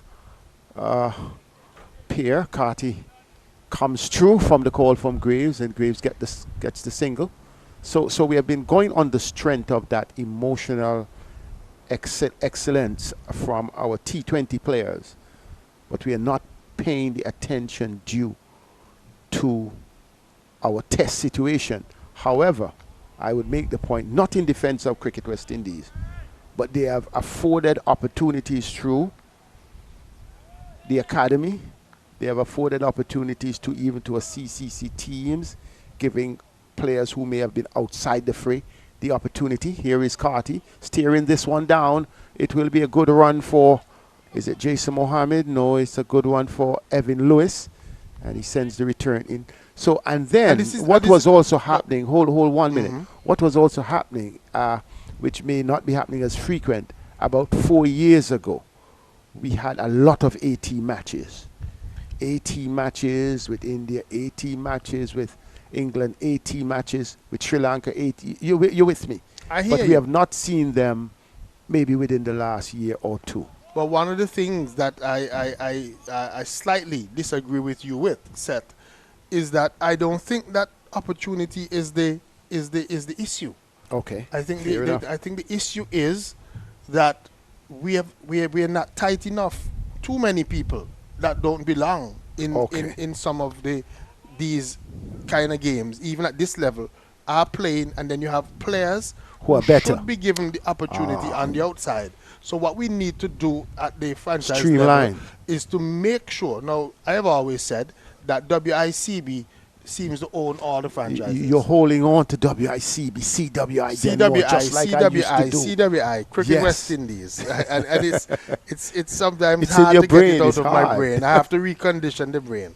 And we're going to have tea, because tea comes up now at 2:55, and of course the day's play has extended by 15 minutes because we had a little situation at the luncheon interval that caused us to start back 15 minutes later than normal. 33-for-3 is the total at tea. In Leeward fact, Islands just one trail. correction. Our screen is saying 33-for-3, but it's actually 37-for-3. So we're just 4 runs behind. Yeah, so we need to get that together, or get our graphics with the official scorecard sorted out maybe by the time we return. But a good after. comeback between Justin Graves and Casey Carty. And they need to showing continue. They need to continue 25 runs. A lot and they more. need to make that 250-run partnership. They need to get a big partnership. It is an opportunity. They've gotten a start, and they have to get into this tea interval and come back, get over that little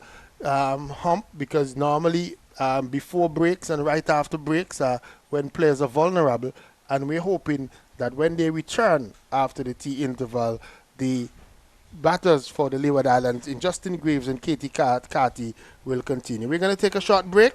At tea, Leeward Islands Hurricanes, they are 37-for-3. Carty is 8. Graves is 23.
We're back after the tea interval of this encounter, first round encounter between the Leeward Islands Hurricanes and the Trinidad and Tobago Red Force.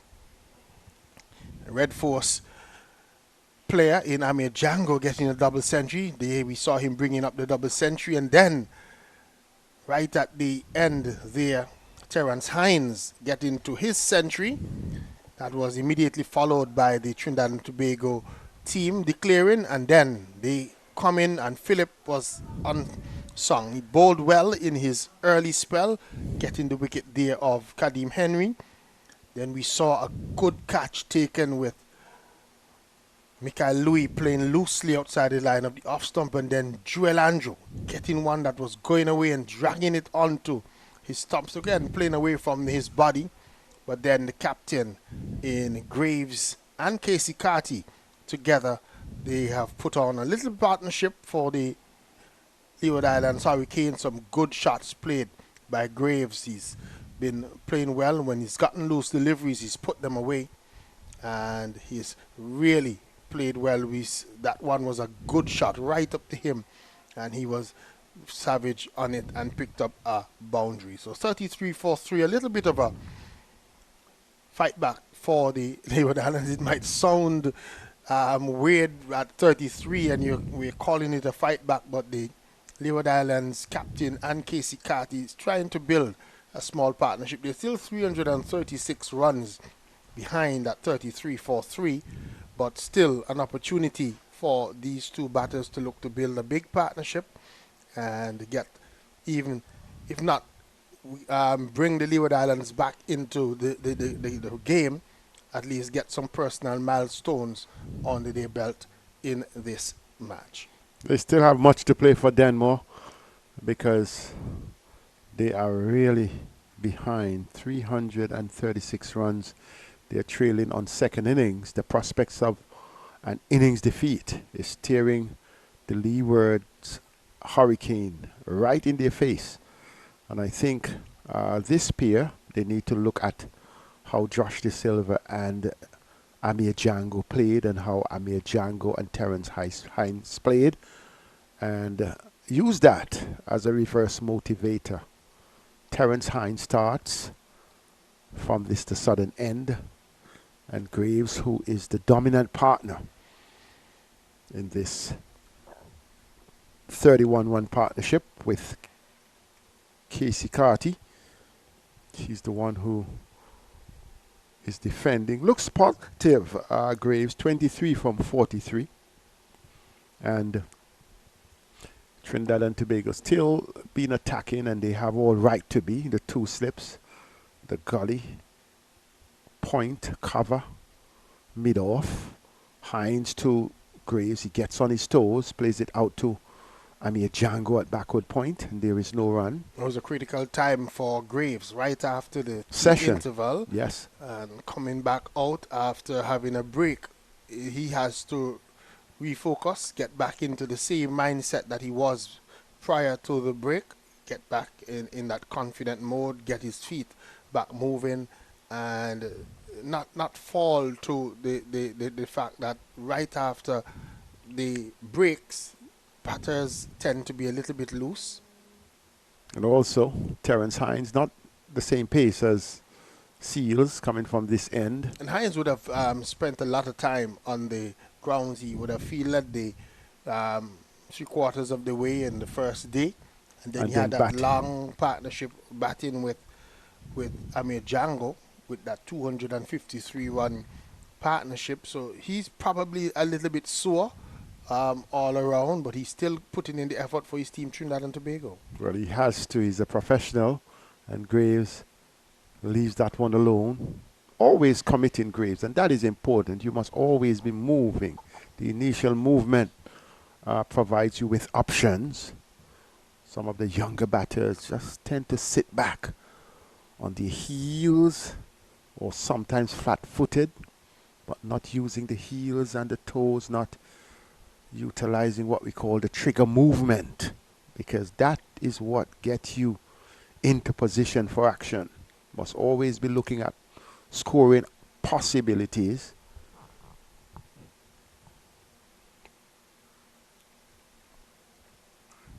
Graves, as we mentioned, 5 first-class hundreds. Those would have given him the edge in getting onto the West Indies team. And one thinks that at that level, he's always looked at as the holding bowler as well. When I say holding, the fourth seamer, sometimes there may be 4 pacers and he may be the seamer in the squad, because he gives the squad that latitude with his batting and his bowling. But this time he's batting and he drives elegantly out towards extra cover for 4. Yeah, he's looked good all innings, and he continues where he left off before the tea interval. That was a good classic extra cover drive. It was right up to him from Terence Hines.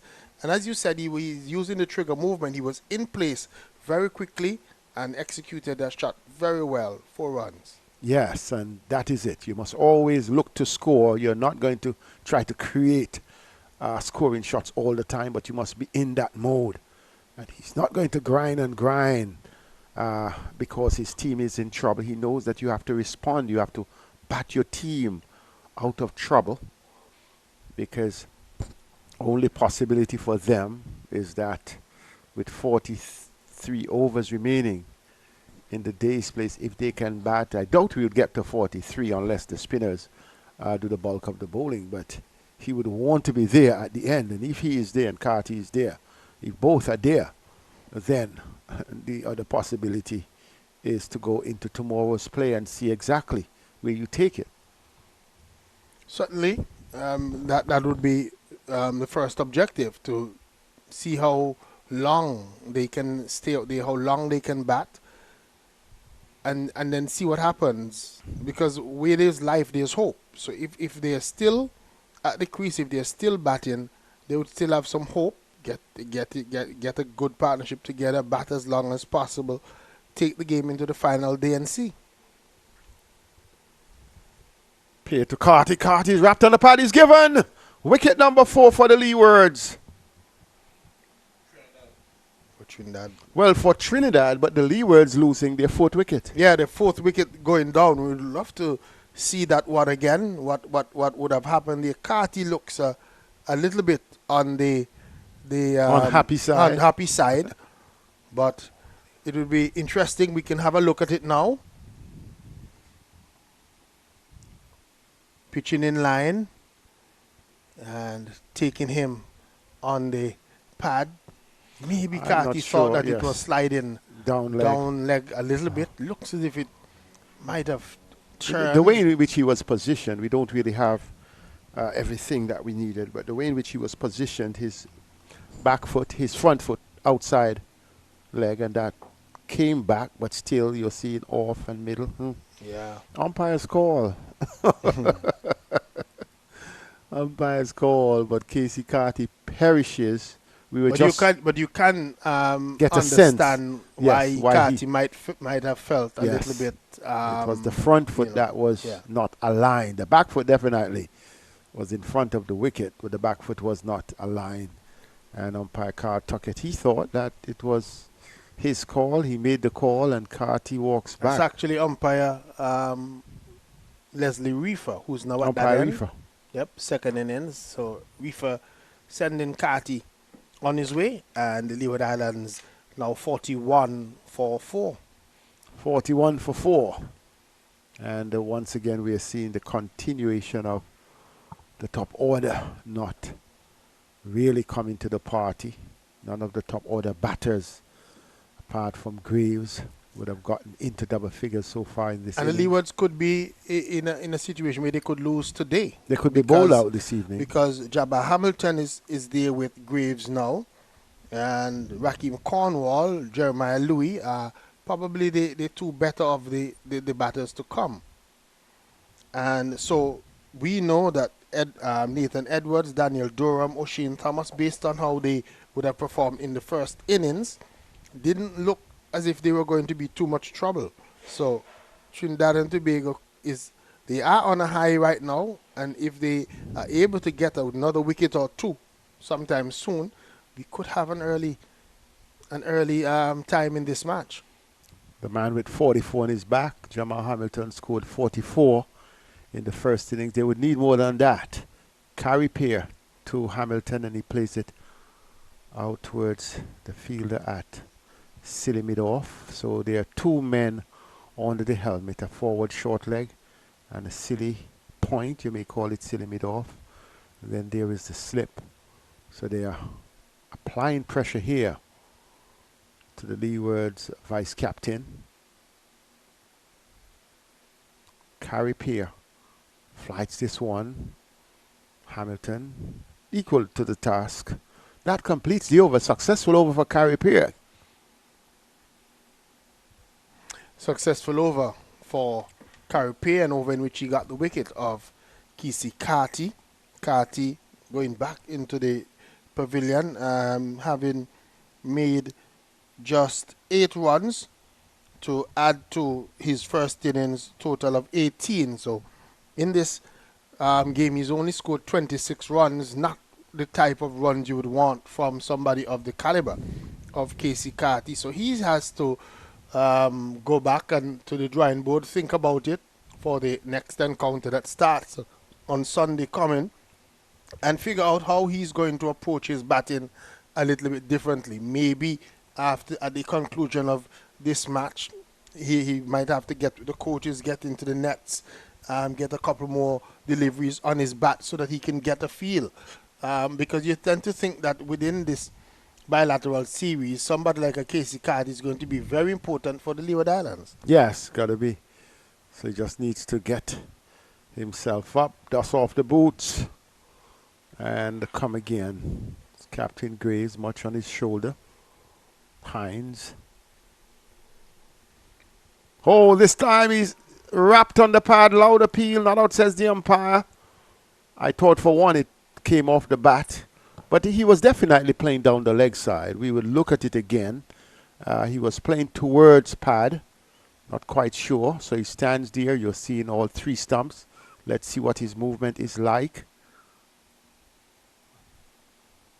A good call by the umpire. I thought that one was definitely looked like it was angled sliding down the leg side. The leg side. Trinidad and Tobago team were all up, just trying to apply a little bit of pressure to umpire Carl Tuckett. Well, they know that with Graves, if Graves had been given LBW, they'll be on to a free day tomorrow. There is something that I mentioned to Dave Joseph, and that comes back to the shot that Graves played. I'm seeing a lot of batters these days playing. A ball is pitching going to leg, and yet they are playing a shot to get a ball that is angling down the leg side into the offside. And it's sort of, my mind, I'm trying to figure out where that has crept into, particularly West Indies cricket. In the days gone by, anything on leg, going down leg, will be played on the leg side, except then you're backing away and you're trying to hit over cover. So that was the sort of shot that Graves was attempting to play. This time he plays it nicely between the cover and the extra cover, jogging back for the second run. Justin Graves doing well here. Did not do as well in the first innings, and when I say do well, to be the top scorer, to have gotten a score when the other players have not even scratched double figures. And he looks comfortable. He looks the part. 29 he's on. Yeah, in the first innings, he would have scored just 7 runs, Justin Graves. So it's an improvement. And he's looked good for the 29 runs that he scored so far. It's not unperturbed. It's not a scratchy 29 runs. It's a well-played 29 runs. And the boundaries that he has scored, he's scored 5 fours so far, and all of them have been well played. He's struck them on the ground, has showed that he has played at the top level, and looks the part for me. Definitely. Look a cut above the other batters in his team. Comes forward and it then brings back the discussion that we were having as to where he should bat and whether or not he should come at the top of the order. to the top of the order provide the stability. For the stability. In fact, I used the words to him. I said, instead of digging your team out of the hole, you can get them off to a solid platform. Composure is also part of his game. And he would have batted for the Leeward Islands at the top of the innings before, so it wouldn't be a new situation. Hines comes into Graves. Graves drives once again, a lovely drive. Good bit of feeling by Anderson Phillip to get that from a fast bowler, that level of agility, that level of commitment, fielding and rolling over, because had that one gotten past him, it would have been 4 runs. But he, in fact, stopped even a single. He's been good in the field all day. And what you saw, just to show team spirit, Jaden Seals is feeling at mid-on, and he ran across to wide mid-off just to say, good job, youngster. That's good.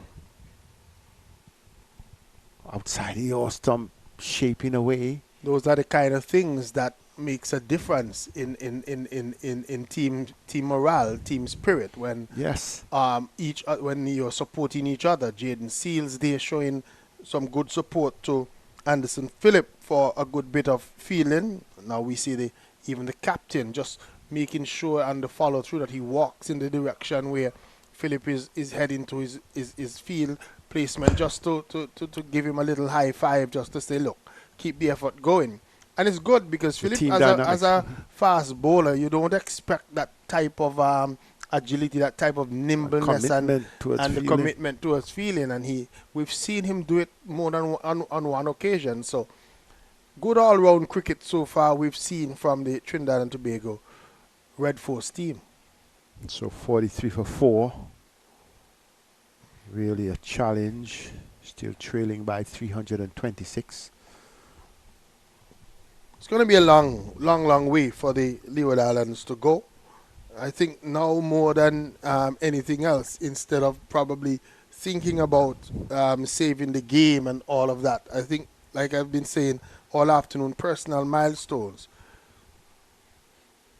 Well, they will get 4 runs here. The ball is going down the hill. And a big chase. Well, Terry Hines does not. That's not Hines, in fact. It is Charles. Does not give up on it. Pulled it up just inside the boundary here at fine leg. So, Jamal Hamilton. Yeah, a lot of the Trinidad players have similar build. Similar build, yes. Yeah, you got to pick them out at the right time. Hamilton goes back and he cracks it, trying to play for power. And perhaps sending a signal to the man at Silly Point. And I think Captain Greaves is doing the right thing by just probably calling down Jamal Hamilton and say, hey, there's no need for that right now. Just play a little bit. Let's just focus on the bigger picture. Yeah, let's take our time about it. Forget about those big shots. You don't want to get out right now. Just have a rethink. This time he plays the ball, comes forward. I want to say good afternoon to all those who are listening, especially those from Trinidad and Tobago and those in Montserrat as well. Basil Morgan, the man who has been behind the stumps for years, driven now by Hamilton, man from Anguilla. Those in Anguilla, those in St. Martin, those in Nevis, in St. Kitts. And if you're in Trinidad and Tobago or any of the small islands across the Leewards, like in the BVI and the U.S. Virgin Islands, we also say hello. If you're also viewing from the diaspora, United States, Canada. A lot of folks taking in this coverage on YouTube. Yes. Say good afternoon to them. And we also want to say good afternoon or good night to those in India, those in the UK. It will be early morning for those in India. And if you're in Pakistan and you're playing in the PSL and you are West Indian or not, we're just saying it is daytime here in Antigua. Here is Carripier fielding to his own bowling. You saw that was aggressive intent from the Leeward Islands captain. He's going to say, if captain, the ship is sinking, I am not abandoning ship. And he has that right positive attitude. Good over from Carripier, and it is 46 for 4. Leewards in their first innings, when they went into lunch, they were 59 for 4. So it's almost a similar situation here. Almost a similar situation for them, 46 for 4 at this stage. So the top order. There's a problem. Yep, there is. And it ought to be addressed. Because I think that it needs to be addressed almost immediately. Yes. There are options. You have the option of Karima Gore, who can come into the squad. There were some guys around. I saw Carlin Boy in Tuckett this morning as a part of when they were warming squad, up. He was there. There was a Kofi James still around. in Antigua. So there are possible options for the Leeward Islands. I also think that the Leeward Islands have to have a look at their bowling as well. Certainly. I think that has been a huge letdown. You have had good little spells in spurts. O'Shane Thomas and Raheem Cornwall in spurts only. And just the way that Captain Joshua De Silva went near to Evan Lewis, because Evan Lewis sort of slipped as he was looking to feel that one. And Joshua De Silva just going across, and there was a broad smile on Evan Lewis's face. Well, Kieran captain. This time, here is Hamilton steering this one. Jangoo comes in from the backward point position and fields, and there is no run. You can see the team dynamics in the Trinidad and Tobago Red Force. It is obvious. It is players covering for each other, players caring for each other, players commending each other. You get that. I am not saying it's not happening in the Leewards, but it is not as evident in terms of the non-verbal signals that we're seeing out there. That's the difference when you are on top. The Leewards were never on top in this game. So it's different and maybe more difficult to stay motivated when things are not going your way. But that's the time to be motivated. Somebody has to be calling somebody. Somebody has to be hurrying up somebody, waking up somebody. Easier said than done said when the other team is all over you. I always say that is the time. It's the tough times, the crisis times that really drive people together. When it's going all well, it's going all well. But when you're down, you got to lift each other up by the bootstraps. That's what somebody says. But the philosophy I embrace, not necessarily the saying. Carl Tuckett signals that there may be 2 deliveries remaining in this over. He's trying to get confirmation from umpire Reefer. Hines is signaling to the dressing room something, I'm not quite sure. But Jamal Hamilton, he is waiting for Hines to come in. Not quite ready. Taps standing just outside the crease or on the line. Gets one right on the wicket. Pitch right on target. And Jaden Seals fields, and there is no run. Cool conditions, and cricket is so tough, that after the Leewards were sun, we used to call it, because sun you. For 2 days now, it's time for TNT to be in the field. It's all cool conditions. It is really a challenge here. So they get the cool conditions. They're the ones dominating the game. Everything is going the way of the Red Force players, but they deserve it. Yeah, they played well in this game. Wrapped on the pad, given. I thought that was going down. Jabba Hamilton cannot believe it, but it's given. The second LBW of the innings, and I believe is the bell ringing now for TNT to seal off things this evening. Let's look at it. He was angling back. You see the change. Pitched. Yeah, that one. I thought moved too much. That one. Given the fact that he's a little short guy, but it was angling, in my view. I can't say whether it was down the leg side. Could have been a little high as well, but still, we are looking at it from we're not in the best 40 position to plus 60 yards we're away. Not in the best position, right? And the umpire is. But you could understand why Jamal Hamilton, and that's why I always like to say play it with the bat. I think it was close, but if he's contending that it's high, and Jeremiah Louis comes out, so you can see it is part of the set plan of the Leewards that Raheem Cornwall comes after Jeremiah Louis. It's something that I can't understand. Seems to be the plan of the Leeward Islands right now. Raheem Cornwall coming later and later down. It's been a couple of years now that this has been happening. In fact, I remember he's batting at number 8. For what reason? Whether he has to bowl or not, he has to bat.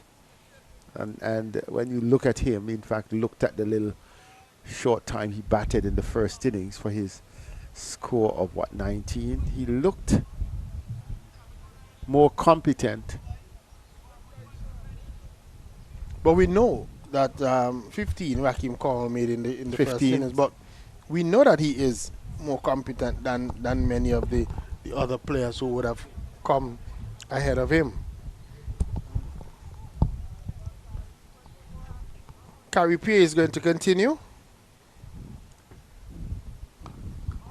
And this delivery is played away very nicely by Graves. It's going to run close to the boundary, just pulled back meters before the deep extra cover boundary, and they're able to come back for 2 runs. So Justin Graves there seemed to be a one-man show in terms of the fight he's showing for the Leeward Islands. The Leeward Islands are in a perilous time. They're 48 for 5, and Graves has moved on to 31.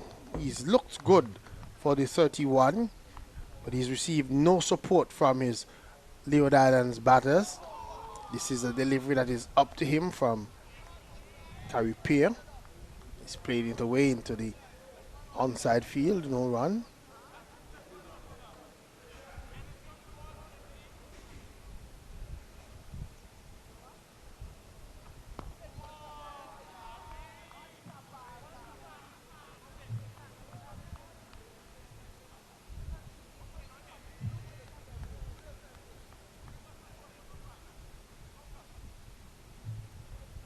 This is Caripia in.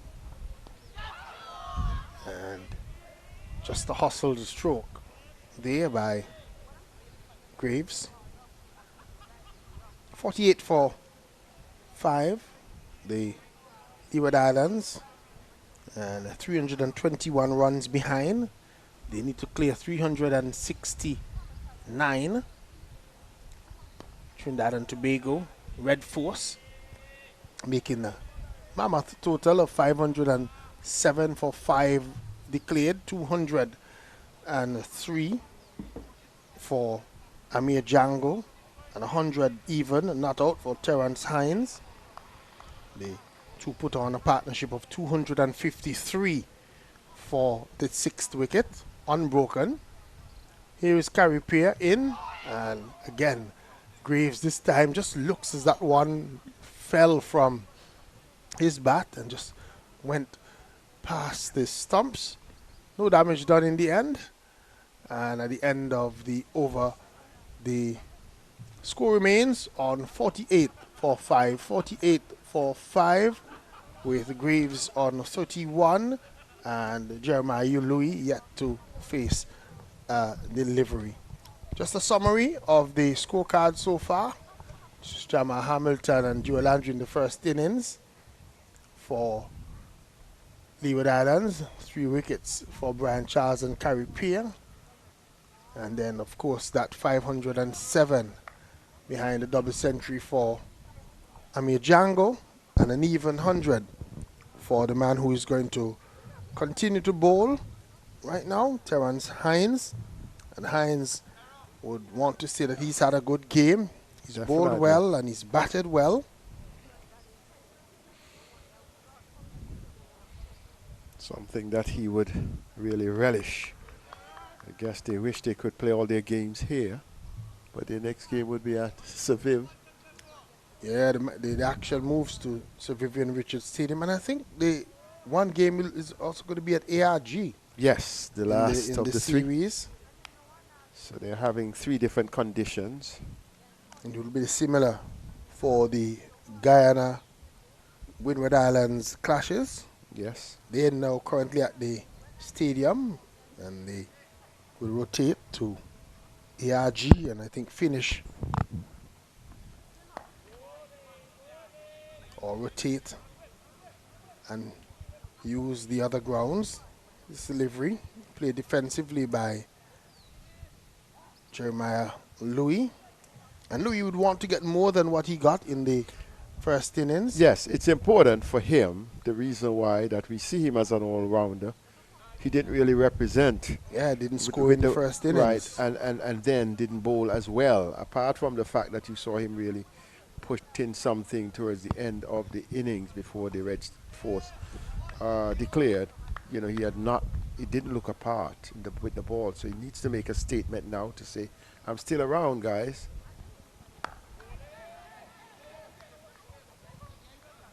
Tough day at the office for the Leewards, although yesterday it was clear that the Red Force were the dominant team. This day reinforced that they are not just dominant, but they are really they are on top tough team today, to and beat. They are unbeaten. You can't beat them in this game. And they have made that statement today. Pretty much have it all their way. Yes. In this match so far against the Leeward Islands. Hines is going to continue outside the line of the off stump once more to Jeremiah Louis. Because up to yesterday there was still a possibility, distinct possibility that anything could have happened with a few wickets, maybe this morning. But at this stage, it is a clear right. The writing is on the wall. Yeah, Trinidad and Tobago team would love to probably look to wrap this up today. They still have quite a number of overs to bowl in the day's play. The scoreboard says it's 39 of them. But Graves would want to stand between them and that possibility. It has gotten worse for the Leewards comparatively. 5 for 48 in the first innings. In fact, they lost their 5th wicket with a score on 78. So even a gap of 30 runs between now and then. Diminishing returns. Mrs. Hines continues again just outside the line of the off stump. Hines not sprinting in as we saw him in the first innings. Well, but you said it, you know, he probably was still there a little for sore. 3/4 of a day in the blazing sun and then batted for an entire day in the blazing, well, 2 days basically. Well, an entire day, but part of yesterday and then today. He has been in the action all the time. I think another wicket could motivate him to even sprint in a little faster. He's moving in, not with the greatest of sprint. Good delivery, going classic past one. Back there again of Jeremiah Louis. And ends and over there is no run. Louis didn't know anything at all about that one. Pushed at it and beaten outside the line of the off stump. Perhaps he's asking Justin Graves, what went wrong there? Just look at the summary. The 507, 203 and 100. Huge. And 3 wickets for O'Shane Thomas. So when the two teams met last year and Louis and Ting had that, in fact that game, over 1,000 runs was scored in that game. This time, one team is scoring over 500, and not just over 500, 507 for 5 declared. This is, when last have you seen that? Yeah, in regional cricket. They but are we need, raising the standard. But we need a lot more of that, though. That's the point. Cricket. They are raising the standard, and they batted well. Because when we look at the other games that are in progress, we've seen score of over 300 by Jamaica and Barbados. But in the game with the Windies Islands, we're still at as what I consider to be par score. Yes. Because they made 286 and they're now 186 for 9. No, I would even say on the par, because in 40 games you must be scoring at least 325 in that region. Because opportunity for another run for Graves. He just tucks one down to fine leg. And let me tell you, in the second innings, 186 for 187 for 9. So the Windies Islands Happy Eagles. The Wilderness Volcanoes lead the Guyana Happy Eagles by 213 runs with just 1 wicket to go. They've lost wickets at regular intervals here in Antigua and Barbuda, the way they're playing each other. And now for Louis facing up to Caripia. When we look around the bat, he has 2 slips in place, a short leg and a silly point. No run, as that one was angled into the batman by Caripia.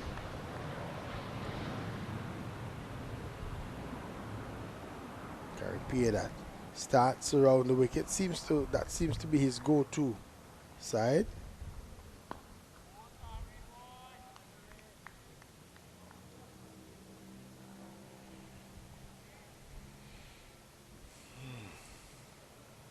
They're reinforcing with an extra step. Very much so. They're applying the pressure here to the batter, especially when Jeremiah Louis is on strike. 49 for 5 at the end of that over. 24 overs been bowled so far. Good over, another good one from Caripia. 1 for 12 from his 6.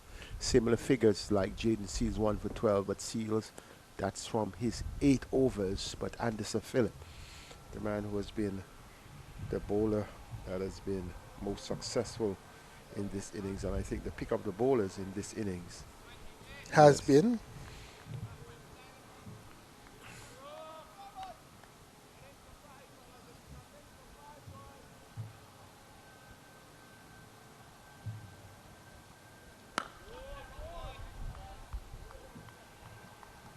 Captain Graves, though, continues to try and fight.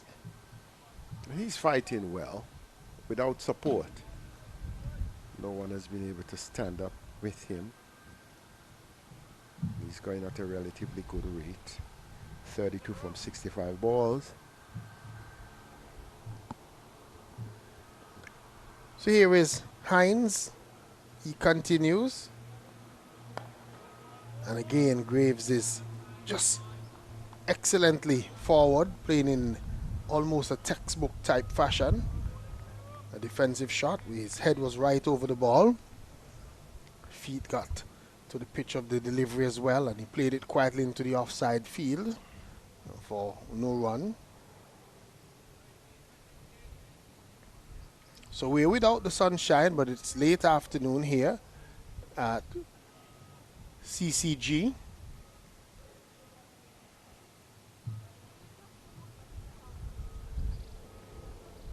Here is Graves driving for 4. That was another good shot through the offside. He got to the pitch of that one and he drove it. For a moment, I thought that there was a fielder out on that extra cover boundary, but he was more on the square cover boundary, and that one went into the extra cover region, and that was 4. He brings up the 50 for the Leewards, and Justin Graves, that is his favorite shot. He's very strong through the offside and very strong through the covers. Played that one with timing and poise, and he's not going to give up. The old-time commentators would have said, not a man move. The spectator threw the ball back, and we're about to have play again. Here is Hines. This one is a better length to Justin Graves. He's just coming forward again, played it quietly back along the pitch, no run.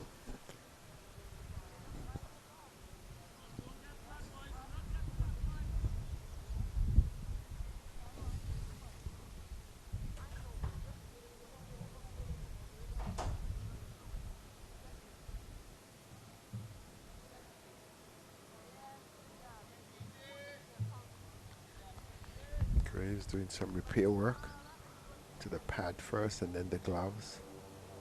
I think he's just trying to take his time about things. Yes, you have to manage the time. You have to be in control of things. Just making sure that the Trinidad and Tobago Red Force players play on his timing, his time. But he probably, and I think he's going to now, it looks as if he's going to just try and remove the gloves and everything. Yeah. Try and sort out whatever the issue that he's having. Slow down the momentum. Something seems to be in his bothering glove. him with the gloves. He's taken the glove off. Not sure if it's a nail, but we can only speculate. We're far from where he is. Someone is going up to paying some attention. But there is no one coming out. Oh, we didn't see any disconcerting ball hitting him. It looks as if whatever it is that His he has some sort of implement on his hand. His wristband. Not sure. It looks like maybe it's a medical technology or something. When I say it looks as if that wristband is to probably help some sort of pain or something that he's having there. But it had come loose for a short while, and he just took a couple of minutes, a couple of seconds to try and fix the equipment, make sure that it's on how it's supposed to work. And now he's trying to get himself set. But again, even if it's not a tactic, it's a good tactic here from Graves, just making sure that they operate on his timing.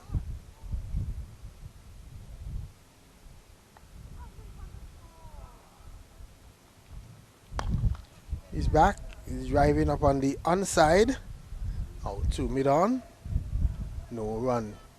So it gives the Trinidad and Tobago team an opportunity to bowl at Mikhail Louis, 53 for Jeremiah 5. Louis, the brother of Mikhail. Brother of Mikhail, Jeremiah Louis, who is now batting.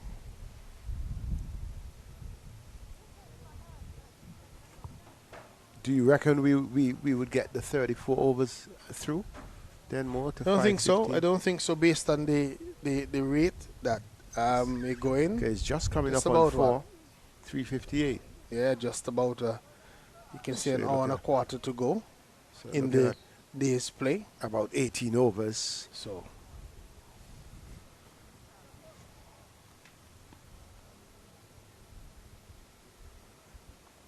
but it's certainly enough time to bowl out the Leewards. I'm not saying that they would be bowled out, but given the realities of the last innings, it's going to be difficult for Leeward Islands' survival. but the top scorer from the last innings is, well, he would have thought that had he not been given LBW, that Couple of they would have decisions. stood a chance. Couple of decisions. The Leeward Islands would think. Casey Carty would be thinking the same as Jamal Hamilton. Yeah. They're both back in the pavilion though, and this is Carey Pay that's wanting to start. He starts and then stops. He's in. And again, Jeremiah Lou is just trying to force him through the offside, almost backing away, giving himself room to those deliveries. And that's what they want. They want to be bowling to Jeremiah Louis.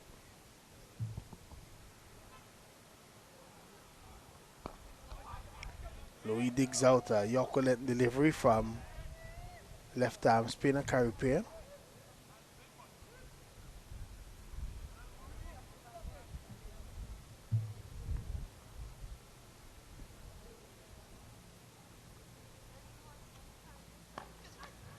He's getting one that he's forcing away. Jeremiah Louis is going to get his first runs of the game. He rushes back for 2. So he's off the mark. 55 for 5. Graves is on 36. What a relief for Louis. Came off the pier, took him 13 deliveries. And in the 14th, he was able to get away from the pier. Not carry pier, but a pair of ducks. So he got 2 runs. Still on strike as the 2 slips, the silly point and short leg goes down. And he's forward, playing defensively to a pitched up delivery to him from Carey Pay to end the over. At the end of it, 55 for 2, the Leeward Islands. Not out batsman Jeremiah Louise on 2, and Graves, the captain, he's not out on 36. Yes, good tight over once again from Caribbean. Right, keeping the ball up, keeping the ball going away from the right-hander. Bowling to his field because with the 2 slips to silly point and a fielder at backward point, he's tempting him to go on the offside, and though he scored the 2 runs steering the ball down to backward point, Pierce still had held a good sway in that over. Jaden Seals is back for the Trinidad and Tobago team. The number 33 on his back. He's coming in for another spell from the southern end. First delivery is played defensively by Graves. No run. So 201 for 9, the Windward Islands in the second innings. So they now lead the Guyana Harp Eagles by 223 runs, but they have just 1 wicket remaining.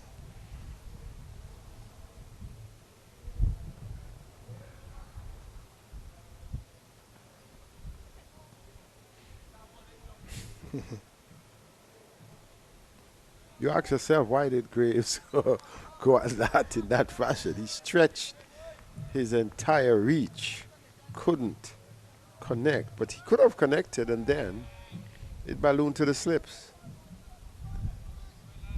I don't think that is characteristic of Justin Graves. I think he's more patient, but I guess he recognizes that his team is in real dire straits. 55 for 5. This is Jaden Seals again, beaten this time by a good delivery. Kept a bit low. Graves. That one just creeping through almost. In Antigua we would have called it a shooter. And Louis comes down, and Louis is doing the guarding right in Graves' half of the pitch. Graves, yeah, because Louis would want Graves to stay there as long as he can, because if he's dismissed now, the writing could be on the wall for the Leeward Islands. Raheem Cornwall should be up next. If he's well, we didn't see him after the luncheon interval. I think after bowling, was it 35 overs? I think Cornwall deserved that little last rest, himself and O'Shane Thomas, off the field towards the end of the innings. And I thought that the way in which things was going, it was just a matter of playing for after lunch for the centuries and the double century for Jangoo and Hines respectively. You know, he would not have bowled, or Shane Thomas would not have bowled, so they remained off the field. I don't think it's any injury. Driven delivery from Jaden Seals right up to Graves. Can't score, can't beat that mid-off fielder. I like the look of Graves though, when he's playing those, especially when he's driving. He's very elegant and looking to try and pierce the infield.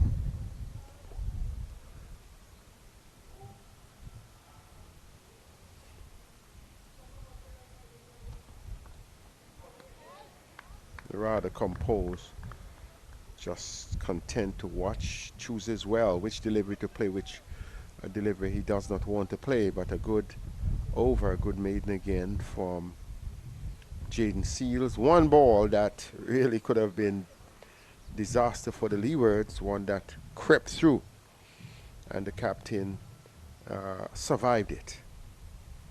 Yeah, that one that kept low. But in the Leeward Islands camp, they're not looking very happy down there in the Leeward Islands camp. you can't be happy when half of the team is in the pavilion and you're still behind on first innings. They would have been hoping for a better second innings performance with the bat. They had all the opportunities, but some would have said that they've given it away. Here's another loud appeal from Carripier. Not out, says umpire Butler. There is no run.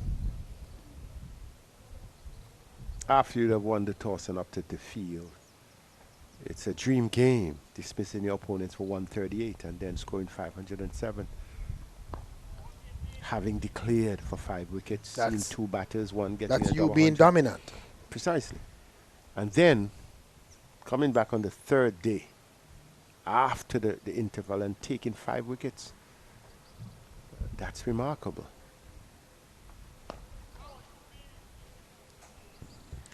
Played away into the offside field, into that cover region. No run. Again, Jeremiah Lewis looking to drive.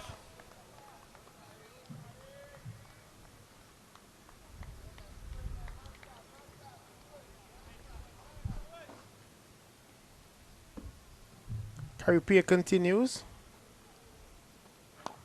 And looking to give himself a little bit of room is Jeremiah Louis, looking to force it away out into the offside field. No run. It's good to see him moving the feet, but at the same time, I think it could be a risk in that shot because he's backing away.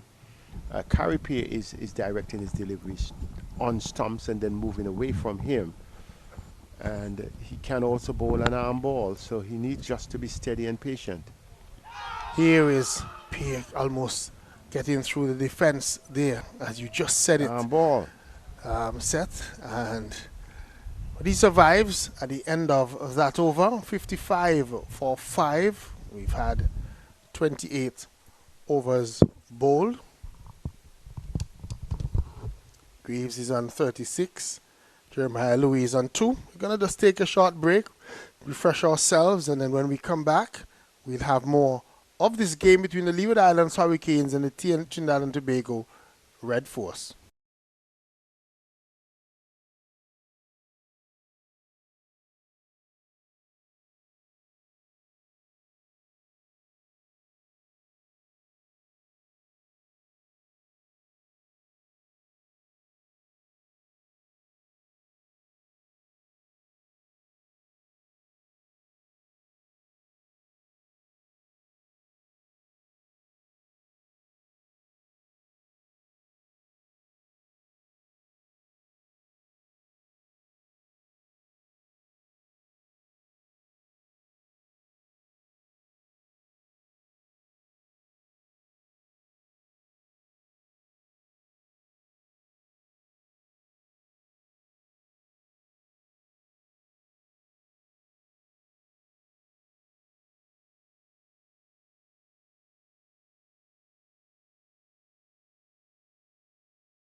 And we start back with Jaden Seals in bright sunshine. The sun had just come out for a very short while, maybe just got himself out from under some clouds. It was here with us for a brief moment.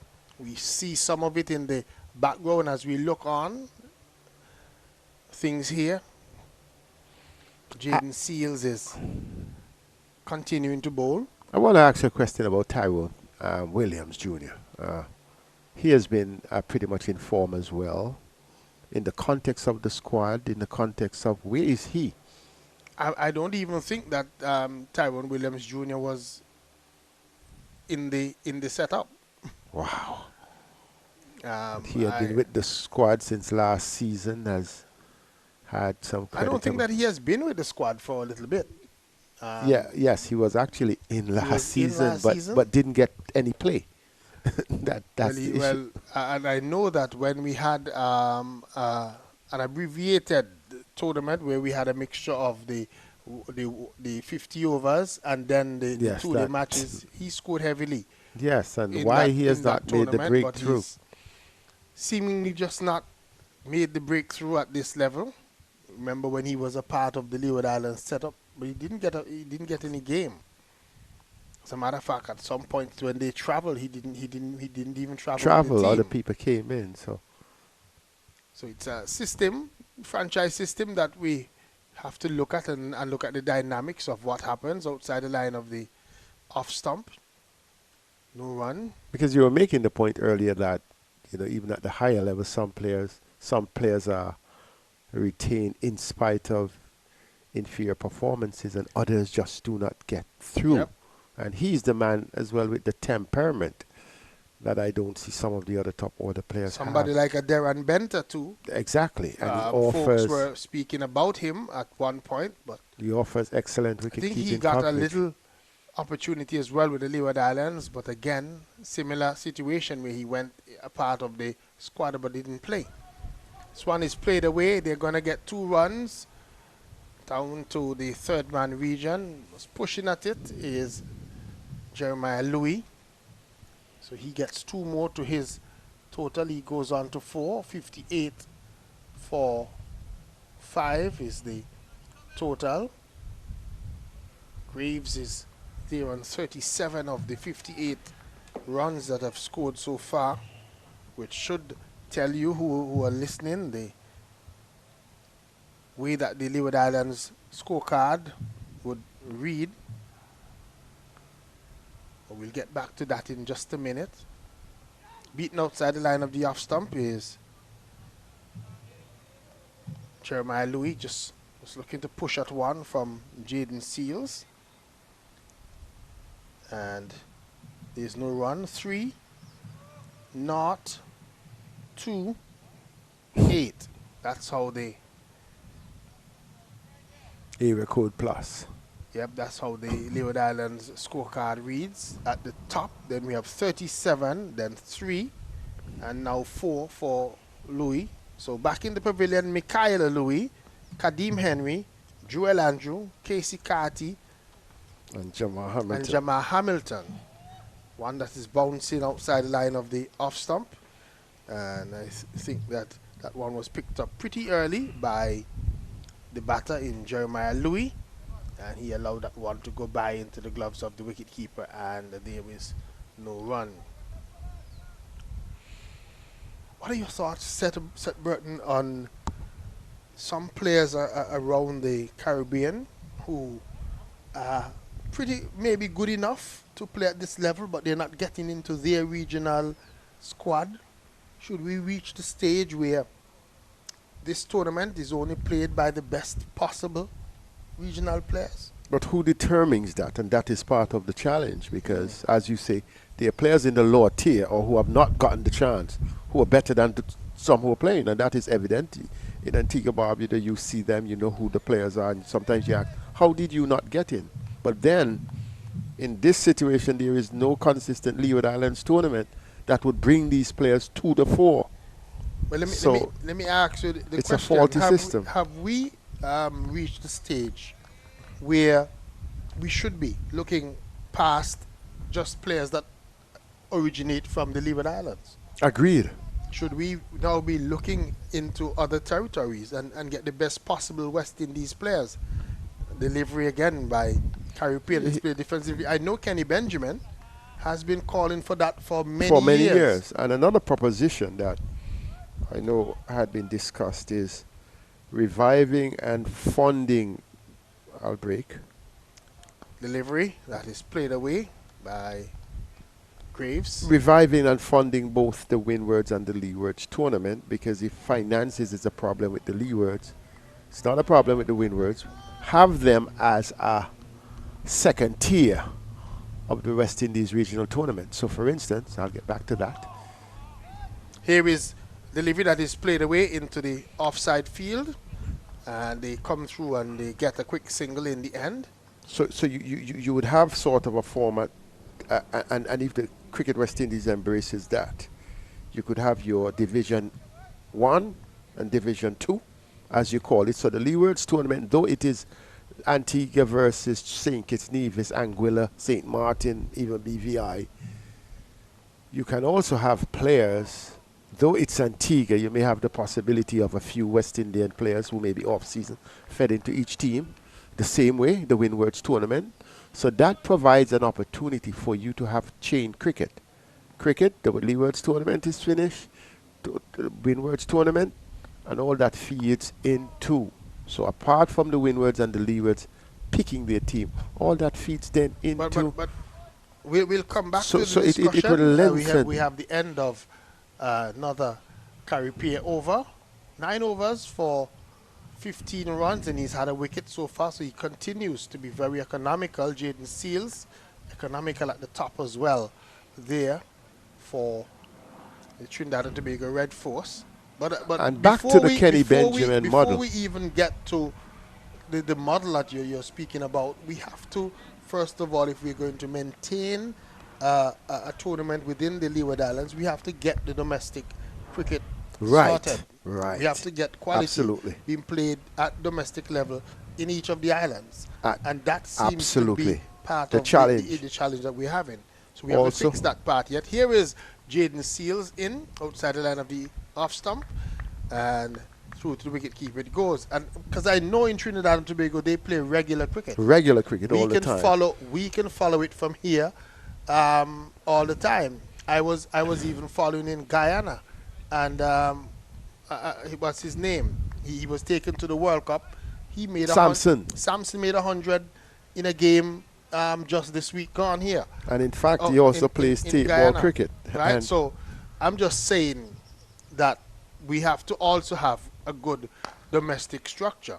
And the issue here, it starts there, and the issue as well in the domestic structure, because you need to ensure that at the club level things are stable.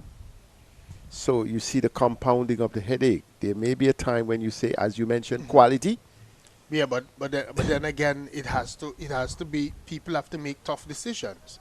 Kenny Benjamin has said in Antigua and Barbuda that we have 10 teams playing in our domestic competition, and he has argued ad nauseum that 10 teams are too much because there are a couple of teams that do not bring the quality that you need in the competition. And sometimes what he was saying that you should cut it down to 6 teams, and instead of playing one round against each other, you play twice against each other, home and away, per year. And in that sense, that you would have better quality, because the better players would be playing against each other. You would eliminate some of the numbers makers, those people who make up numbers, and get a quality tournament so that you will get quality performance when it goes to the next level.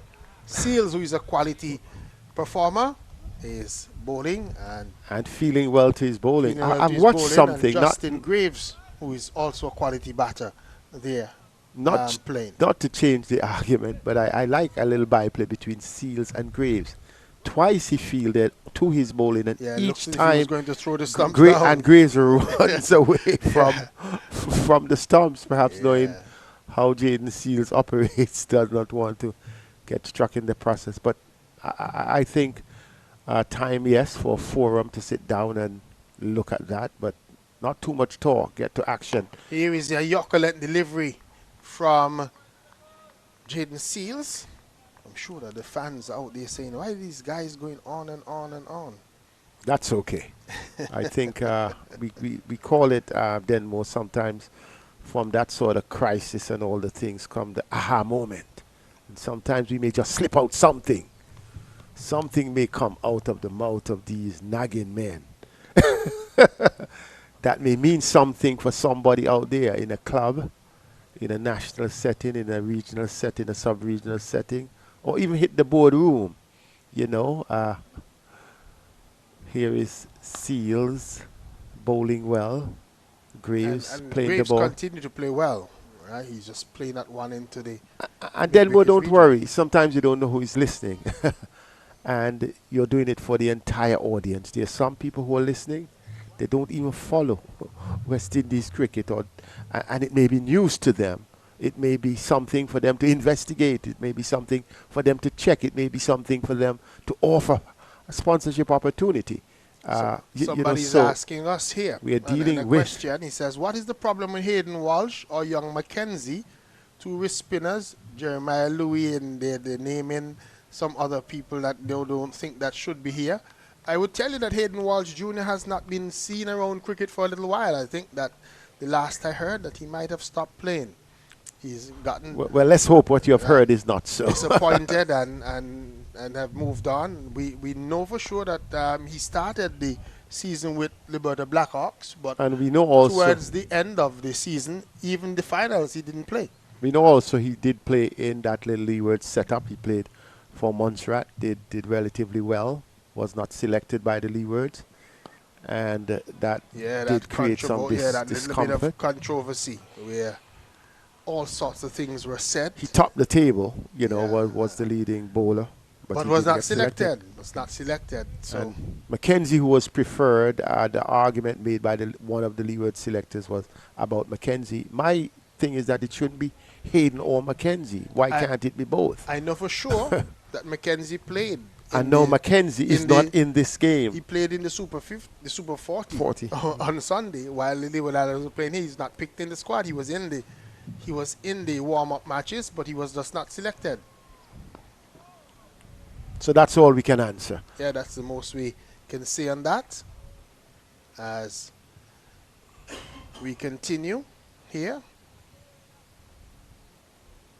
Justin Graves, all eyes are on him. He's showing the other batters what and how, what to do, and how to do it. I hope those at the top of the order can learn. And this is what happens, Seth, when you just hang around for a little while. When you hang around for a little while, it starts to get a little bit easier. And that's what Amir Jangoo said. He said, listen, it was very tough with O'Shane Thomas and also Raheem Cornwall. Loud appeal. Loud appeal. And just for a moment there, I thought that the umpire's hand was going to move, but he only moved it to give the bowler back his cap. Let's have a look. Oh, that one left him. They were appealing for caught behind. Yeah, there was nothing there. I think we could see that there was a little bit of space between the bat and ball. There are times where the beauty of the delivery really brings an appeal, because that was really a special delivery from Carrie Peer. So 12 more overs. Well, remaining, is it 12? No. Am I saying 27? 27 overs remaining in the day's play. But we have actually looks as if it's a stiff another 50 minutes. A stiff Terence Hines, who would have come back onto the field as well. James was on for a short period of time.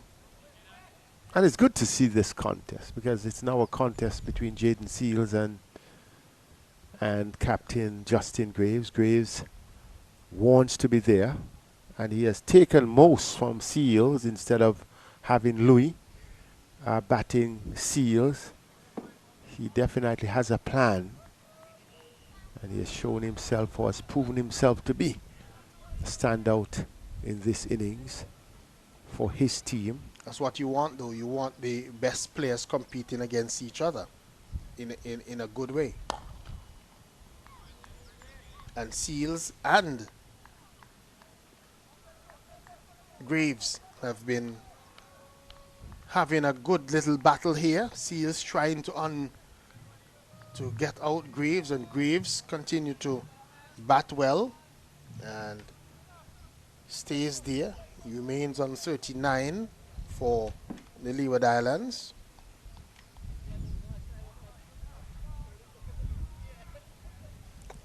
I love to see how Seals, you can see how he's enjoying the cricket.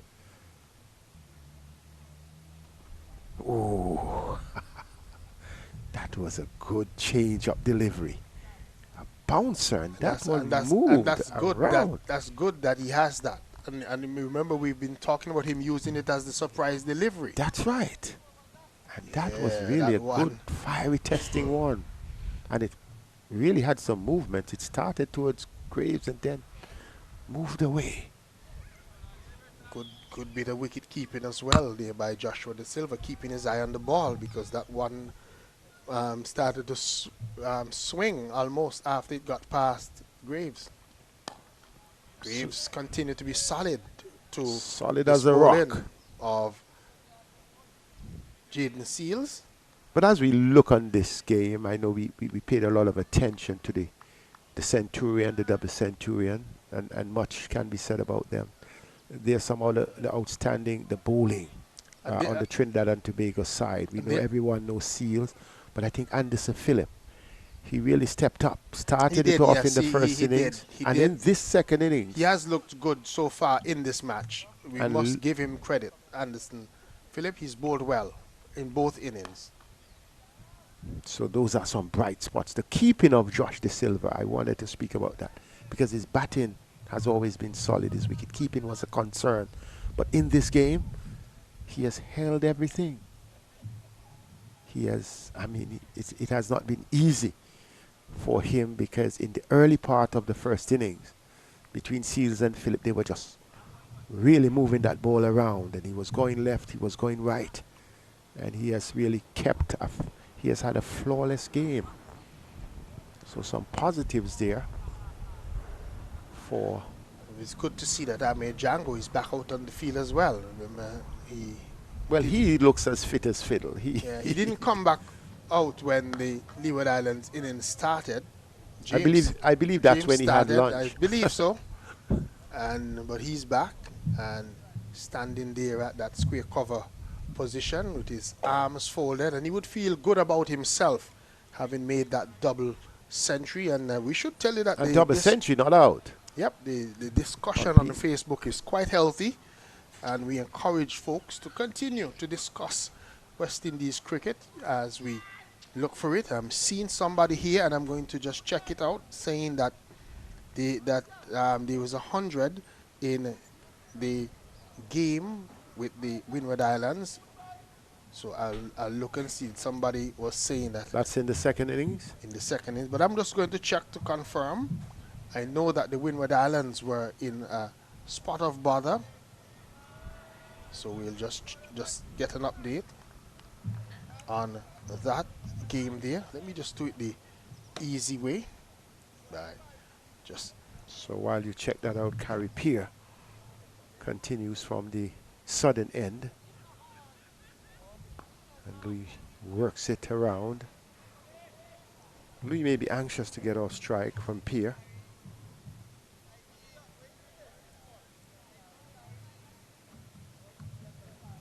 And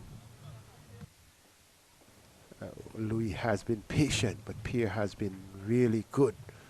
This time, he's given out. I just said he has been good.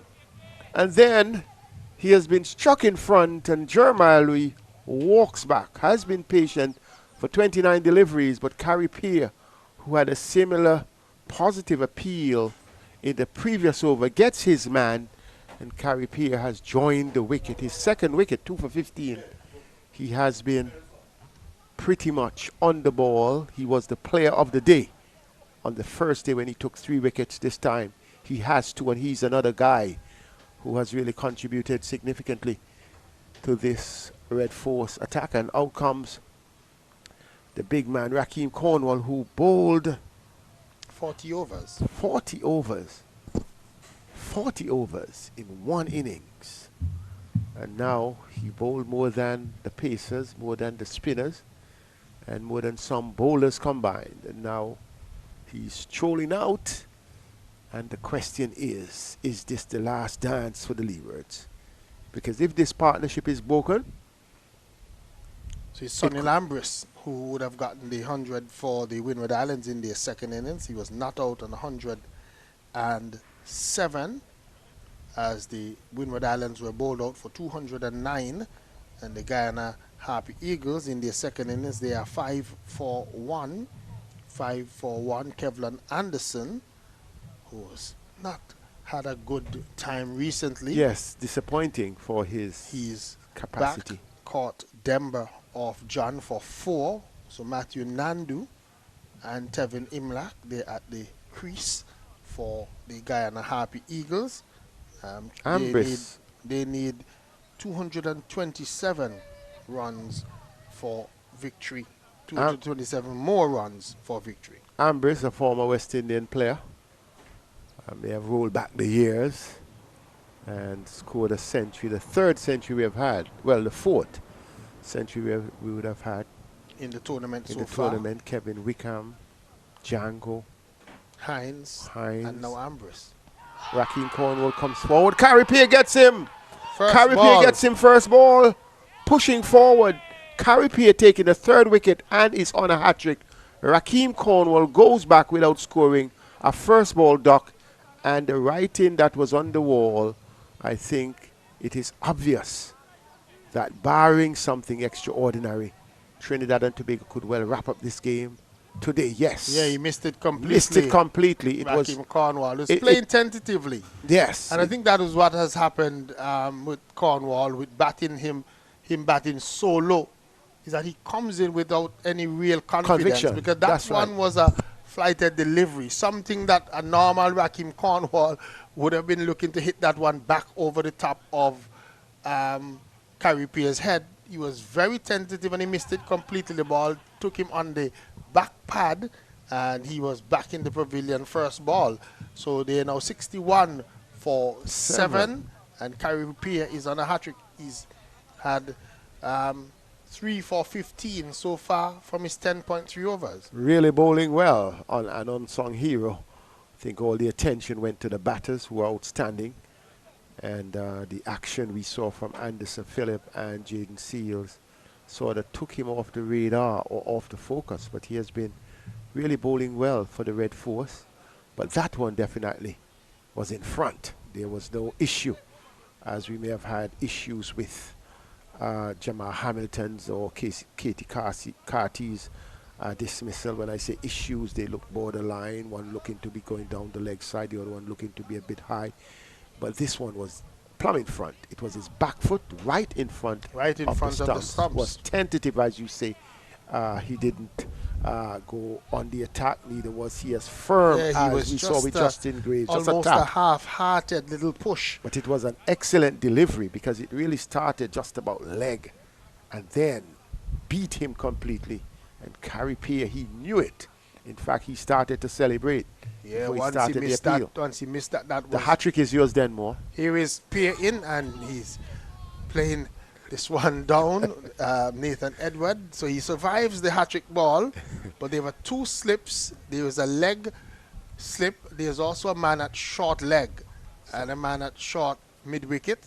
For Carripier, he's coming left arm over the wicket to the left-handed Nathan Edward, and he's playing defensively a lot more assuredly than we saw even from Rakeem Cornwall, who was very tentative. I've never seen Cornwall looking like that, almost as if he was came in very nervously.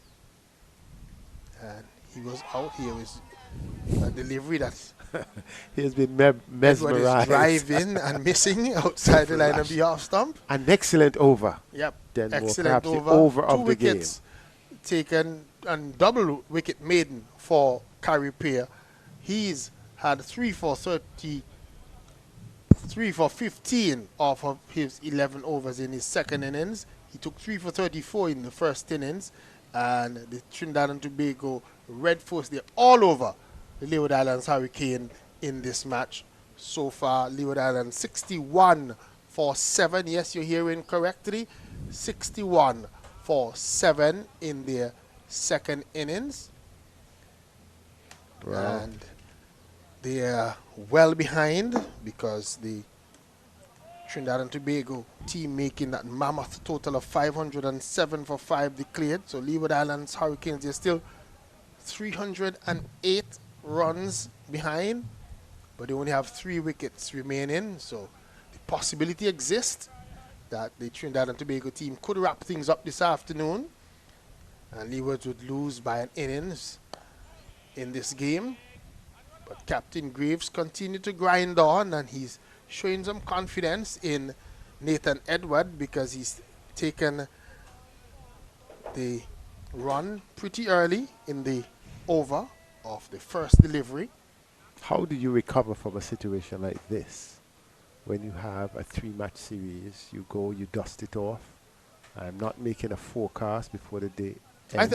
I think the Leeward Islands have to assess what are the areas where they went wrong in this game, and look at the combination, look at the players, see who is the best combination for them to have for the next game. Make some tough decisions as well. Maybe drop a couple of people, etc. Here is this delivery outside the line of the off stump from Brian Charles, and there is no runs. People don't want to hear that, but sometimes this is where some hard decisions have to be made, and because clearly it's not going correctly for the Leeward Islands, so they need to change. Outside the line of the off stump, and there is no run. There was a Kunal Tilokani who was also here and did fairly okay in the practice matches as well.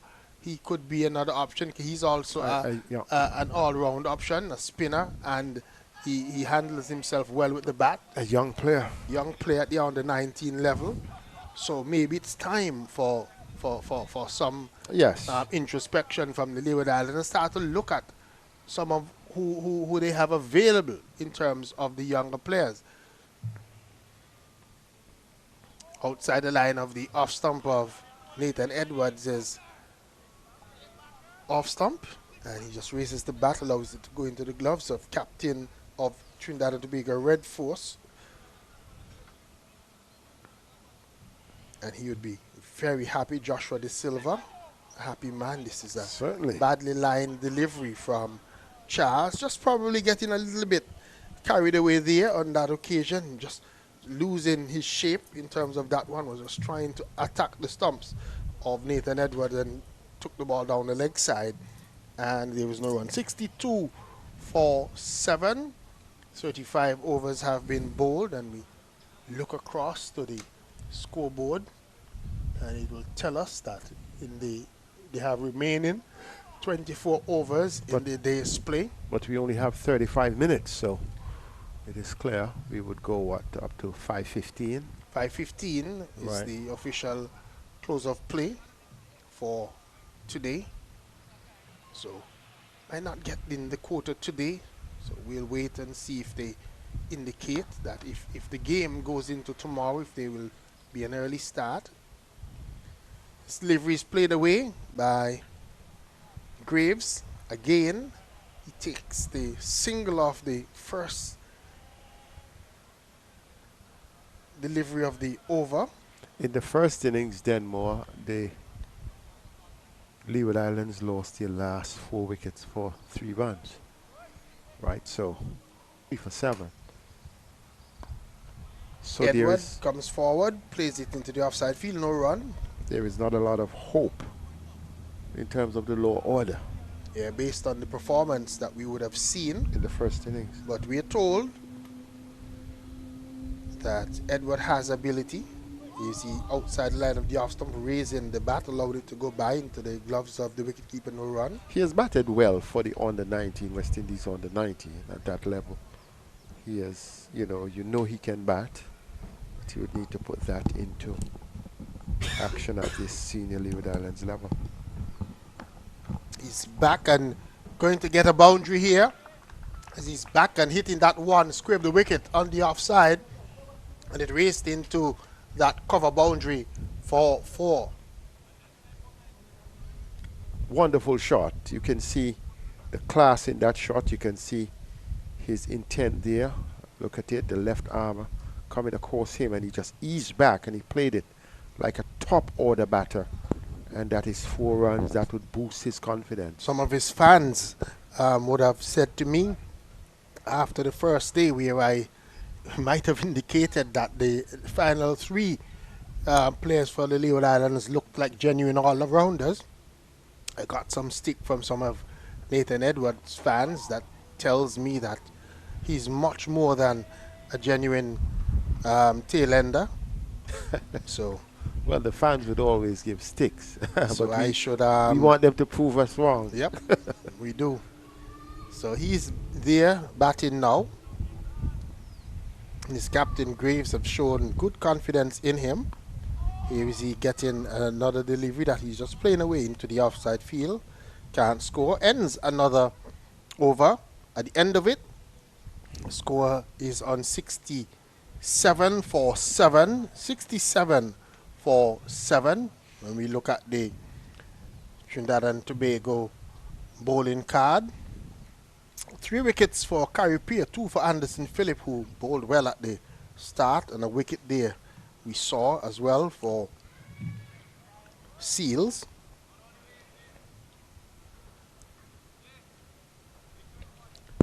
$67 for 7.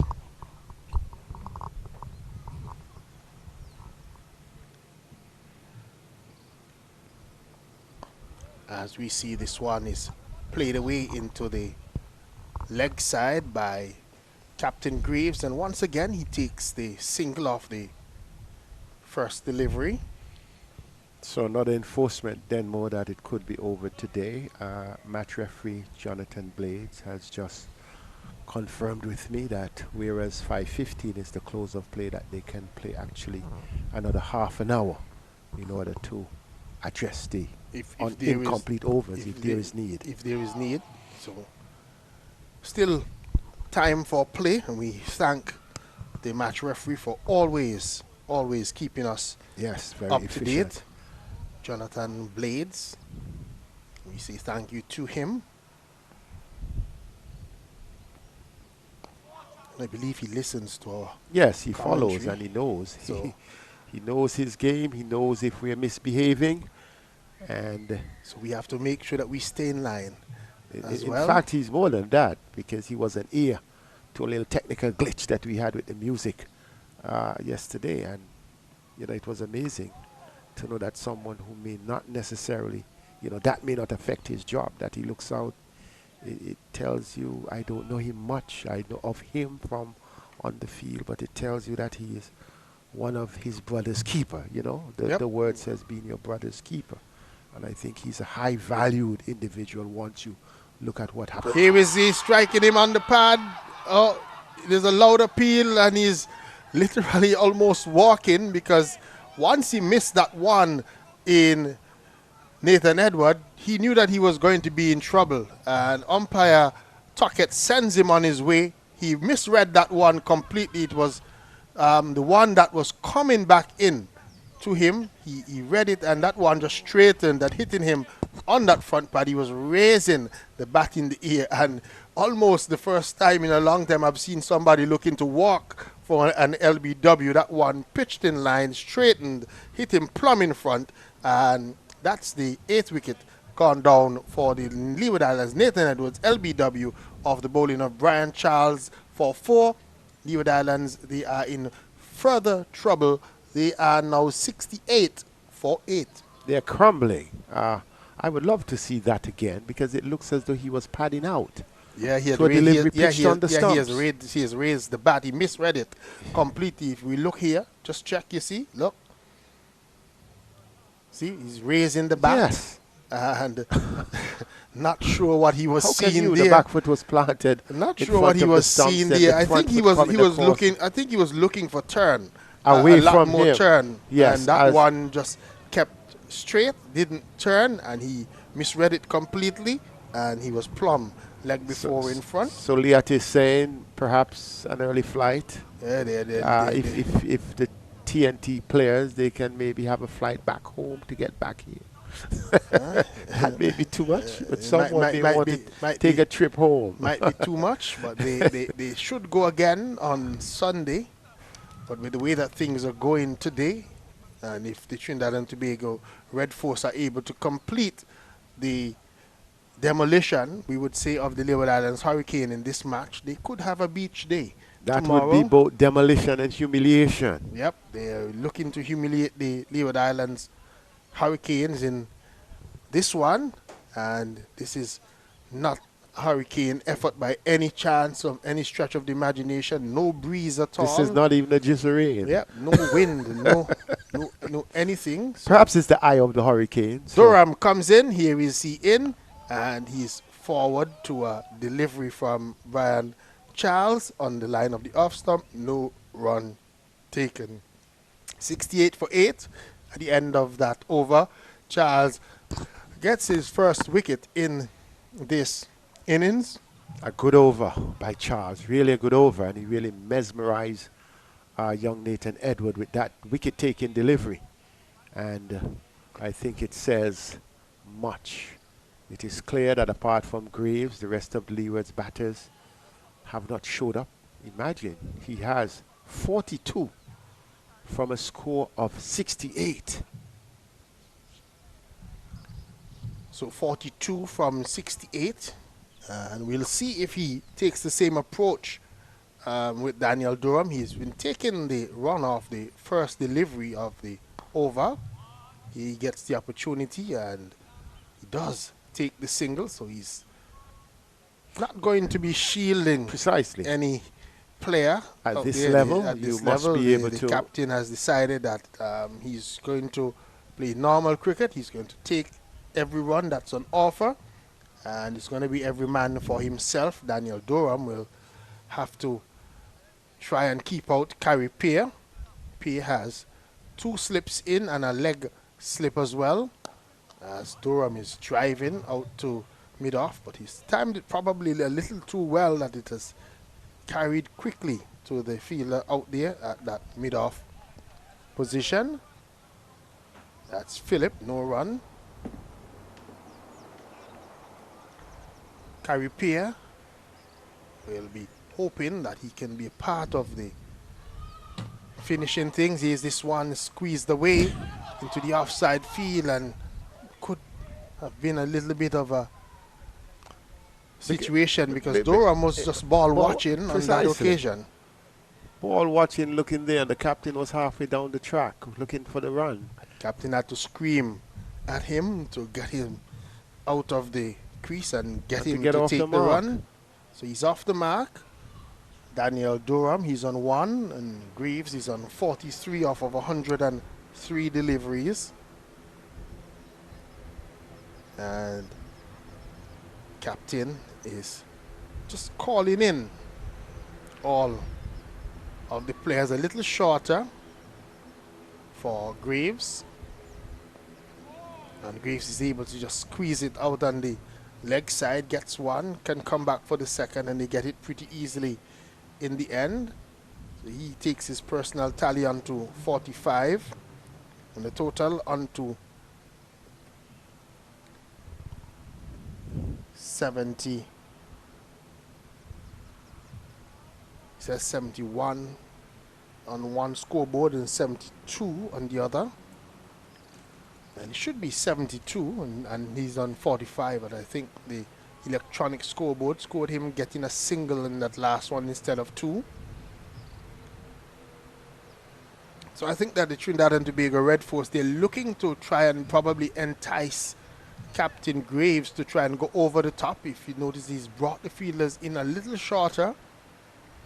He's also put that man in front of the bat of Graves, who continues to play defensively to delivery that is on the line of the stumps. Can't score to end another over. At the end of the over, the score has moved on to 72 for 8, 72 for 8, and I believe the electronic scoreboard person is also listening, because as soon as I mentioned that they might have scored a single instead of two, it flicked over. And to the end of the over, 72 for 8. You're hearing correctly. The Leeward Islands Hurricanes, they are 72 for 8. So I'm getting a question from Carlisle Wildman, who says that he's listening from the United States.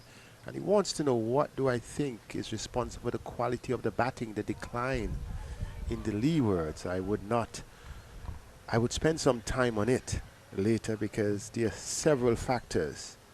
It is clear, he says that it is clearly glaring technical difficulties. Have the former greats been asked to help? Outside the line of the off stump again from Brian Charles. He's bowling to the left-handed Daniel Durham. And he says what we were saying, that Graves look a class above the rest. Yeah. And the bowling is mediocre. That Here is true. This delivery that is played away into the offside field. And there is no run. So he has two slips in place. He has a man at silly point. He also has a leg slip in place and a short leg, and Durham is able to get off the mark. He wants two, and he's given two. Just the way that fielder was chasing after that ball, looked as if they really wanted Graves back on strike. And so 2 to him, 2 more to the total. Right now it's academic, the score 74 for 8. It's just a matter of when. Durham is leaving one that was pretty close to that off stump, outside the line of the off stump, but I think he judged it well on that occasion. Unlike what we saw from Nathan Edward, who shouldered arms to one that was straight. And again, Durham is working one into the onside field, will get a single. Ball going into the square leg region and brings up the end of another over. So this is the scorecard for the Leeward Islands team. Wait, leave the 45 for last and call the digits. 3-0-2-8-3-4-0-0. It sounds like a telephone number.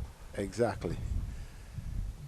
And just the one bright spark, Justin Graves, who is there, not out on 45. The decline has started a while now, but it has been not scrutinized. You look at Justin Graves, who stands out tall for the Leewards. A few seasons ago, the Leewards also had Amir Jangoo, the same player who scored a double century today. Yes. So they were relying on imports. And beyond that, you know, it has not been as the days gone by, but there are several underlying factors. But it's your time, Denmore. Carey Pierce starts a new over. The delivery that is played away into the offside field by Daniel Durham, no run. So the level of competitiveness is lacking. And that is because there is no consistent, ongoing competition at that level. This delivery is played away into the offside field. I think it's more than just competition at that level. That is one, but we have to name them one by one. That's what did we say? Yeah, I think, but even before we get to competition, we have to look at there is no development structure. Nationally. In any of the territories. In some cases, no cricket is being played. When we look around, in some cases, no cricket is being played. In Antigua and Barbuda, we cannot call on a program that we can say comes from the ABCA that has development that we can attach to it, to its name. So we run competitions. So what happens is like what happens with the under 15. The under 15, they just look at the school and they ask the coach to send me a couple of players down. They have a couple of matches that they call trials and selected a team. But Carey Pierce continues to prod away outside the line of the off stump of Durham. Durham doesn't seem to be really reading him. Here is Pierre again, and Durham this time is forward and plays it defensively back along the pitch for Pierre to field his own bowling. And so it's a water break. no run 75 for 8. We're going to take a short break, just refresh ourselves, and when we come back, we'll have more of coverage between the Leeward Islands Hurricanes and the TNT Red Force.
So we're back after the break, and it is 75 for 8 from 40 overs, and they're still trailing on second innings by 294. And the Leeward Hurricanes, because they have really been suppressed, outplayed, outclassed, and on the cusp of being humiliated by the dominant, strong Trinidad and Tobago Red Force team.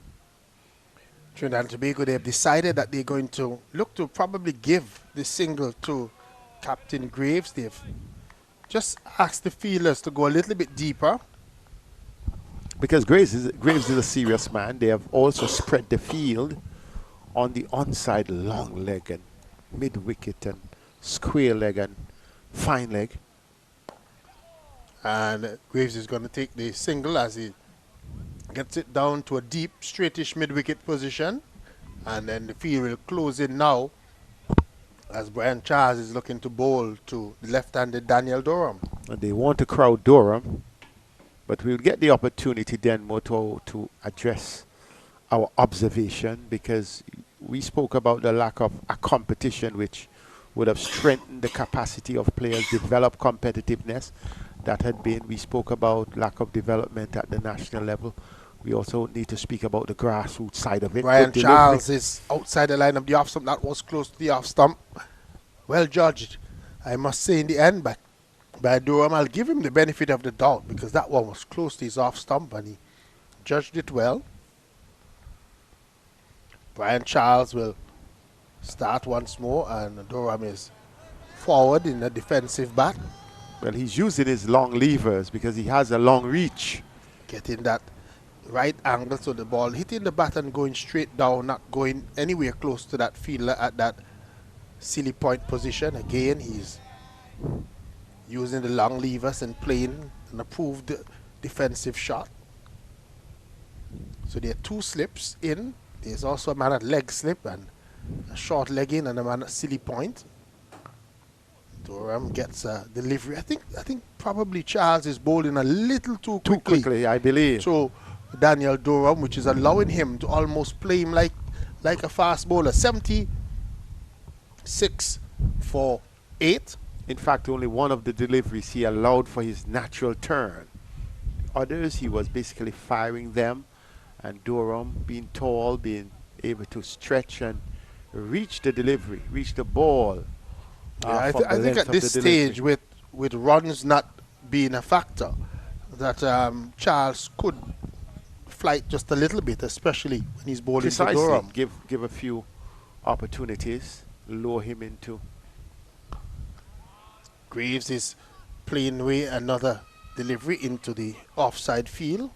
Gets his 47th run. And I like the approach of the captain too. Not only take as many runs as you can, expose him, let them learn to manage the process. Carry pair is in, and again, delivery outside line of the off stump. I still think that they're bowling too fast to Durham, so he's actually almost batting them like if he's batting a medium pace bowler. I think they just need to slow it up and flight it a little bit. Here again, Carry pair almost going into the gloves of wicketkeeper Joshua De Silva very quickly.